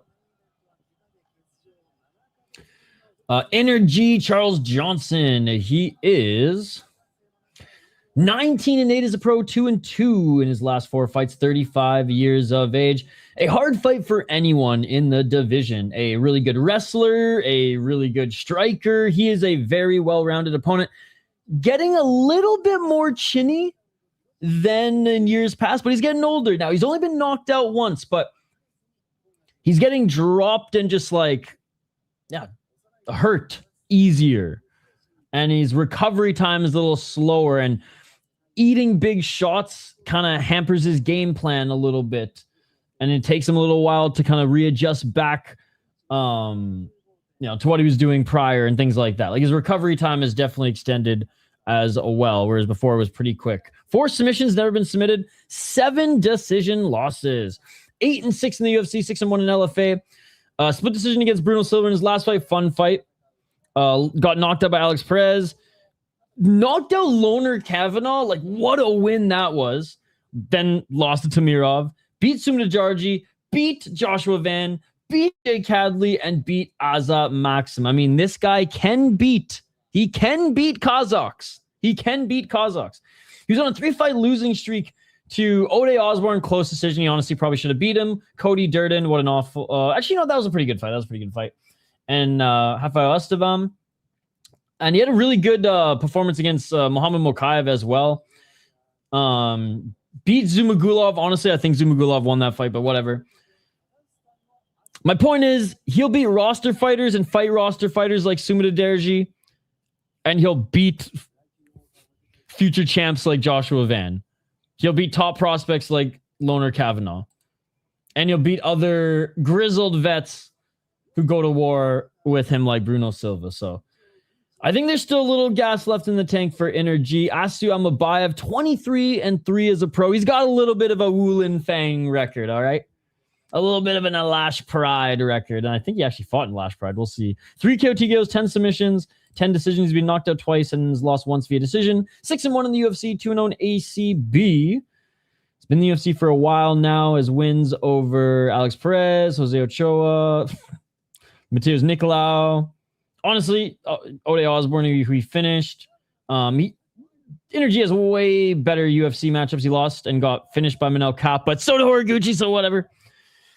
He fought in Brave and did well. Neza, that's what it was. He fought in Neza. Fought in M1, Neza, Brave, all against good competition. But yeah, there's the Alash Pride. Lost to Tagir Ulanbekov in 2017. And some other guy who never turned out to be anything. But other than that, his only other loss was to Manel Kapp. He went on a crazy win streak between that as well. Fuck, bro. Hey, what's up, Denial? If it goes decision, Almabayev's probably going to win via robbery or just win a decision. I say that because Energy sometimes is on the bad end of decisions that he should win. I think if there's a finish, it's going to be in a G. Some might say, you should flip that around. But Shara Bullets on the UFC today. Yes, he is. Praying for Energy win here, but Asu's pretty good. Yep. Do y'all know Charles Johnson is a cheater? But because when he runs out of energy, he activates his energy. That is a good dad joke. Hey, thank you for dropping likes on the Soda Pod. I was going to say, Hogger, I'm like, why aren't you supporting the Soda Pod? I'd honestly rather see the Soda Pod grow than this channel. The Soda Pod's an actual little business venture. This channel is just... This channel just keeps me off the streets. Unless you're Hank the Tank. He wants me on the streets. All right, round 1. Good to see you, Denial. Let's go into G. Baseball tournament mode. Just stop him in to pay my dues in the form of a thumbs up. And I hope all you motherfuckers here have done the same. Yeah, we're trying to get to 50 likes on the stream. Yo, PFL tonight if you're free, Denial. It's a sick card. All right, low kick by Almabayev. Oh, and Joe Lozon signed with BKFC. Just went over to the Soda Pod video. Just leave a like. Oh, thank you. Thank you. Guys, go do the same on Inside the Cage. 420. Smoke him if you got him.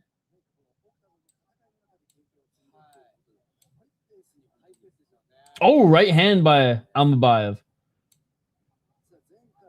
He should color his hair like Krusty the Clown. Oh my God, yes.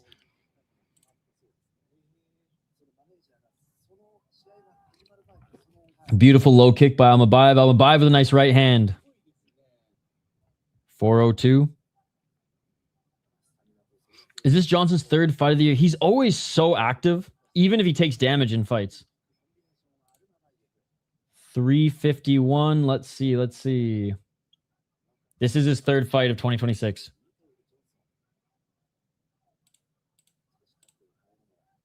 Oh, big left by Almabayev. He cracked him. He's a married man. You only can get away with that haircut if you're married. Oh, another big left hook by Almabayev. Oh, right hand by Energy, but he slipped. Energy landed a right hand, but he slipped. Asu swinging for the fences. Energy decided to do that as well, and he slips on the canvas. I think he's going to get 5, but could be his first. But could he be the first ever to do 6? I think it all depends on how much damage he takes in this one. 308. Almabayev in his guard. Lozon to BKC makes sense. I want to see Morono there as well, but Aspinalled to BKB is dumb in my opinion. 240. As long as she fights an open weight, it's all right. Marab said Sabatini's the next Khabib. Lol. Oh! Right hand by Almabayev as he re-enters. Another left hand by Almabayev as he's trying to enter the guard, but good job by Johnson. Scrambling off his back. Diver's going to beat her ass. It's funny because Lozon is like he's got dog in him, and his boxing's actually like was underrated. But like, man, he's the jiu-jitsu guy. I hope it's not an Olenek situation. He's been out of competition for a while. Oh, hammer fist by Almabayev as he's trying to just settle into anything on the ground, but Energy keeping that butterfly guard open. The Red Queen would beat Ferreira, in my opinion. You were saying that. Oh, Almabayev grabbing that neck. Is he going to try to set up a guillotine here late? Might as well just finish. Oh. 132. Almabayev trying to snatch up that neck. Energy doing a good job fighting the hands. Look at this pressure from this little Kazakh. He's free at last. Think Dana White's free at last. Back up to his feet. Oh, takedown by Almabayev. But now Energy with the reversal looking for his single leg. But good job getting that left arm around the shoulder was Almabayev, and quickly tries to get the back, but Energy flat on the ground, and now in side control is Almabayev. Last fight, the Red Queen fought with a broken forearm for 3 rounds. Is still dominated. Damn. That shit beautiful than a motherfucker. Oh, Energy. Good job getting back up to his feet. Nice knee in the clinch. Another knee in the clinch by Almabayev. Almabayev tries for the trip takedown. Can't get it, but lands. Lands the left single leg and just sweeps that shit, man. Dude, this is a sick performance by Almabayev, man. In the guard he goes. Those little arms, though. Those little arms. He couldn't even reach Energy's head. That's hilarious. 4th round of the draft starts now. Let's go.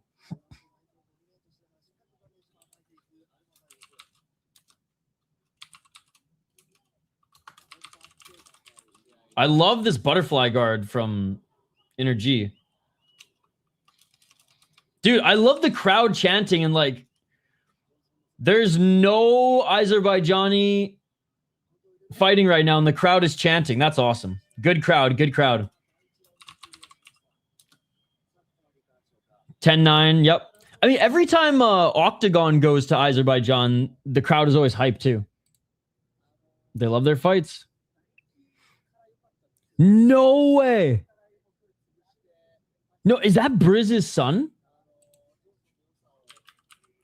I thought he played in the USHL.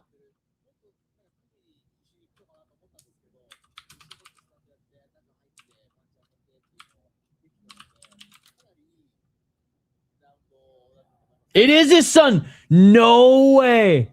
No fucking way. Oh my God, chat. You have no idea how badass this is. I didn't know he played in the dub. That's sick. The universe is so humongous big. Humongous big, ladies and gentlemen. Tiger Low. Oh my goodness. I'm so fucking stoked. All right, round 2. The NHL draft's going on right now, guys. All right. Let's get it all. The universe is so humongous big. Oh my goodness. Tell me someone in the live chat knows what I'm talking about. Andrew A., you still here, brother? Andrew A. is gone. 442. Hockey from home doesn't even know what I'm talking about. And she's hockey from home.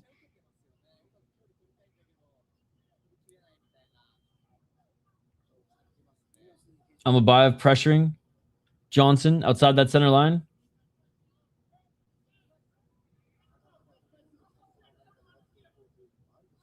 Oh, spinning heel kick by Almabayev. Right hand by Almabayev. Asu looking great. Whenever Energy does this, it's not a good sign.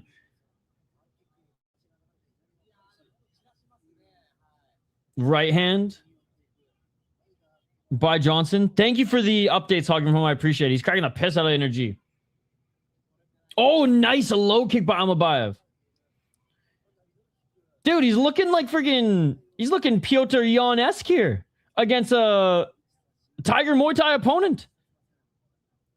I'm going to share it. Don't worry. I'm going to share it. I'm going to share it. I'm going to share the context and the clip after this fight. Oh, nice. Defending the takedown by Energy. People are even texting me about it. That's hilarious.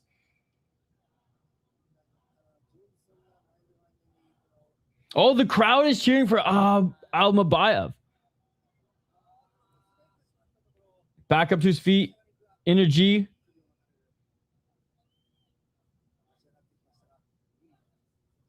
Left by Almabayev.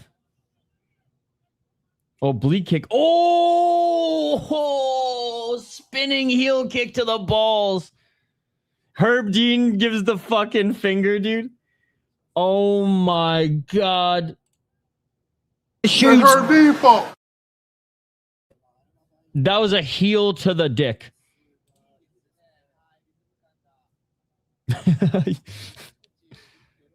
Oh. Bro, he's already on his feet. This guy ain't Borjas, I'll tell you that much. This guy ain't Borjas.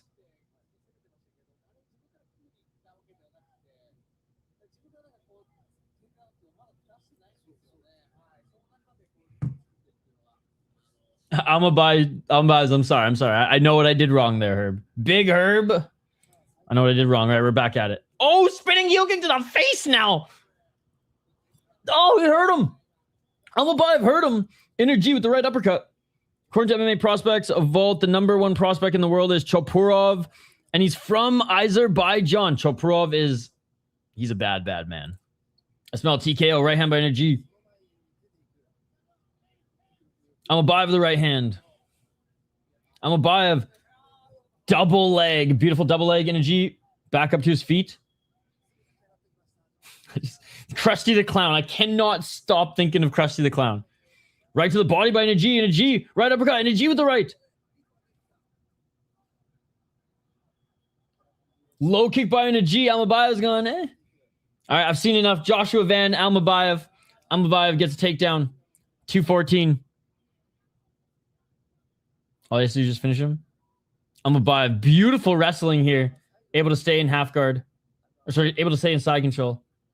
Energy back up to his feet. Almabayev now looking for the back take. Nope, can't get that left hook in. Just continue to hold the underhooks. Oh, now tries to get that left hook in. He's got one hook in. Energy so good at getting out of these positions, though. Oh! Unbelievable job by Almabayev getting that right arm under the shoulder and just getting right into, at the time it was half guard, but now back in that butterfly guard that Energy loves to employ so well. Oh, yeah. Everyone ripping on Borjas last week for it. But he came back and won the fight, dude. What a comeback.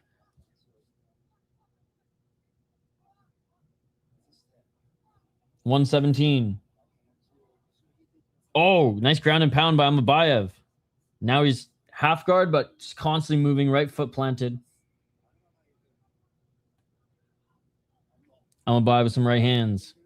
Now he's trying to get the back again, but Energy's so good at keeping those leg hooks out and back up his feet is Energy, but Almabayev right back on top of him. Man, this guy's just motor. Almabayev just buzzing. Just does not stop. Like, talk about pressure, man. On the feet, he was looking like Piotr Jan. On the ground, he's pressuring like Marab. I mean, like, who is this guy? Barbanov is good. 31 seconds.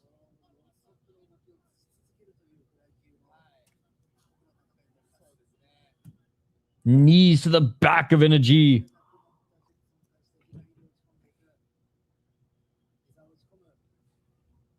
Great round again by Almabayev. Oh, he finally got the back take with 10 seconds left. He got the back take. Took him long enough. What the fuck? They gave me an ad with 8 seconds left? Wait, what? They gave me that too? What the fuck is this? Jeez. Connor promo. That's a close round. Stop. Tell Kyle they got him, or is he not focused on the draft? I'll let Kyle know, and Tim's probably watching right now.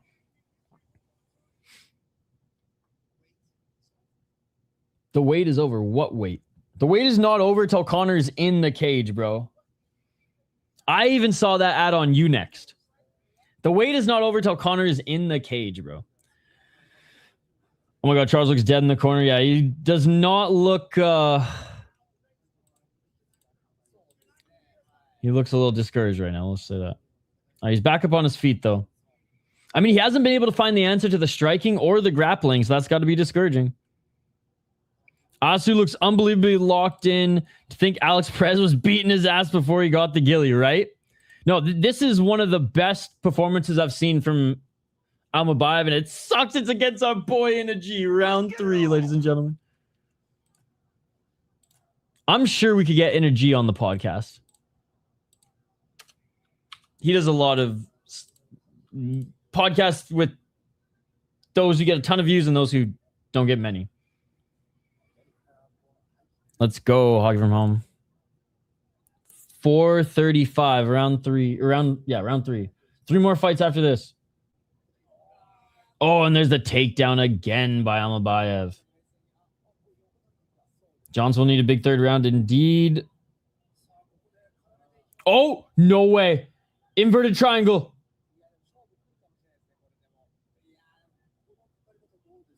Oh, can he get the leverage? He's got to have to flatten out Almabayev, and then, yeah, I don't think he's going to get it, but wow. Oh, if he can turn and get on top. Charles Johnson's a dream guest for me. And he's out of it. Didn't have the leverage. Hell yeah, Hockey from Home. Hockey from Home is going to get us Ngannou on the show. 341.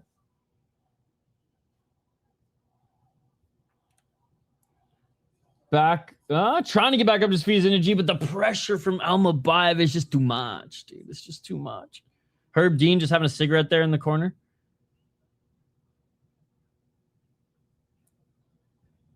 Of a certain variety. Stop the fight. That's 2 times now.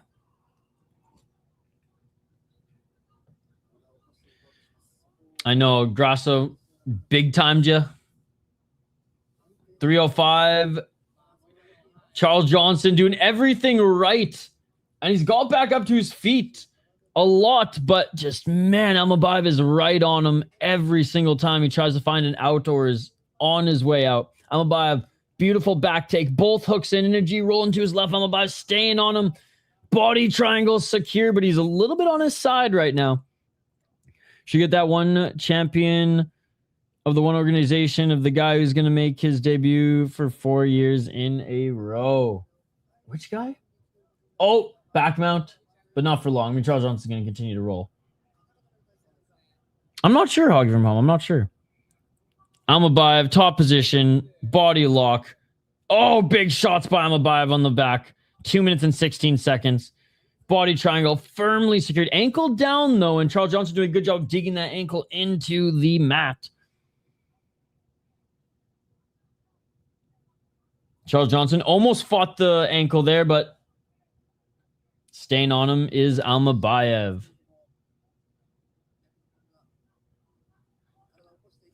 $152. Over 2 minutes control time for every single round by Almabayev, and he has made use of it. Oh, he's getting his left arm underneath the knee of Johnson, who was going for the Suloyev stretch. Oh my goodness. Oh my goodness. He got it! Oh my God, he got it! The Saloyev stretch. He tapped. Wow. Wow. And the crowd goes wild. Oh, cool, Hog from home. What? So Almabayev. Best performance in the UFC thus far, man. Good display of respect between the two here. Unbelievable. He finally got the finish, sis. He finally got the finish. Best performance in the UFC for Almabayev so far. That was awesome. That was awesome. 3 more finishes. I'm just fucking starving. I didn't eat breakfast, so... It's hitting me now, Chad. It's hitting me now. His dad won the Grey Cup with the BC Lions. Yeah, I know Nate Tyrus. Or sorry, Nate Sparks. Tyrus Sparks. The prospect. His stock is through the roof after that. Look at Jared Gooden. Oh my God. Paul Felder looks like more of like a firefighter than a cop, to be honest. Maybe like chief of police.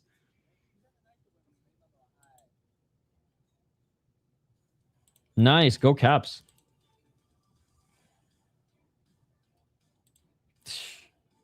Great performance. Alex Perez really is the GOAT. Got caught in a lucky gilly against Asu and knocked out Johnson in the first round. What a fucking sub, right? Unfortunately, probably yes. But I wouldn't look as goofy. Like I said, my hairline's bad, but it ain't fucking Charles Johnson bad. Oh, chat, I cannot wait. It's fucking eat and stretch before PFL. Like I slept through my... I woke up at 6:15 Central Time, so it started at 8 for me. Woke up at 6:15. Had another alarm at 6:30, so I clicked fucking snooze, right? As we all do. Oh, and fucking... Then woke up at 7:35, and I was like, oh, shit. And then, yeah, it was not good. I had just enough time to make coffee. I think you could say that this fight has the most impact on title implications on this card. I agree. Sunuji didn't knock him out, so Asu can never be champ. I didn't sleep much hogging from home. Yo, what's up, Snake? Good to see you. Could Rod Tang beat Asu? That is the question. Good to see you, Snake. Featured fight is next, ladies and gentlemen. Sadykhov versus Camilo. Camilo, sorry.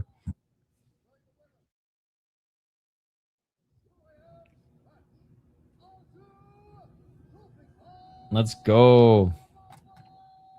Yeah, hockey. I don't really sleep much. I don't know how I'm alive. I mean, I wouldn't be complaining if that's why, if that's the reason why I wasn't sleeping.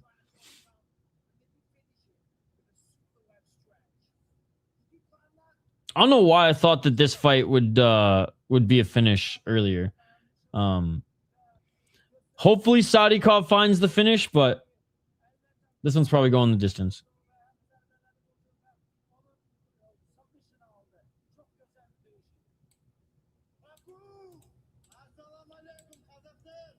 Asu's just saying what's up to the audience, and woo! Yeah, the draft went late. The draft was, I think, 4.5 or 5 hours, right? Hockey from home? It was a late one. I don't even remember how long we were streaming. It was long, though. I ate too much food before bed, too, so, like... my stomach has certainly been something. There's a reason I'm taking all these breaks today. Let's just say that. I ate way too much food after because it was so late and I didn't have dinner, so I ate so much fucking food after the stream, and oof, it's been a rough morning.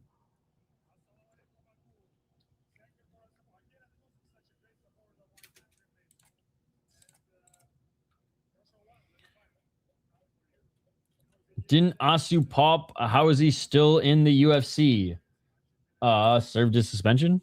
I mean, my friend Goozy popped and he served his suspension. He's fighting on a card coming up. It was 5 hours, 16 minutes for your stream last night. Damn. Was able to pop in for the NHL draft last night. Watching the Spain game. No worries. It was World Cup and there was LFA, Cage for UFC. There was a bunch of good stuff going on yesterday. So no worries.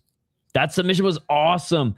I would say that submission is one of the best submissions because it's just like, you just clown your opponent kind of, right? Like, your opponent's going to look goofy in that submission. That and the Boston Crab. Where's my charger? The Boston Crab is pretty embarrassing too. What the hell?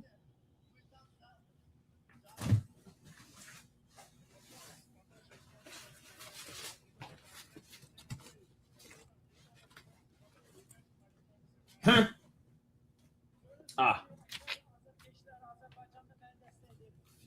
Portable charger. My light's about to die.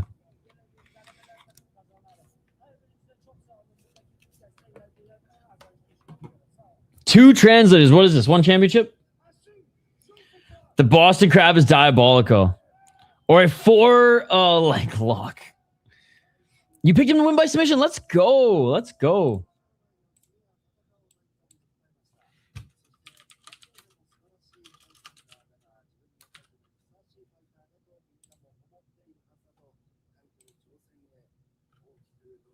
All right, Sadykhov versus Camilo next.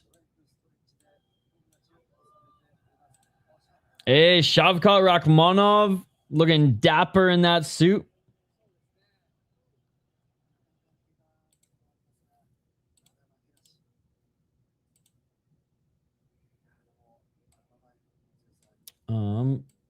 Good thing Laura Sanko's not there. She would have flooded the goddamn place. All right, Nazim Sadykhov, 11-2-1 as a pro, 2-1-1.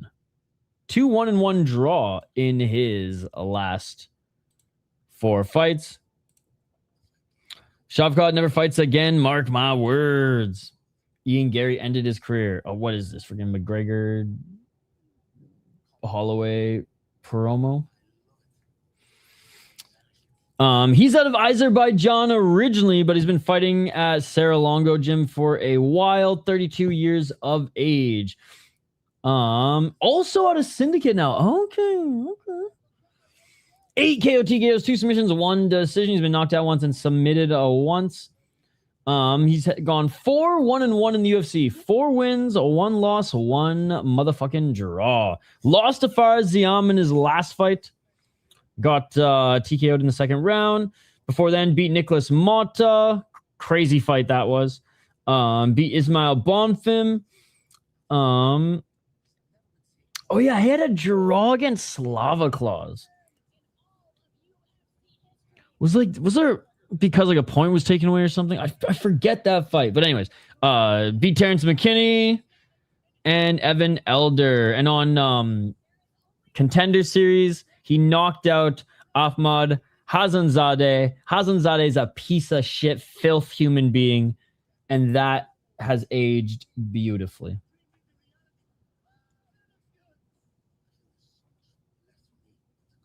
Let's go. How many more picks does the Canucks have after this Hockey from Home?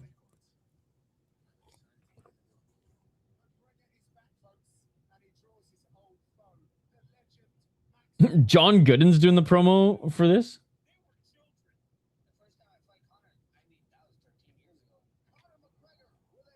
Damn, they fought 13 years ago. That's crazy, man. Before the Reebok deal.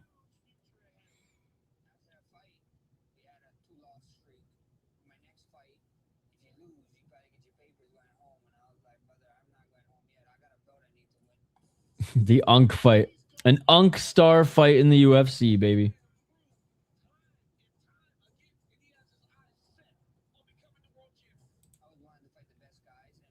UFC packages are so good.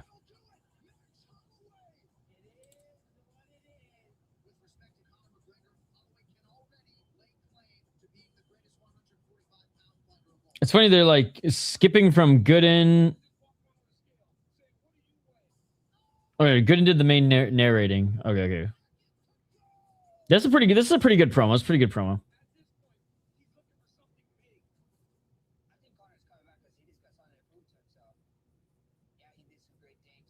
It's got like this is like a little bit of like, you know, well, to be honest, the last time McGregor fought vibes. Like this is like a 5-6 year ago UFC style promo.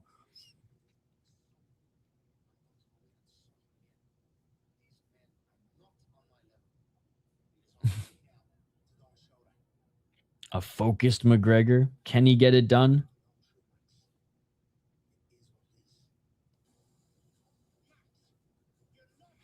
It's so funny just seeing. He was so fucking tiny when he fought. Compared to just the McGregor we're used to seeing walk the streets today. Sounds good, Hockey.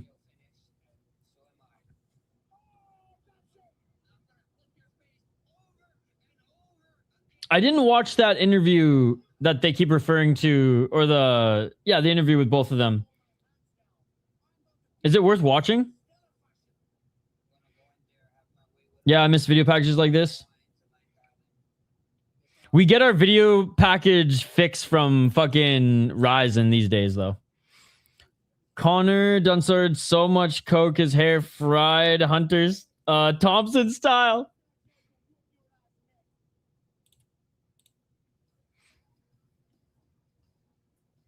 That was a good promo. Probably one of the best ones, if not the best one, Paramount has done yet. Sounds good, Hockey. Sounds good.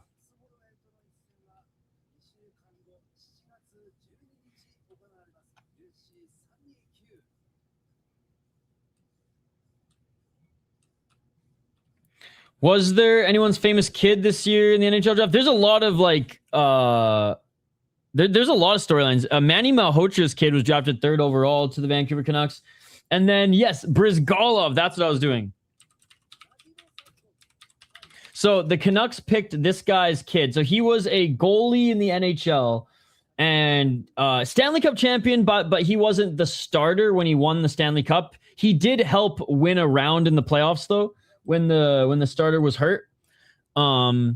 So basically, this guy was he was a good prospect who won a cup early in his career as a backup, then went to Phoenix when the Arizona Coyotes had a team, or Scottsdale, I should say, and did well there. So well there on a bad team, but his stats were so good that he signed like a stupid big contract. Like I think it was like 12 or 13 years, which you can't even sign that big of a contract anymore in the NHL. He signed like a giga contract as like one of the highest paid goalies after that with the Flyers, and then stunk with the Flyers, like to the point where they bought out this horrendous contract.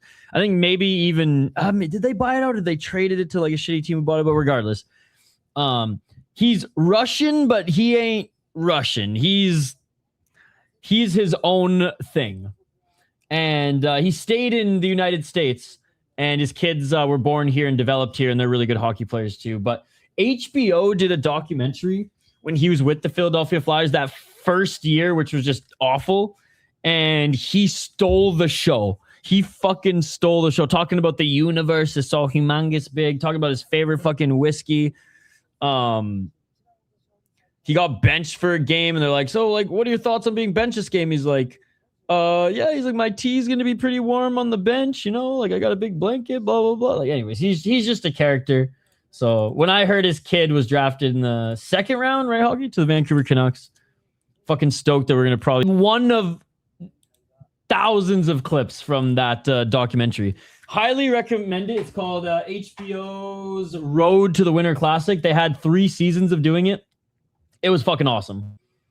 Maybe they had 4 seasons. I know Babcock's season was insane. The first season with the Capitals and Pittsburgh was awesome as well.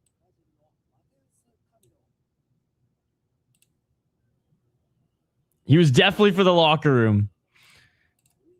Good to see you, Silas. By the way, I forgot to mention, Aguilar's kid got drafted to the Flames. Yeah, again, Jerome McGinley's kid was drafted too. But I guess I didn't mention hockey because like I don't think he's gonna go far in his pro hockey career. His big brother is better. Why you bully me? Why you bully me?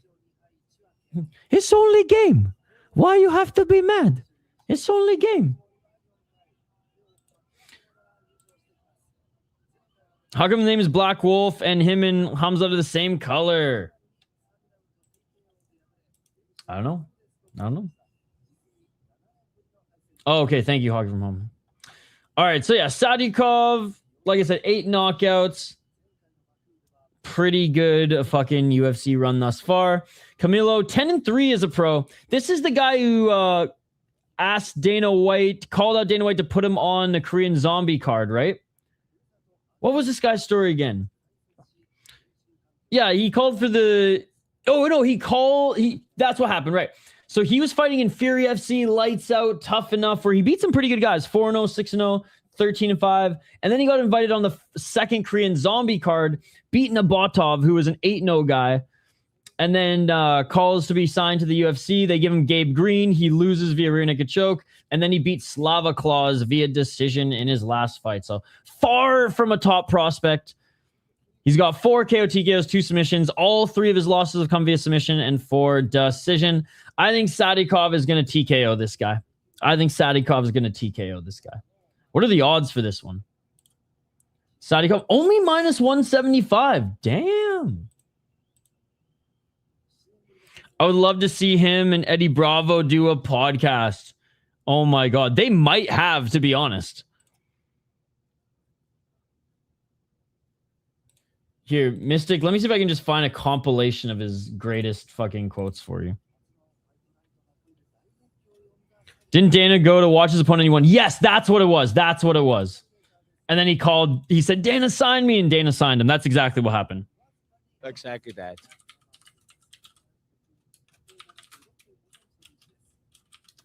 So when you look at best of Brizgalov, and it's not even his hockey playing career, it's just his fucking... Oh my God, here they are. There's literally a compilation here.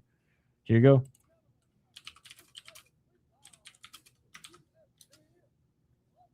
All hockey goalies are weird because like you got to be weird to have a job where people send fucking rubber pucks at you 80 to 100 miles per hour. But honestly, maybe even the defensemen are crazier because they don't have as much padding as the goalie. I think that's actually a Briz quote. He's like, you think I'm weird? The defensemen, they have no padding, and the coach say, block the shot. Every time you play exactly that clip, I can't believe it's not DDP. Yeah, no, Christian Wolwin. Did you see Justin say my father is my dad?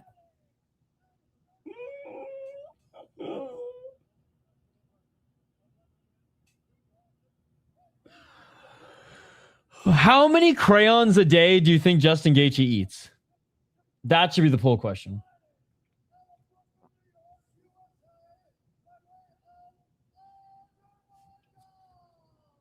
The Azerbaijani crowd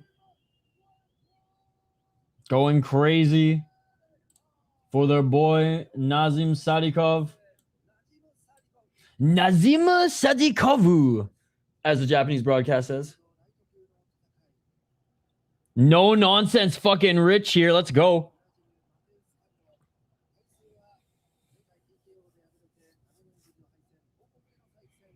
Gaethje has Crayola on speed dial. I didn't even catch it. That's hilarious. All right. Back at it. Round 1. Sadykhov. That's so awesome. 445. Wide stance for Sadykhov.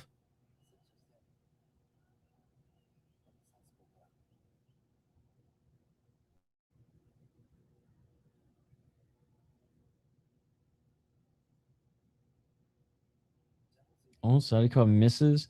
Baseball relief pitcher, I kind of known for being a bit of odd since they are in the bullpen all game and do their own thing. It's like a backup goalie. They're only playing 20, 30 games of the season. Most time on the bench, but have to stay ready at all times. And during an interview, he just randomly goes, my father's my dad. And they're like...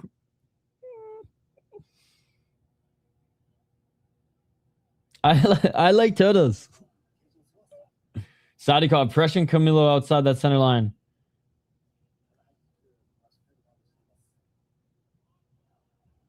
.346. Oh, Sadykhov with the left. Low kick by Camilo. Sadykhov. Oh! Camilo cracked him! Camilo cracked him! It is all over! No way! No way! No way! Oh, and Sadykhov is mad about the stoppage. He covered up and the ref ended it right away. Oh my God, man. What are these freaking trigger-hungry refs? This ref was actually pretty good earlier, too. Okay, I got to see the replay. All right, let's look at the live chat here. Wow. Oh, that stoppage was ass, too. All right, looking at the replay of it. Cracks him with the right, straight up. Sadykhov goes down. He's not out, though. Covers up. Yeah, that was a bad stoppage shoot. He didn't hit him with anything.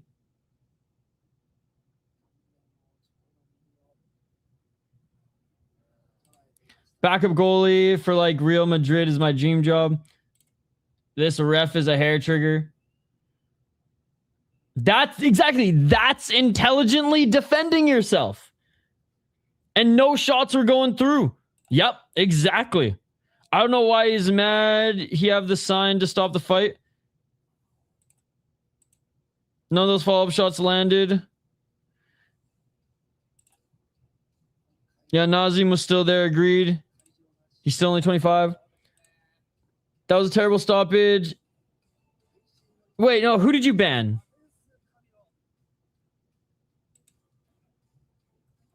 Don't ban anybody for something like that. Wait, and who said it was? No one said it was a good stoppage. Oh, he's banning activate A? Shit. That's covering up. That's a good stoppage. Can't get dropped and cover up like that. I mean, that is a fair argument. But like, what else are you supposed to do? Unfortunately, just look bad for him?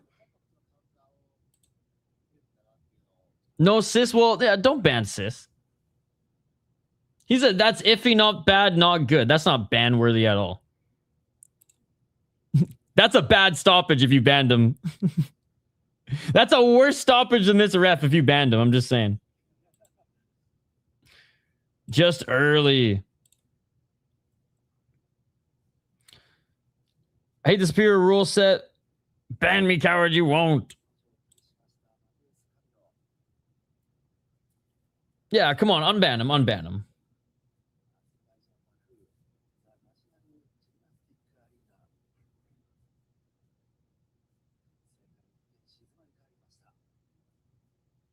I did, yeah. Unban him, please. Thanks. Because with that logic, you got to ban activate A2. You got to ban... you got to ban striking ace and like... Yeah. He ain't trolling. Very unfortunate for Nazim. He had all the hype in Baku.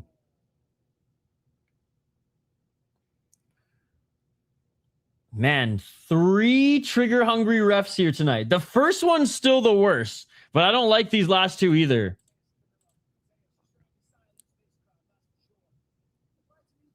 I'm calling y'all out too. I know, but I'm kind of enjoying the irony of that.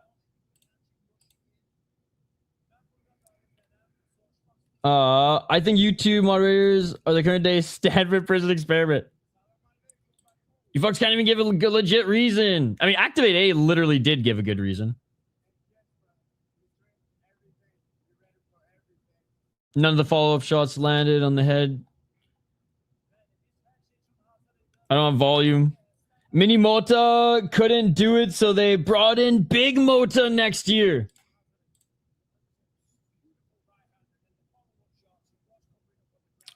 Just it's a bad look. Bad looks don't stop fight. At least he gave a legit reason, though.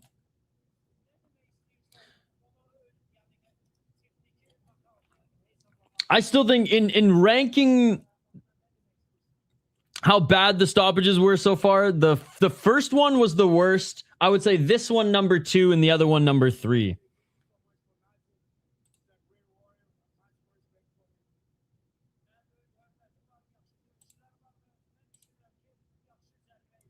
That's not legit, though. He was intelligently defending himself. I agree. These refs are ass. Yes, I will do the PFL stream. What is someone supposed to do then? I guess the only other thing they could do is roll, but you're probably going to get hit if you roll versus do that. It was just too quick. If he did that and for 5 more seconds was still getting hit and it was clear, okay, I don't want to be here anymore. Yeah. That was the definition of intelligent defending. No, I agree. It's when you get dropped and cover up. It's different if someone gets taken down and ground and pound. They would let them fight out of that. We had some bad stoppages tonight, for sure, or today, whatever.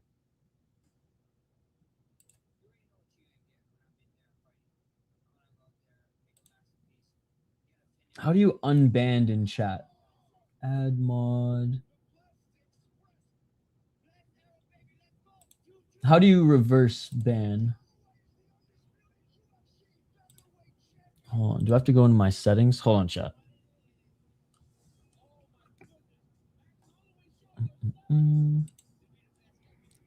This card fucking sucks. All right. Fuck off, Scotty.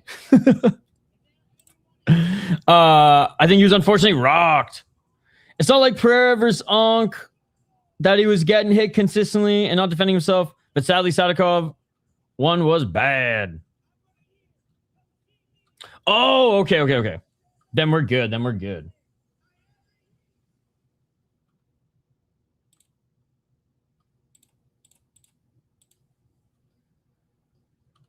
Scotty boy wanted to join sis. Bad looks after knockdowns and fights. I'll just watch boxing. Or just real MMA. You got to remember, Andrew, this is fake MMA we're watching. So, like, there's worse refs in the UFC these days than even corrupt FC. Unfortunately, this is the era of the Ultimate Fighting Championship we live in. No, but it's been notoriously bad today. Like, it's ridiculous. It's ridiculous. Especially how quick they've popped up. How quick they've popped up and have just started yelling at the refs. Some of them even on the ground railing like, hey.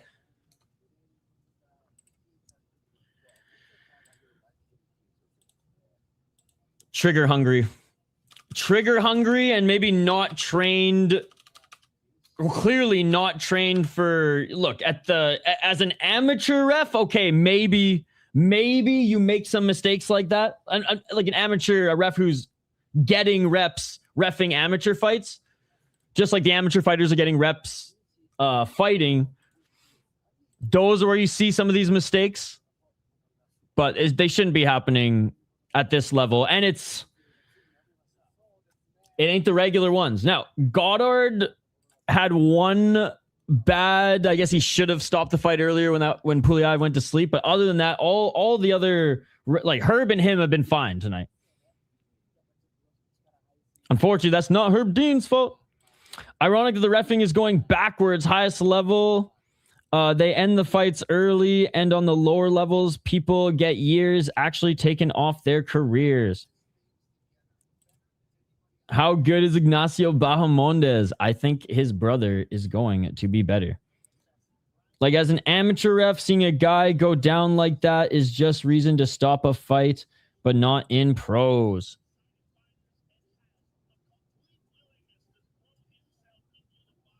If you're in the UFC and you lose time off your career from shit stoppages, at least it's happening at that level. Yeah, he's got a younger brother. He's nasty. All right, co-main event coming up here. Oh, let's hope that these are just Goddard and Herb Dean. I can't believe I'm saying that. But let's hope that this is just Goddard and Herb Dean for these last two.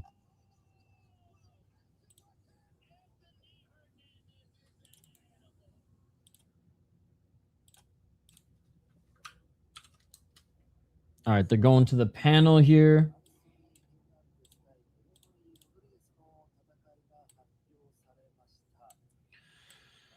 I mean, this should be a TKO finish for Shara Magomedov, right, chat? Like, if Shara Magomedov is what everyone is saying he is, if he truly is going to live up to the hype, then he should TKO Michel Pereira, right? Robo versus Fluffy. Meh. Fluffy probably... Fluffy probably going to control him rounds 2, 3, 4, 5. Maybe 3, 4, and 5. He fights in like the South American regional scene as he's too young to fight as a pro in North America. I think he turns 18 this year, though. He's been fighting pro on the South American scene since 16.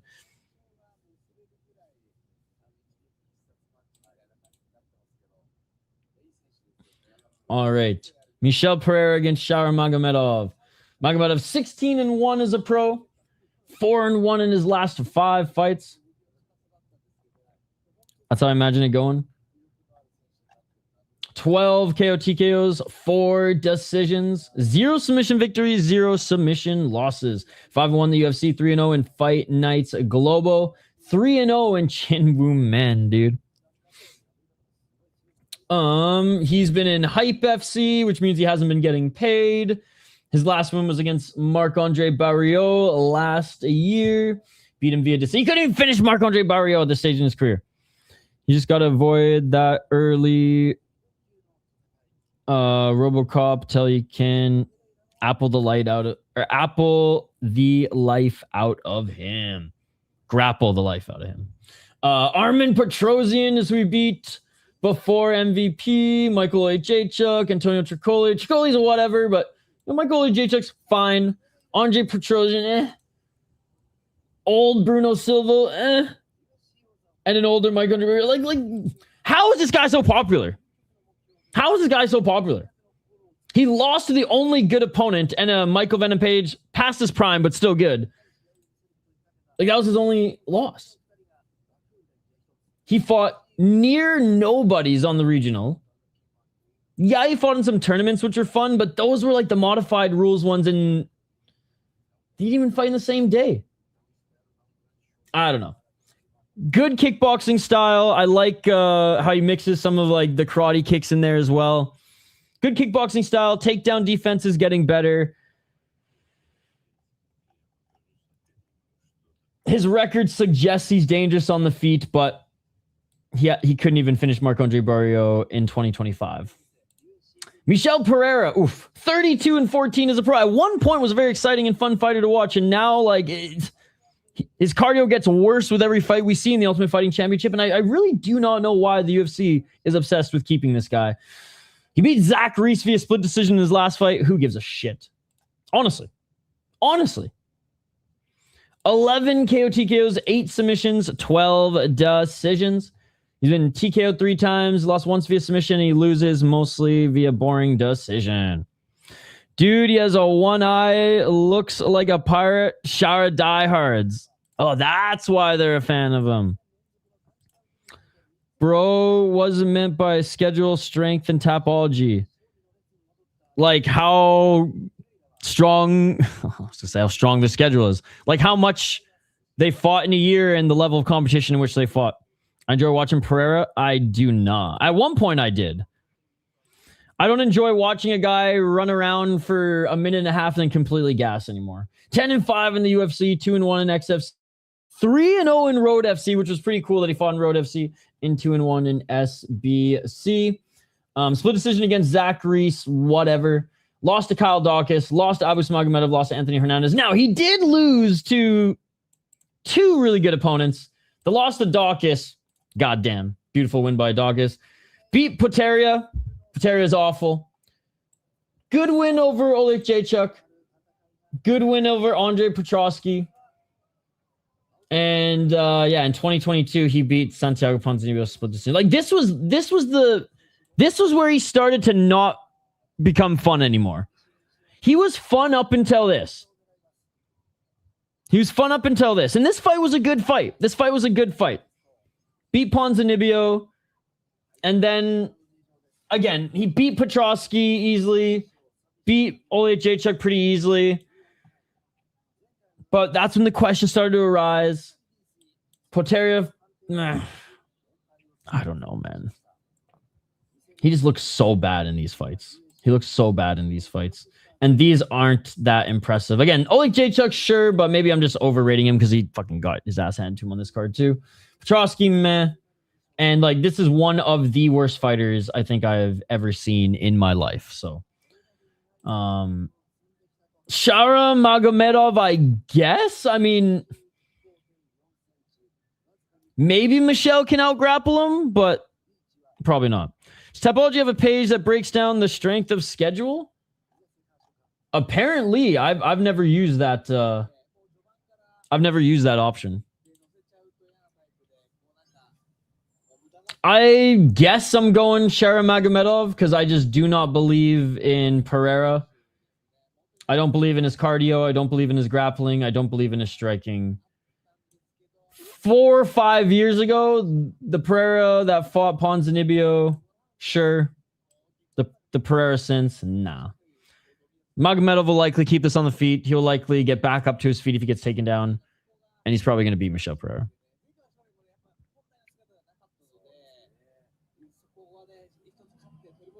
I am kind of indifferent on this one, to be honest. I'm not really a fan of either of these two guys. I really hope this doesn't go 3 rounds. Wild picked Caden Lemire. He is a center. He's from Prince George Cougars of the WHL. Shout out to Prince George. I'm just repeating this is the 3rd time because you shouldn't read the chat. I can't believe I have 225 people or XP. Never this much on a YouTube chat. There you go, Hoggy from Home. Yo, the old Hoggy from Home from back in the day, the in and out Hoggy from Home. Hey, I'm back. The one we used to bet on before you ruined the game. That Hoggy from Home would have dominated.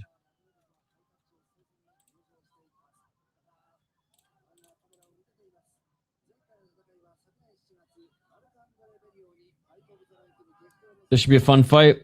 Sharp Bullet making his walkout now.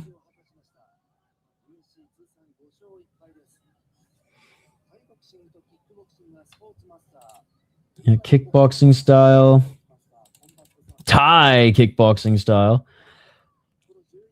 I usually got 50 to 75 or 25 XP.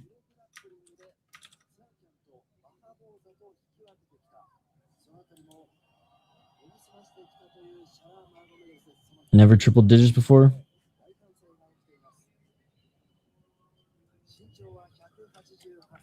He just wishes he was Zabit so bad, but he'll never be Zabit, dude.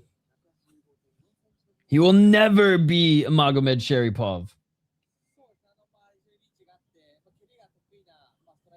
All right, he's being looked at by the cut man right now.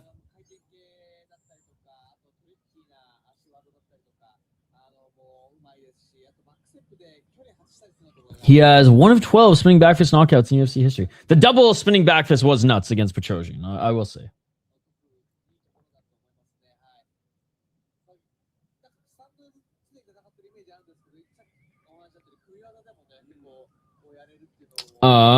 When is younger brother fighting again? Tonight! Hey, what's up, Leeli? Good to see you. Yeah, it was an early one today. A 9 a.m. Eastern start. Yeah, and right after UFC, I'm going to my buddy's house. I am dog sitting and house sitting for him, but I will be live for PFL.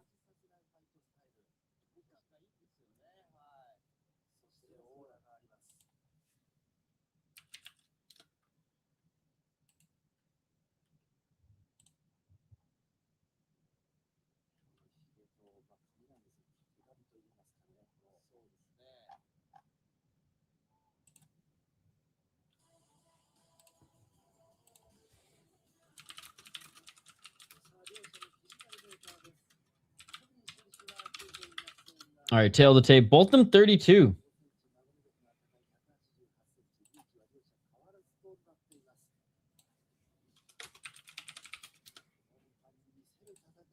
9 a.m. breakfast knockout.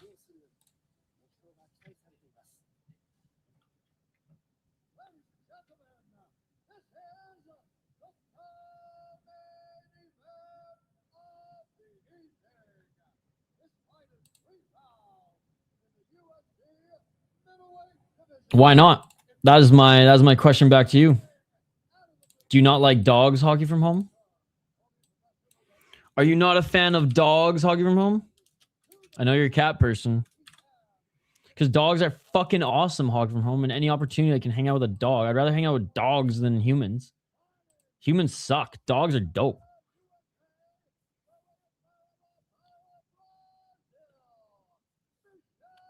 Cats usually can take care of themselves. You don't need to I mean, sometimes people I guess can cats, but you just need to change the water, box and fucking food for cats. Dogs they need to be let out and stuff. They need to go for runs or hikes.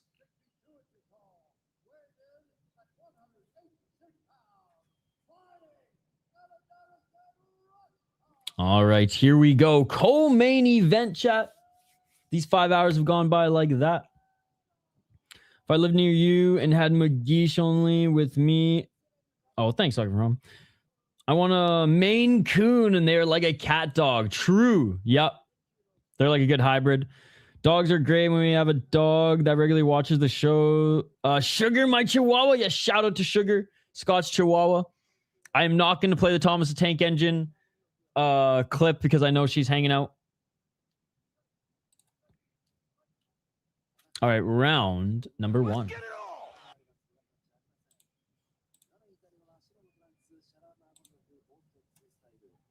.451.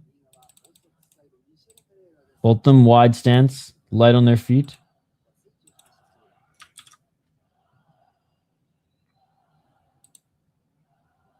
Crowd going nuts. The crowd has been elite. My dog is hoping for 2 quick finishes so she can go out and sunbathe. Smart girl, smart girl. McGeesh's already turned 2. Wow, that's crazy. She'd appreciates that. Oh, low kick by Magomedov. There was some pop on that one.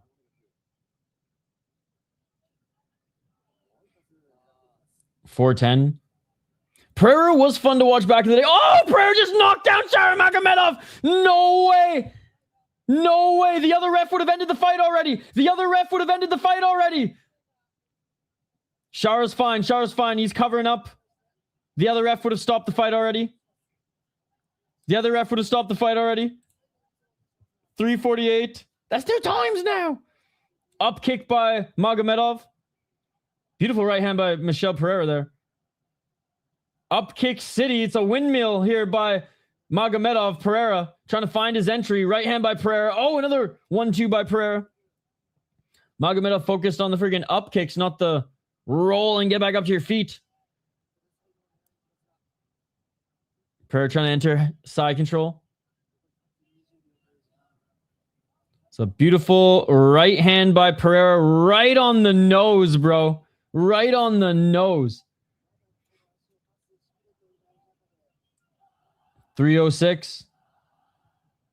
Someone's gonna make a trap song with the Thomas the Tank Engine beat. And it'll literally cause an earthquake. People are gonna go deaf and it's gonna cause an earthquake. 250.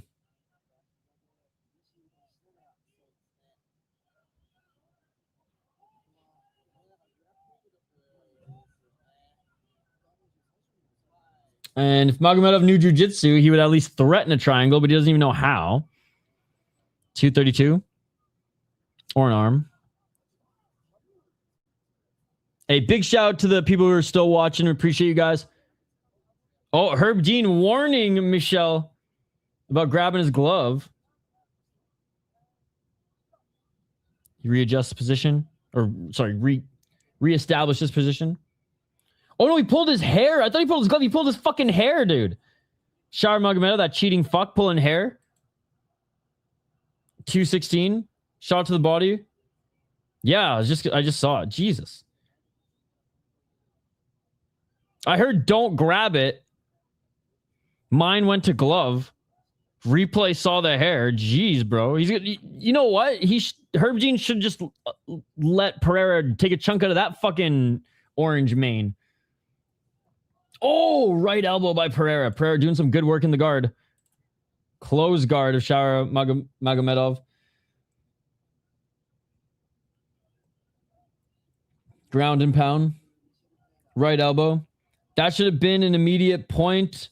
That was such a purposeful foul. Dude, honestly, agreed. Shit like that, immediately dock a point so there's no funny business. Like, we're not fucking around here. At least Herb Dean didn't end the fight, though, like these other fucking refs out here. Shara trying to push Pereira off him again. Here come the windmill up kicks. That's not Herb Dean's fault. Nope. Again, Herb and the reffing has been so bad tonight that Herb and Goddard look like freaking gods out there. Oh, Michel Pereira trying to get the back take, and he does. Michel Pereira with the one hook in, but Magomedov turning to his right.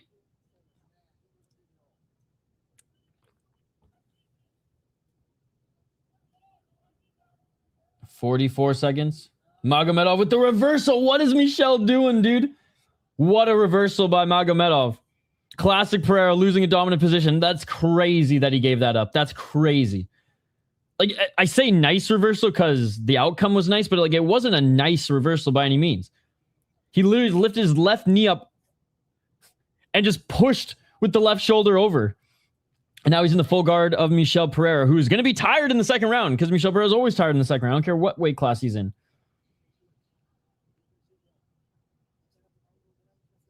Back up to his feet is Magomedov, and he's just kicking the legs of Pereira with the final seconds of the round. All right, round number 2. Hey, a classic Michel Pereira round, no complaints. I was probably too hard on him in the breakdown, but whatever. Dre Millie was also a one-eyed fighter.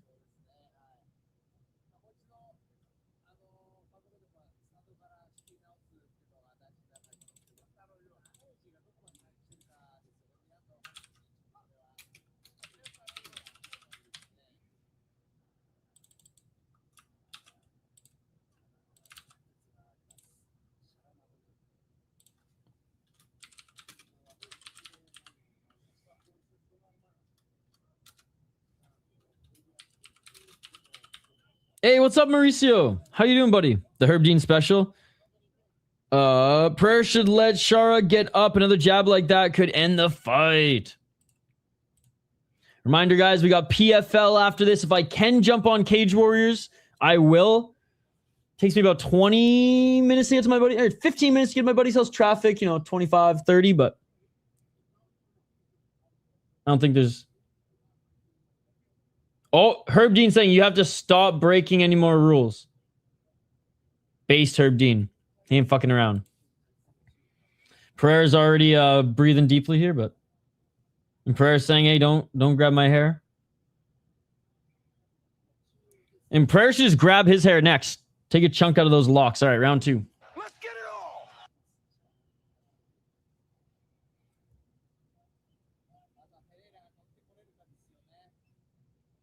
I'm hyped for PFL card tonight. Just gave it another look. Oh, it's so good. It's so good. I'm honestly, this UFC card has delivered. It's been great. Scotty Boy comes in and just, oh, this card sucks or whatever, dude. It's been a good card. Other than the refs, you've kind of spoiled a little bit of the fun. Fight wise, other than the first fight, everything's been great. I was more excited this weekend coming in to watch that PFL card. Oh, Pereira looking for the Superman punch. Somehow the best and worst ref at the same time. High ceiling, low floor. That lead left leg of Pereira, it's already starting to bruise, and there's only been 3 big low kicks from Shara Bullet.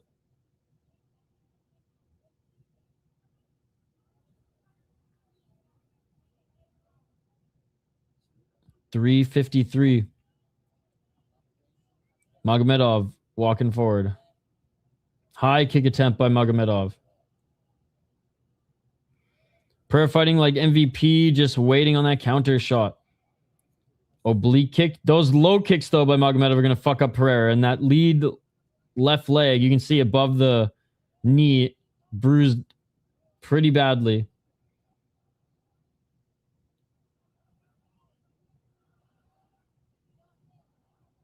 Pereira, oh yeah, read that. 319. Pereira, oh, look for that left hand again. Magomedov, 2 body kicks. Magomedov with a low kick.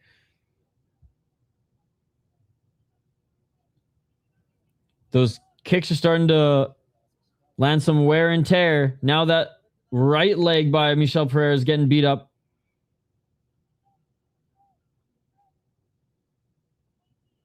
$255. Oh, another nasty snap low kick as he steps back for Magomedov. He's going to win this round off the low kicks. We're halfway through, but Michel can't hit him, and that explosiveness very much starting to fade now that not only he's getting more tired, but they can't bounce off his legs. Nice body kick by Magomedov. Trying to go high.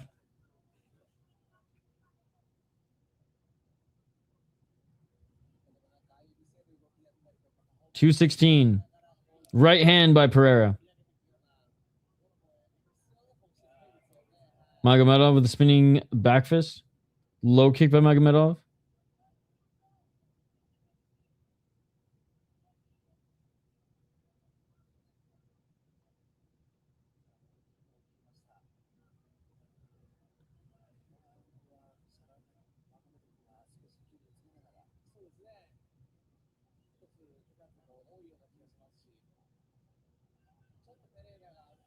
Oh, right hand by Pereira.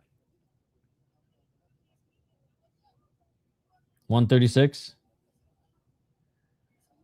Pereira with a knee in the clinch, right hand by Magomedov, and he snuck a knee in that clinch as well. Well, it wasn't really a clinch, but in close quarters. 123.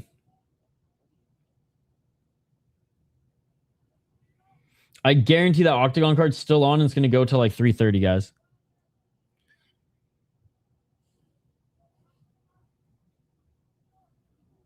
One minute and 10 seconds. Can Pereira find that shot again?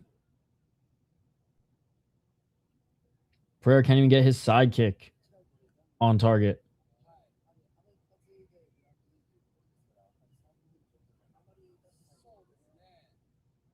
Magomedov in full control. Pereira's been on the back foot pretty much this whole round.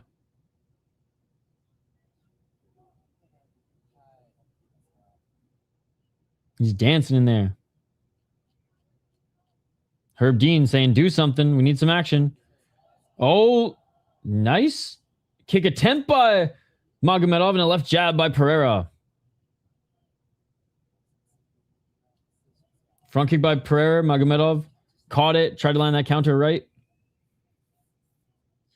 Not on target. Final 10 seconds. Magomedov saying, let's go. Oh! Magomedov inviting Pereira to do something crazy. So Pereira does the fucking rolling thunder, but he completely misses. All right. Round 2. Low kicks by Magomedov won him the round. 1-1 going in the third, and I imagine this is what Magomedov is going to do. Keep Pereira on the outside. And yeah, he's probably going to sneak out the win round 2 and 3. Well, we'll see. Let's see if Michel can crack him. Michel's cardio-wise doesn't seem too bad right now, but he hasn't really, they didn't do anything in the second round. He just ate low kicks. He ate low kicks and counters. Shara doing better. Yeah, really good round for Shara.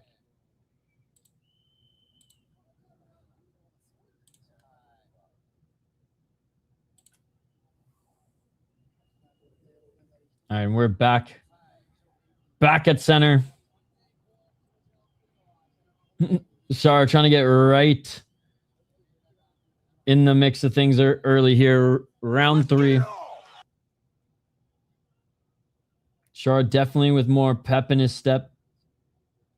Lighter on his feet. Michel missing with the left hand.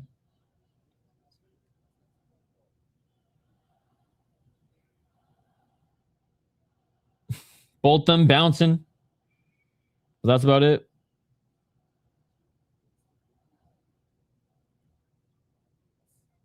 "30 seconds in. Low kick by Magomedov. Low kick by Pereira. Side kick by Magomedov. Yeah, look at the output in the first round compared to the second. Sheesh. I think Pereira slowing down a little. Definitely slowing down a little, but like it not the vast like tank drop that we've seen in his past fights. But I think the leg kicks is what slowed him down the most in the second round. This might just be a collective of all. I mean, look at that left leg of his on the side of the knee. It's fucked. Side kick by Magomedov.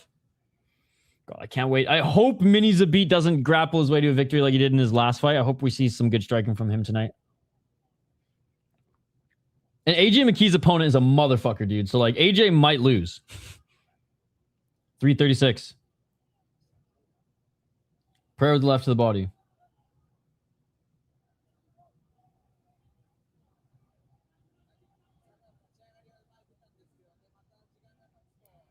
.322, and the less Pereira does, the more he's just giving this fight to Magomedov. He's walking him down and will just win off a few low kicks in this round. 3-minute mark. There's still time. There's still time. A couple of low kicks by Magomedov. Front kick by Magomedov, doing a great job of keeping Pereira away from him. Oh, looking for the right hand was Magomedov, but doesn't land Pereira with the right jab. 254.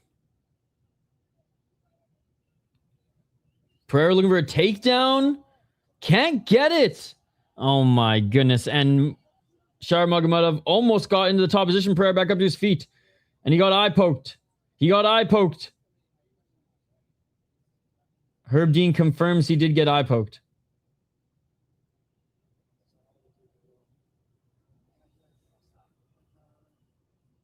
Let's see if he's going to go full Borjas. The little Burmese jab, yep.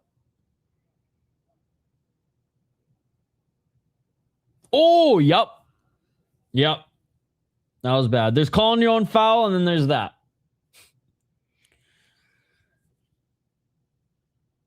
Herb Dean quickly confirmed. Goddard earlier when, I forget who it was. Was it Bruno Ferreira? When he said he got poked in the eye, and Goddard's like, nope, you're good.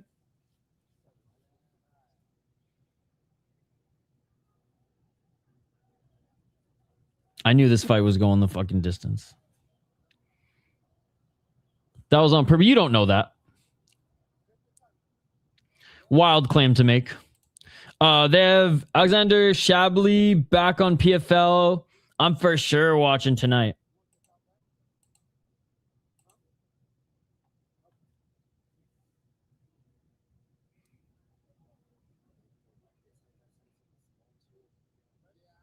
I think the hair pulling was more intentional than the eye poke, personally. 233, and we're back.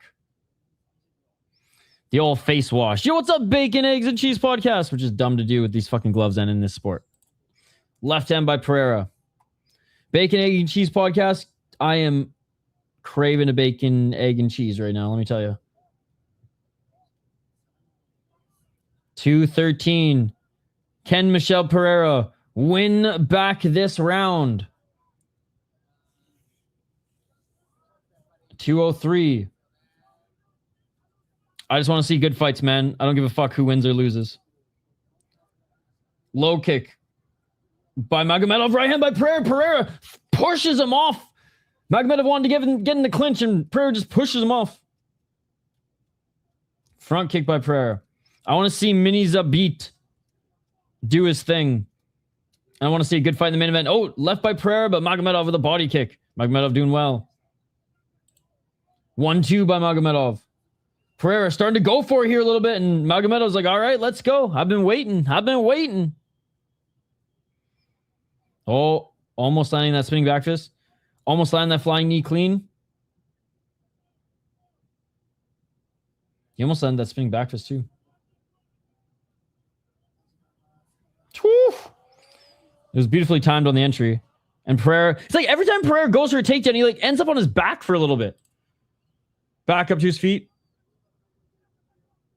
Oh, look at that left leg of Pereira. It is cooked, man, next to the knee. Whew. That's going to swell tomorrow.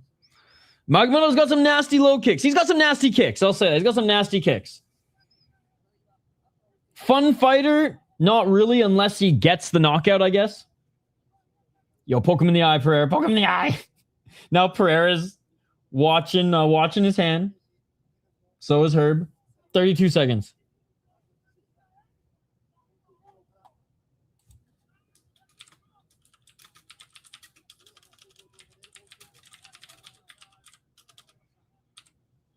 They separate. Back off the cage. Magomed with the side kick. And he tried to land a high kick there as well. Final seconds, and now they're swinging. There's 3 seconds. Go! Oh, and Magomedov with the left hand and the high kick, and that will do it. Nice comeback from Magomedov. Poked him in the blind eye to make him super blind. Oh, my goodness. And that will do it, ladies and gentlemen. Pereira won the first round. He got the knockdown and had enough top position. Round 2, all Magomedov, low kicks, body kicks, oblique kicks, and a few good strikes as well. Round 3, Magomedov as well. Surprise, Pereira didn't train grappling more. Shara turnover?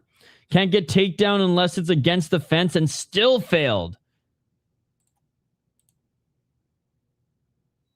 He didn't gas at least.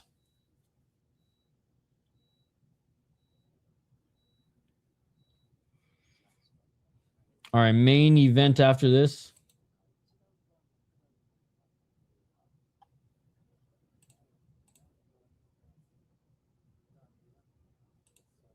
Not a bad fight. 29-20 Shara. Yep, I'm there. I'm right there with you. I'm excited for this main event, though. I really hope Fiziev's not broken, man. Or not fully broken, because like he is broken. The old Fiziev, man. Fiziev from 5-6 years ago. God, a ceiling of potential through the fucking roof, man. But the injuries, the wear and tear, they're going to get you. All right, I'm moving to Azerbaijan, dude. Done. Yo, if that chick stole your seat, you just steal her friend's seat next to you as a compromise and say, see you later.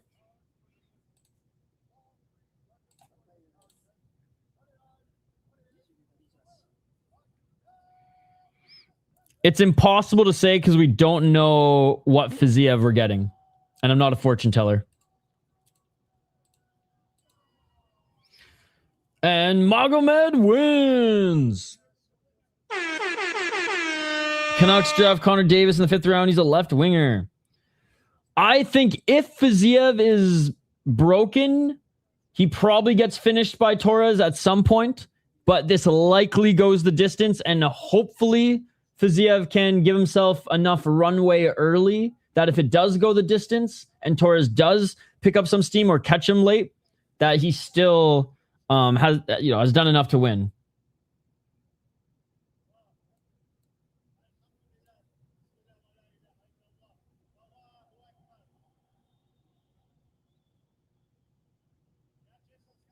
All right, Shara Magomedov now getting interviewed from the USHL. Thank you so much for the updates. Wild on the clock now. After this fight, what's your opinion on Shara? Like, do you think he's a top? No.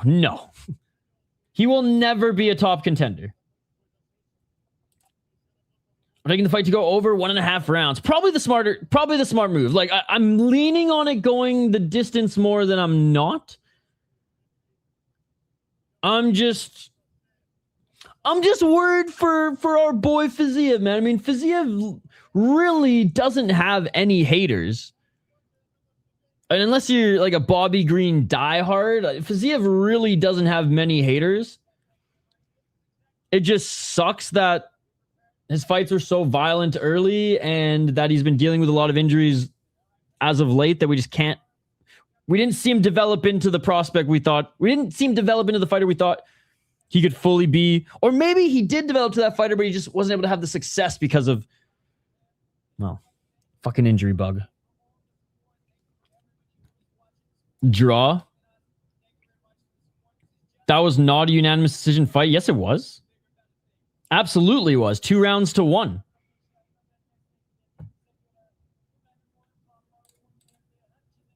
How is that not a unanimous decision fight? You think Michel Pereira won round 2 and 3? You think Michel Pereira won round 1 of 2 and 3? I don't see it, brother. Round 1 for sure, and that's how the judges scored it. He won the first round due to the knockdown and the top control. Shara picked him apart in round 2 and 3 on the outside. Wild God Philip Ruzika from the Brandon Wheat Kings. Max Holloway is becoming Maximum Holloway. I am interested to see his frame. Like Max Holloway is a really big guy. He goes full friggin' skeleton for his fights. Especially at 145.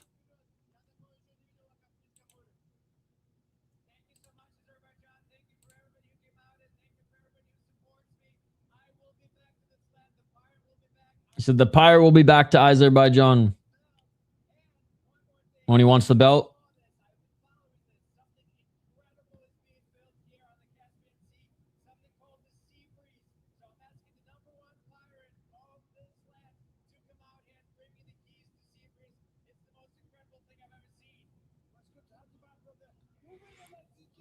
Yeah, 145 is minimum, Holloway. Halfway through the draft show. Let's go, guys. Let's go. All right, main event. Let's fucking go. 2 more rounds left currently on pick 138. Thank you so much for the updates, Hoggy from home. Thank you so much. All right, I literally need to go, like, I got a couple fucking strawberries in the fridge. I need to go just, like, mouse something quick or, like, I'm literally going to pass out due to low blood sugar. So I'm going to go do that. I'm going to grab my water bottle. Last break of the stream. We'll be back in literally 2 minutes. It'll be a quick one. And then we will crush this main event. And then I am going to sign off, go to my buddy's house, set up my little studio there, chill with the dogs for a bit, eat dinner, jump on PFL. Then right after PFL, Lamino Shuto, baby. Let's go. Let's go. Let's go. Great fight. Main event on the other side. Let me know who you're picking in the live chat. Bacon, Eggs, and Cheese podcast already told us how he thought this goes. Yes. We love Vigo. All right, back on the other side. Final break. Main event next. Let me know who you're picking, and we'll be back for the breakdown and live call on the other side. Let's go.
Let's go.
And we are back. Guys, reminder.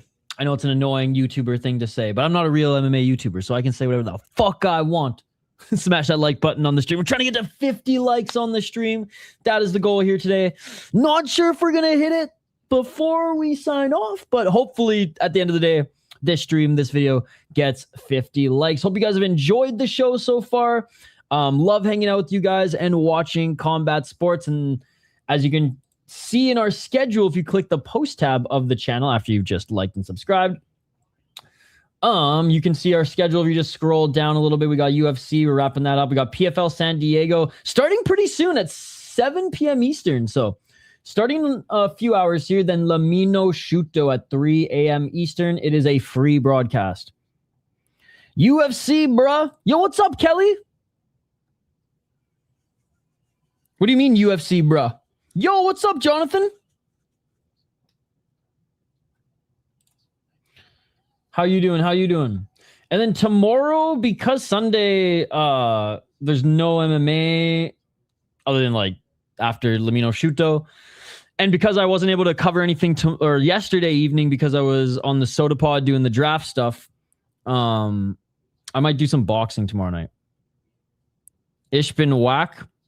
Yeah, the 3 international refs have been awful. That first fight, atrocious finish.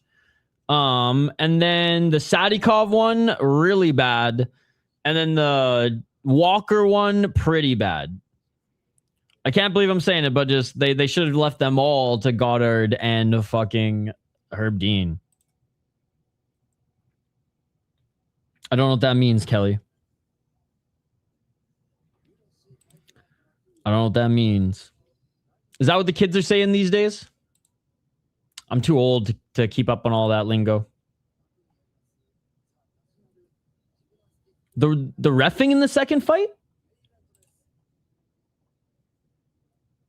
Wait, you didn't like the second... You didn't like John Matsumoto versus Almakan? Kelly, that's the dumbest take of the stream so far. No, I'm not covering the boxing fights. I'm covering PFL tonight. I don't give a fuck about that. I don't even know who those guys are, dude. Oh, Boots Ennis, he's good. He's good. Dude, PFL San Diego, it's a sick card. Sick card. Yeah, that was a sick fight. Yeah, that was a great fight.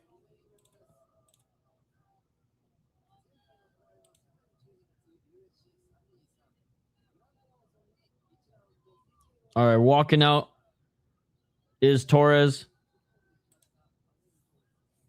If you're a fan of Matsumoto and it hurts that he lost, then I get it. But to say the fight was atrocious, I mean, that's factually incorrect. Unless you're a pacifist, that is factually incorrect. All right, let's get to the main event here. All right, Manuel Torres, El Loco. Boots Ennis is great. Boots Ennis is great. But I'm more of an MMA guy, as you know, and Zabit's little brother is returning. Sick main event on the card. A lot of good matchups. I was stoked on this PFL San Diego card when there was only 2 fights announced. I'm even more stoked now. Boots going to show him levels. I think my neighbors, they got like a hot tub and a big TV outside on their patio. They always, any big boxing cards, they're always hanging out watching those. But I won't even be home tonight, so I won't even be able to hang out with them. I don't think so. That's crazy. Okay, this is the dumbest shit we've seen today. I take it back. This is the dumbest shit we've seen today.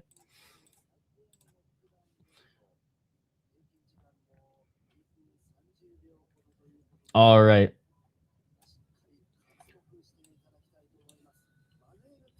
(17-3). All right. This is the dumbest shit we've seen today. Bacon, eggs, and cheese and Kelly getting the awards for the dumbest shit comments. All right. 9 KO TKOs for Torres, 7 submissions, and 1 decision. 5-1 in the UFC, 1-0 in Contender Series. He beat Grant Dawson via an uppercut and Drew Dober, sorry. via finishing the first round as well. Damn, Andrew's riled up today. Ignacio Bahamondes is who he last lost to back in 2024. And before then, he was on a big win streak, going 2-4, 6 fights in a row, beating Chris Duncan, Nicholas Mota, Frank Camacho. And on Contender Series, he beat Colton Englund, who I'm not super familiar with. But anyways, good run by Manuel Torres on the regional scene. Good run, even in the UFC. He fought in UWC, he fought in club hardcore fights. Put together really good win streaks, but realistically didn't fight the best competition, even in his title fights. Bro, I got a dress of people. Yeah, but I don't think anyone is threatening to fight you. Trolls are going to troll, and you do a good job of keeping the trolls out. I'll say that. But like, I am like, don't ban Sis, because like, let me ban Sis if Sis goes too far. But like, Sis is one of the homies. Andrew got that switch with the itchy trigger finger today. I couldn't pick between these two fighters. It's gonna be good. Andrew does clean up the filth in the chat though before I can get to it. He's got a good track record. All right, next, obviously his opponent here, Fiziev, walking out right now. Crowd loving it. Big smiles here. 13-5 as a pro, 1-4 in his last 4. Out of Tiger Muay Thai. Again, non-stop violence is his style. Well-rounded fighter, despite utilizing his striking first and foremost. I do. Some local news has me on go today. Hey, he owns it. He owns it at least, boys. 7-5 in the UFC. He lost to Mauricio Hufi back in January of 2026. And it was a bad one. Beat Ignacio Bahamondes in a really good fight, but it was a competitive fight. They each did damage back and forth. I mean, every fight that Fiziev's in, he's taking damage. Lost to Justin Gaethje in a fucking war in their rematch. Had a bad leg injury against Matheus Gamrot, although he was doing good in the first round until his leg got cooked. And he did lose to Justin Gaethje in their first fight. I thought he won that fight. It was a majority decision, so it was close. Could have been a split decision too. Before that Gaethje fight, which really, I think, was that switch of like, you're taking a bunch of damage, but you're still in your prime, still like athletic prime too, and you're able to recover a lot quicker, even if you're dealing with these injuries. But after that Gaethje fight, it was just bad luck, tougher surgeries, tougher injuries to deal with, longer recovery. And I think it's taken his toll on Fiziev, who's 33 now. But he did go on a crazy run. He made his UFC debut and lost to Magomedov Mustafayev. Then after that, beat Alex White, Mark DeCassis, Hanato Moicano, Bobby Green. But that fight was close. Brad Riddell, sick fucking fight. One of my favorite fights in the UFC. One of my favorite stand-up fights in the UFC, Brad Riddell versus Fiziev. Then beat Rafael Dos Anjos, another sick fight. He finally got Dos Anjos to fold in the 5th. And then it was after that where he kind of started to dip and deal with a lot of those injuries. He had a great run on the regional scene. He was in Road FC too, which was awesome. Fought Muay Thai. And in his first ever mixed martial arts fight, got a flying knee first round knockout. I'm picking our boy Fiziev to win, but I want to make it very clear that like I am terrified of this version of Fiziev and the damage that he's taken against this particular opponent, who's a finishing machine and dangerous, tall, lanky striker in Torres. But in the battle of the elbows, you can't, I don't care how tall or lanky you are, you got to give it to Fiziev. Some clowns on the East Coast acting like they're co-locos when their event ruined access to public lands. Fuckers. Yeah. All right, here we go. Round 1.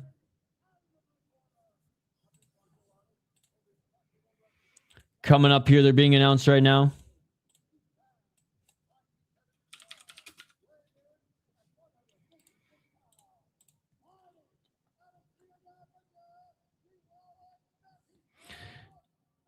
It is. I just tend to lash out, resulting in strays, clipping people. Yeah, I was gonna say, like, out of every stream, this is the one where you've had the the ref in the first fight's trigger finger, but all good, all good. I'm sure Sis will understand.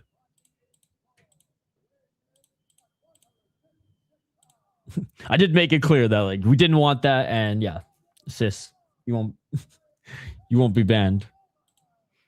And I'm glad, like, I was trying to overturn it, but I guess you can't overturn a timeout, so it wasn't a ban. Let's blame the refs. Watch it be a knockout in round 1. Wonder if Fiziev will be hesitant early. All right, here we go.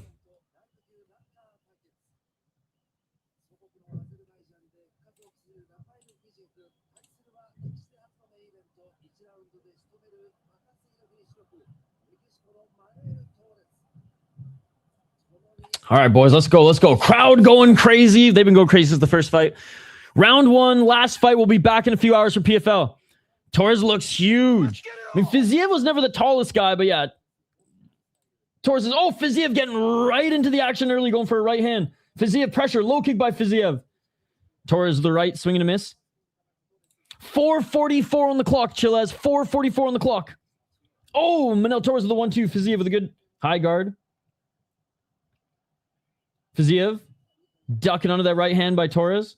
Torres, nice right, piercing the guard of Fiziev. They reset at center. Torres lifts up his short and ode to Dustin Poirier. Fiziev getting an extra inch on the stat sheet for sure. Low kick by Fiziev. No problem, Chillax. Good to see you. Oh, trying to get that tie clinch knee in his Torres, and Fiziev gets the takedown. Fiziev showing off that sambo. Let's wrestle. 3:57. Torres trying to push him off. Fiziev pushing him up against cage. A few right hands by Fiziev. But Torres back up to his feet in the clinch and kick to the balls or knee to the balls. Torres, I hate calling your own fouls, bro. Fiziev got kneed in the balls. Torres recognized that he did it, I'm pretty sure. At least he has good sportsmanship to be like, okay. Goddard didn't see it. But Goddard's having a ciggy in the corner. All right, he's good. 3:34. Low kick by Torres.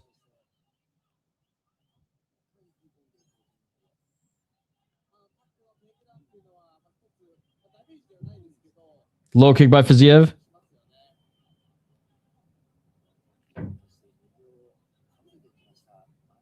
Yeah, Fiziev mixing it up, Chris. Oh, Fiziev with the left hand. Low kick by Fiziev again. Torres with the left hand. That just left hand by Torres. He's so long. He covers so much distance. Oh, Fiziev tripped there. Torres missing with the high kick.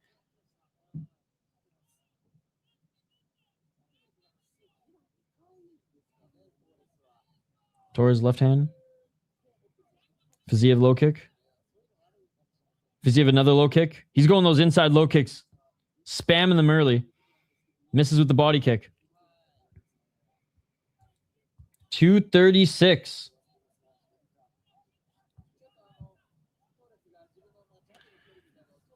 Polymarketer, it's kind of confusing me. I've never opened the website link or app of Polymarket, so I have no idea. I don't even think those are on fightodds.io, and that's the only other site I really watch. Yes, the fight has started. We're at 2 minutes, 14 seconds on the clock in the first round. 2:08.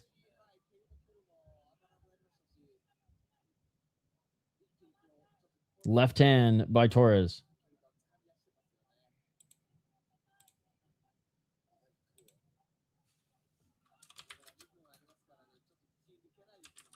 Low kick by Fiziev. Calmness Torres first round so far.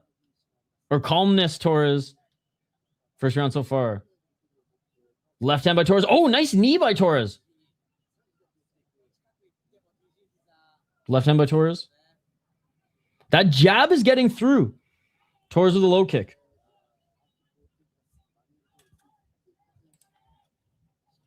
Oh, right hand by Torres, but I think it only hit the chest of Fiziev.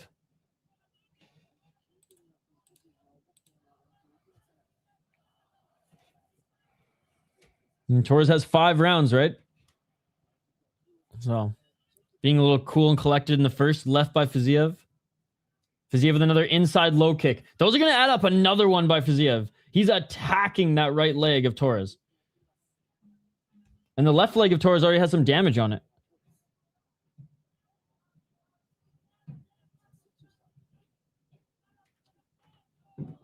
Oh, nice job catching the kick by Fiziev, and he takes Torres down.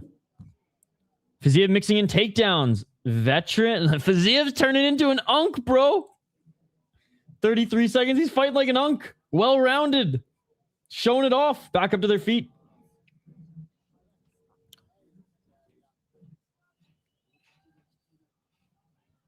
"21 seconds.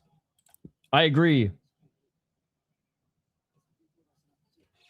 Nice left by Fiziev. Oh, right hook by Torres. Fiziev wearing some damage under his right eye. There's that left jab again. Or not even jab, just left hand, sorry. He's loaded that up. Oh, Torres with some heat at the end of the round. Good display of respect by Torres. All right, so Fiziev did clear damage on the legs of Torres. There's no denying that. There's visible damage. 11 leg kicks. But I got to give Torres that round.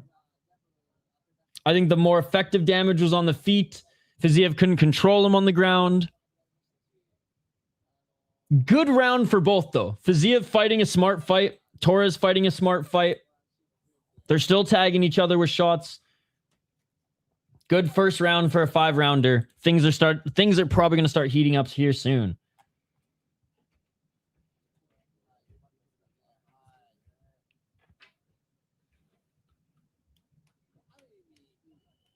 It's like Fiziev, even on the back foot, is landing those crazy low kicks.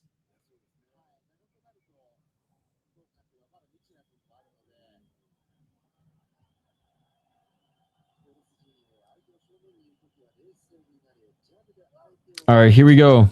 Oh, man, Shawn Michaels. Let's get it all. Oh! Oh! Spinning heel kick by Fiziev.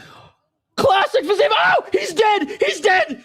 Big shots by Fiziev in the follow-up. He's dead. Let's go. Let's go, bitch. He's back. He's back in front of Azerbaijan. Holy shit. Holy fuck. Oh my God. Now that's a proper stoppage. That's a proper stoppage. Look at the finish it. It is all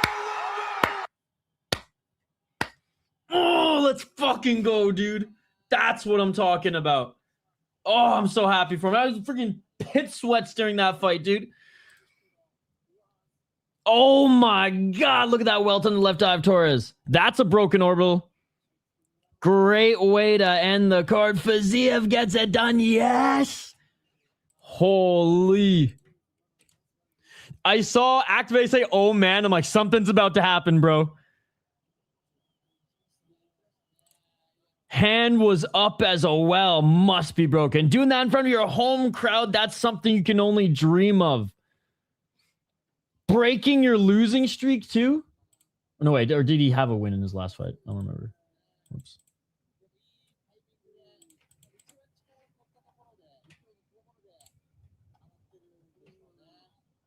That's right. Breaking, or I was in a losing streak. That's right. I had the win, but getting back in the win column. There you go. There you go. I knew he was coming off a loss. Just forgot how many.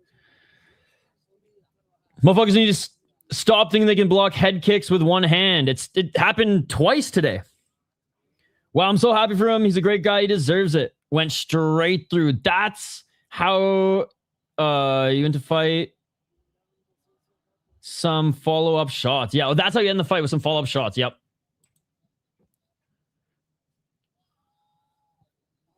Oh my God, dude. That was awesome.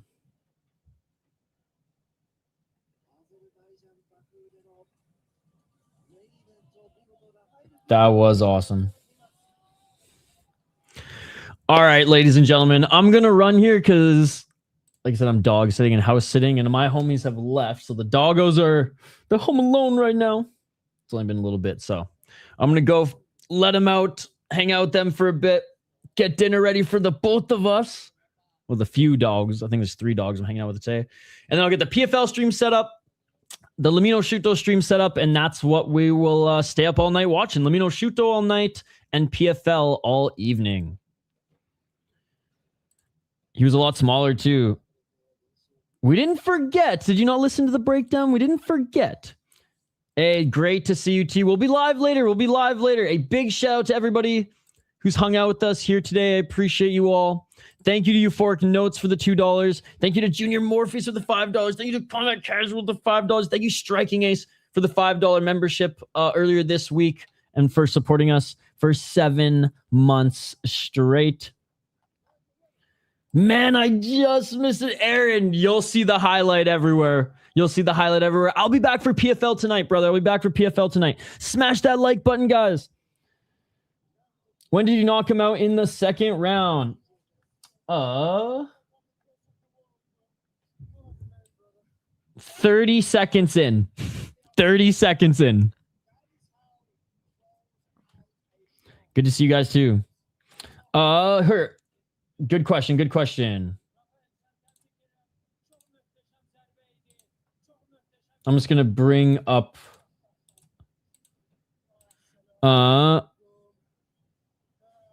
not 7 months straight, 7 total. But y'all have a good one. I'm from the EU. Okay, one sec.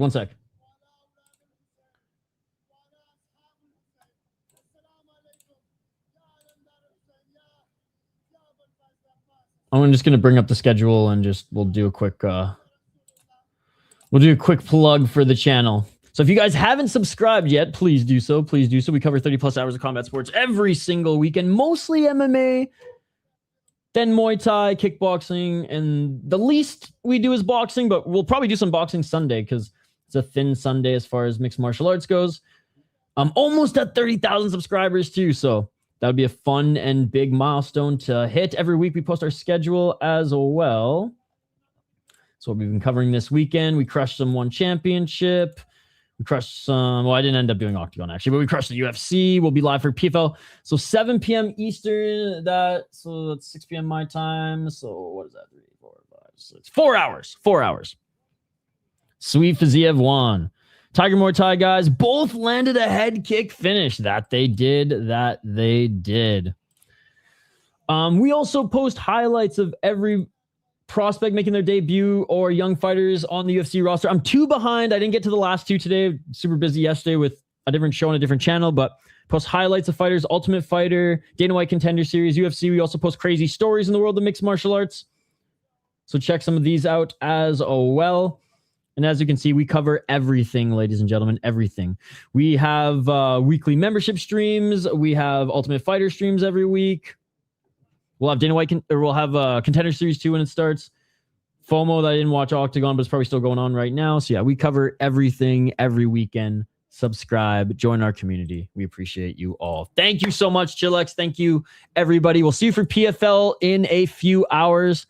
And always remember, just because you get more picks right doesn't mean you're better at predictions than me.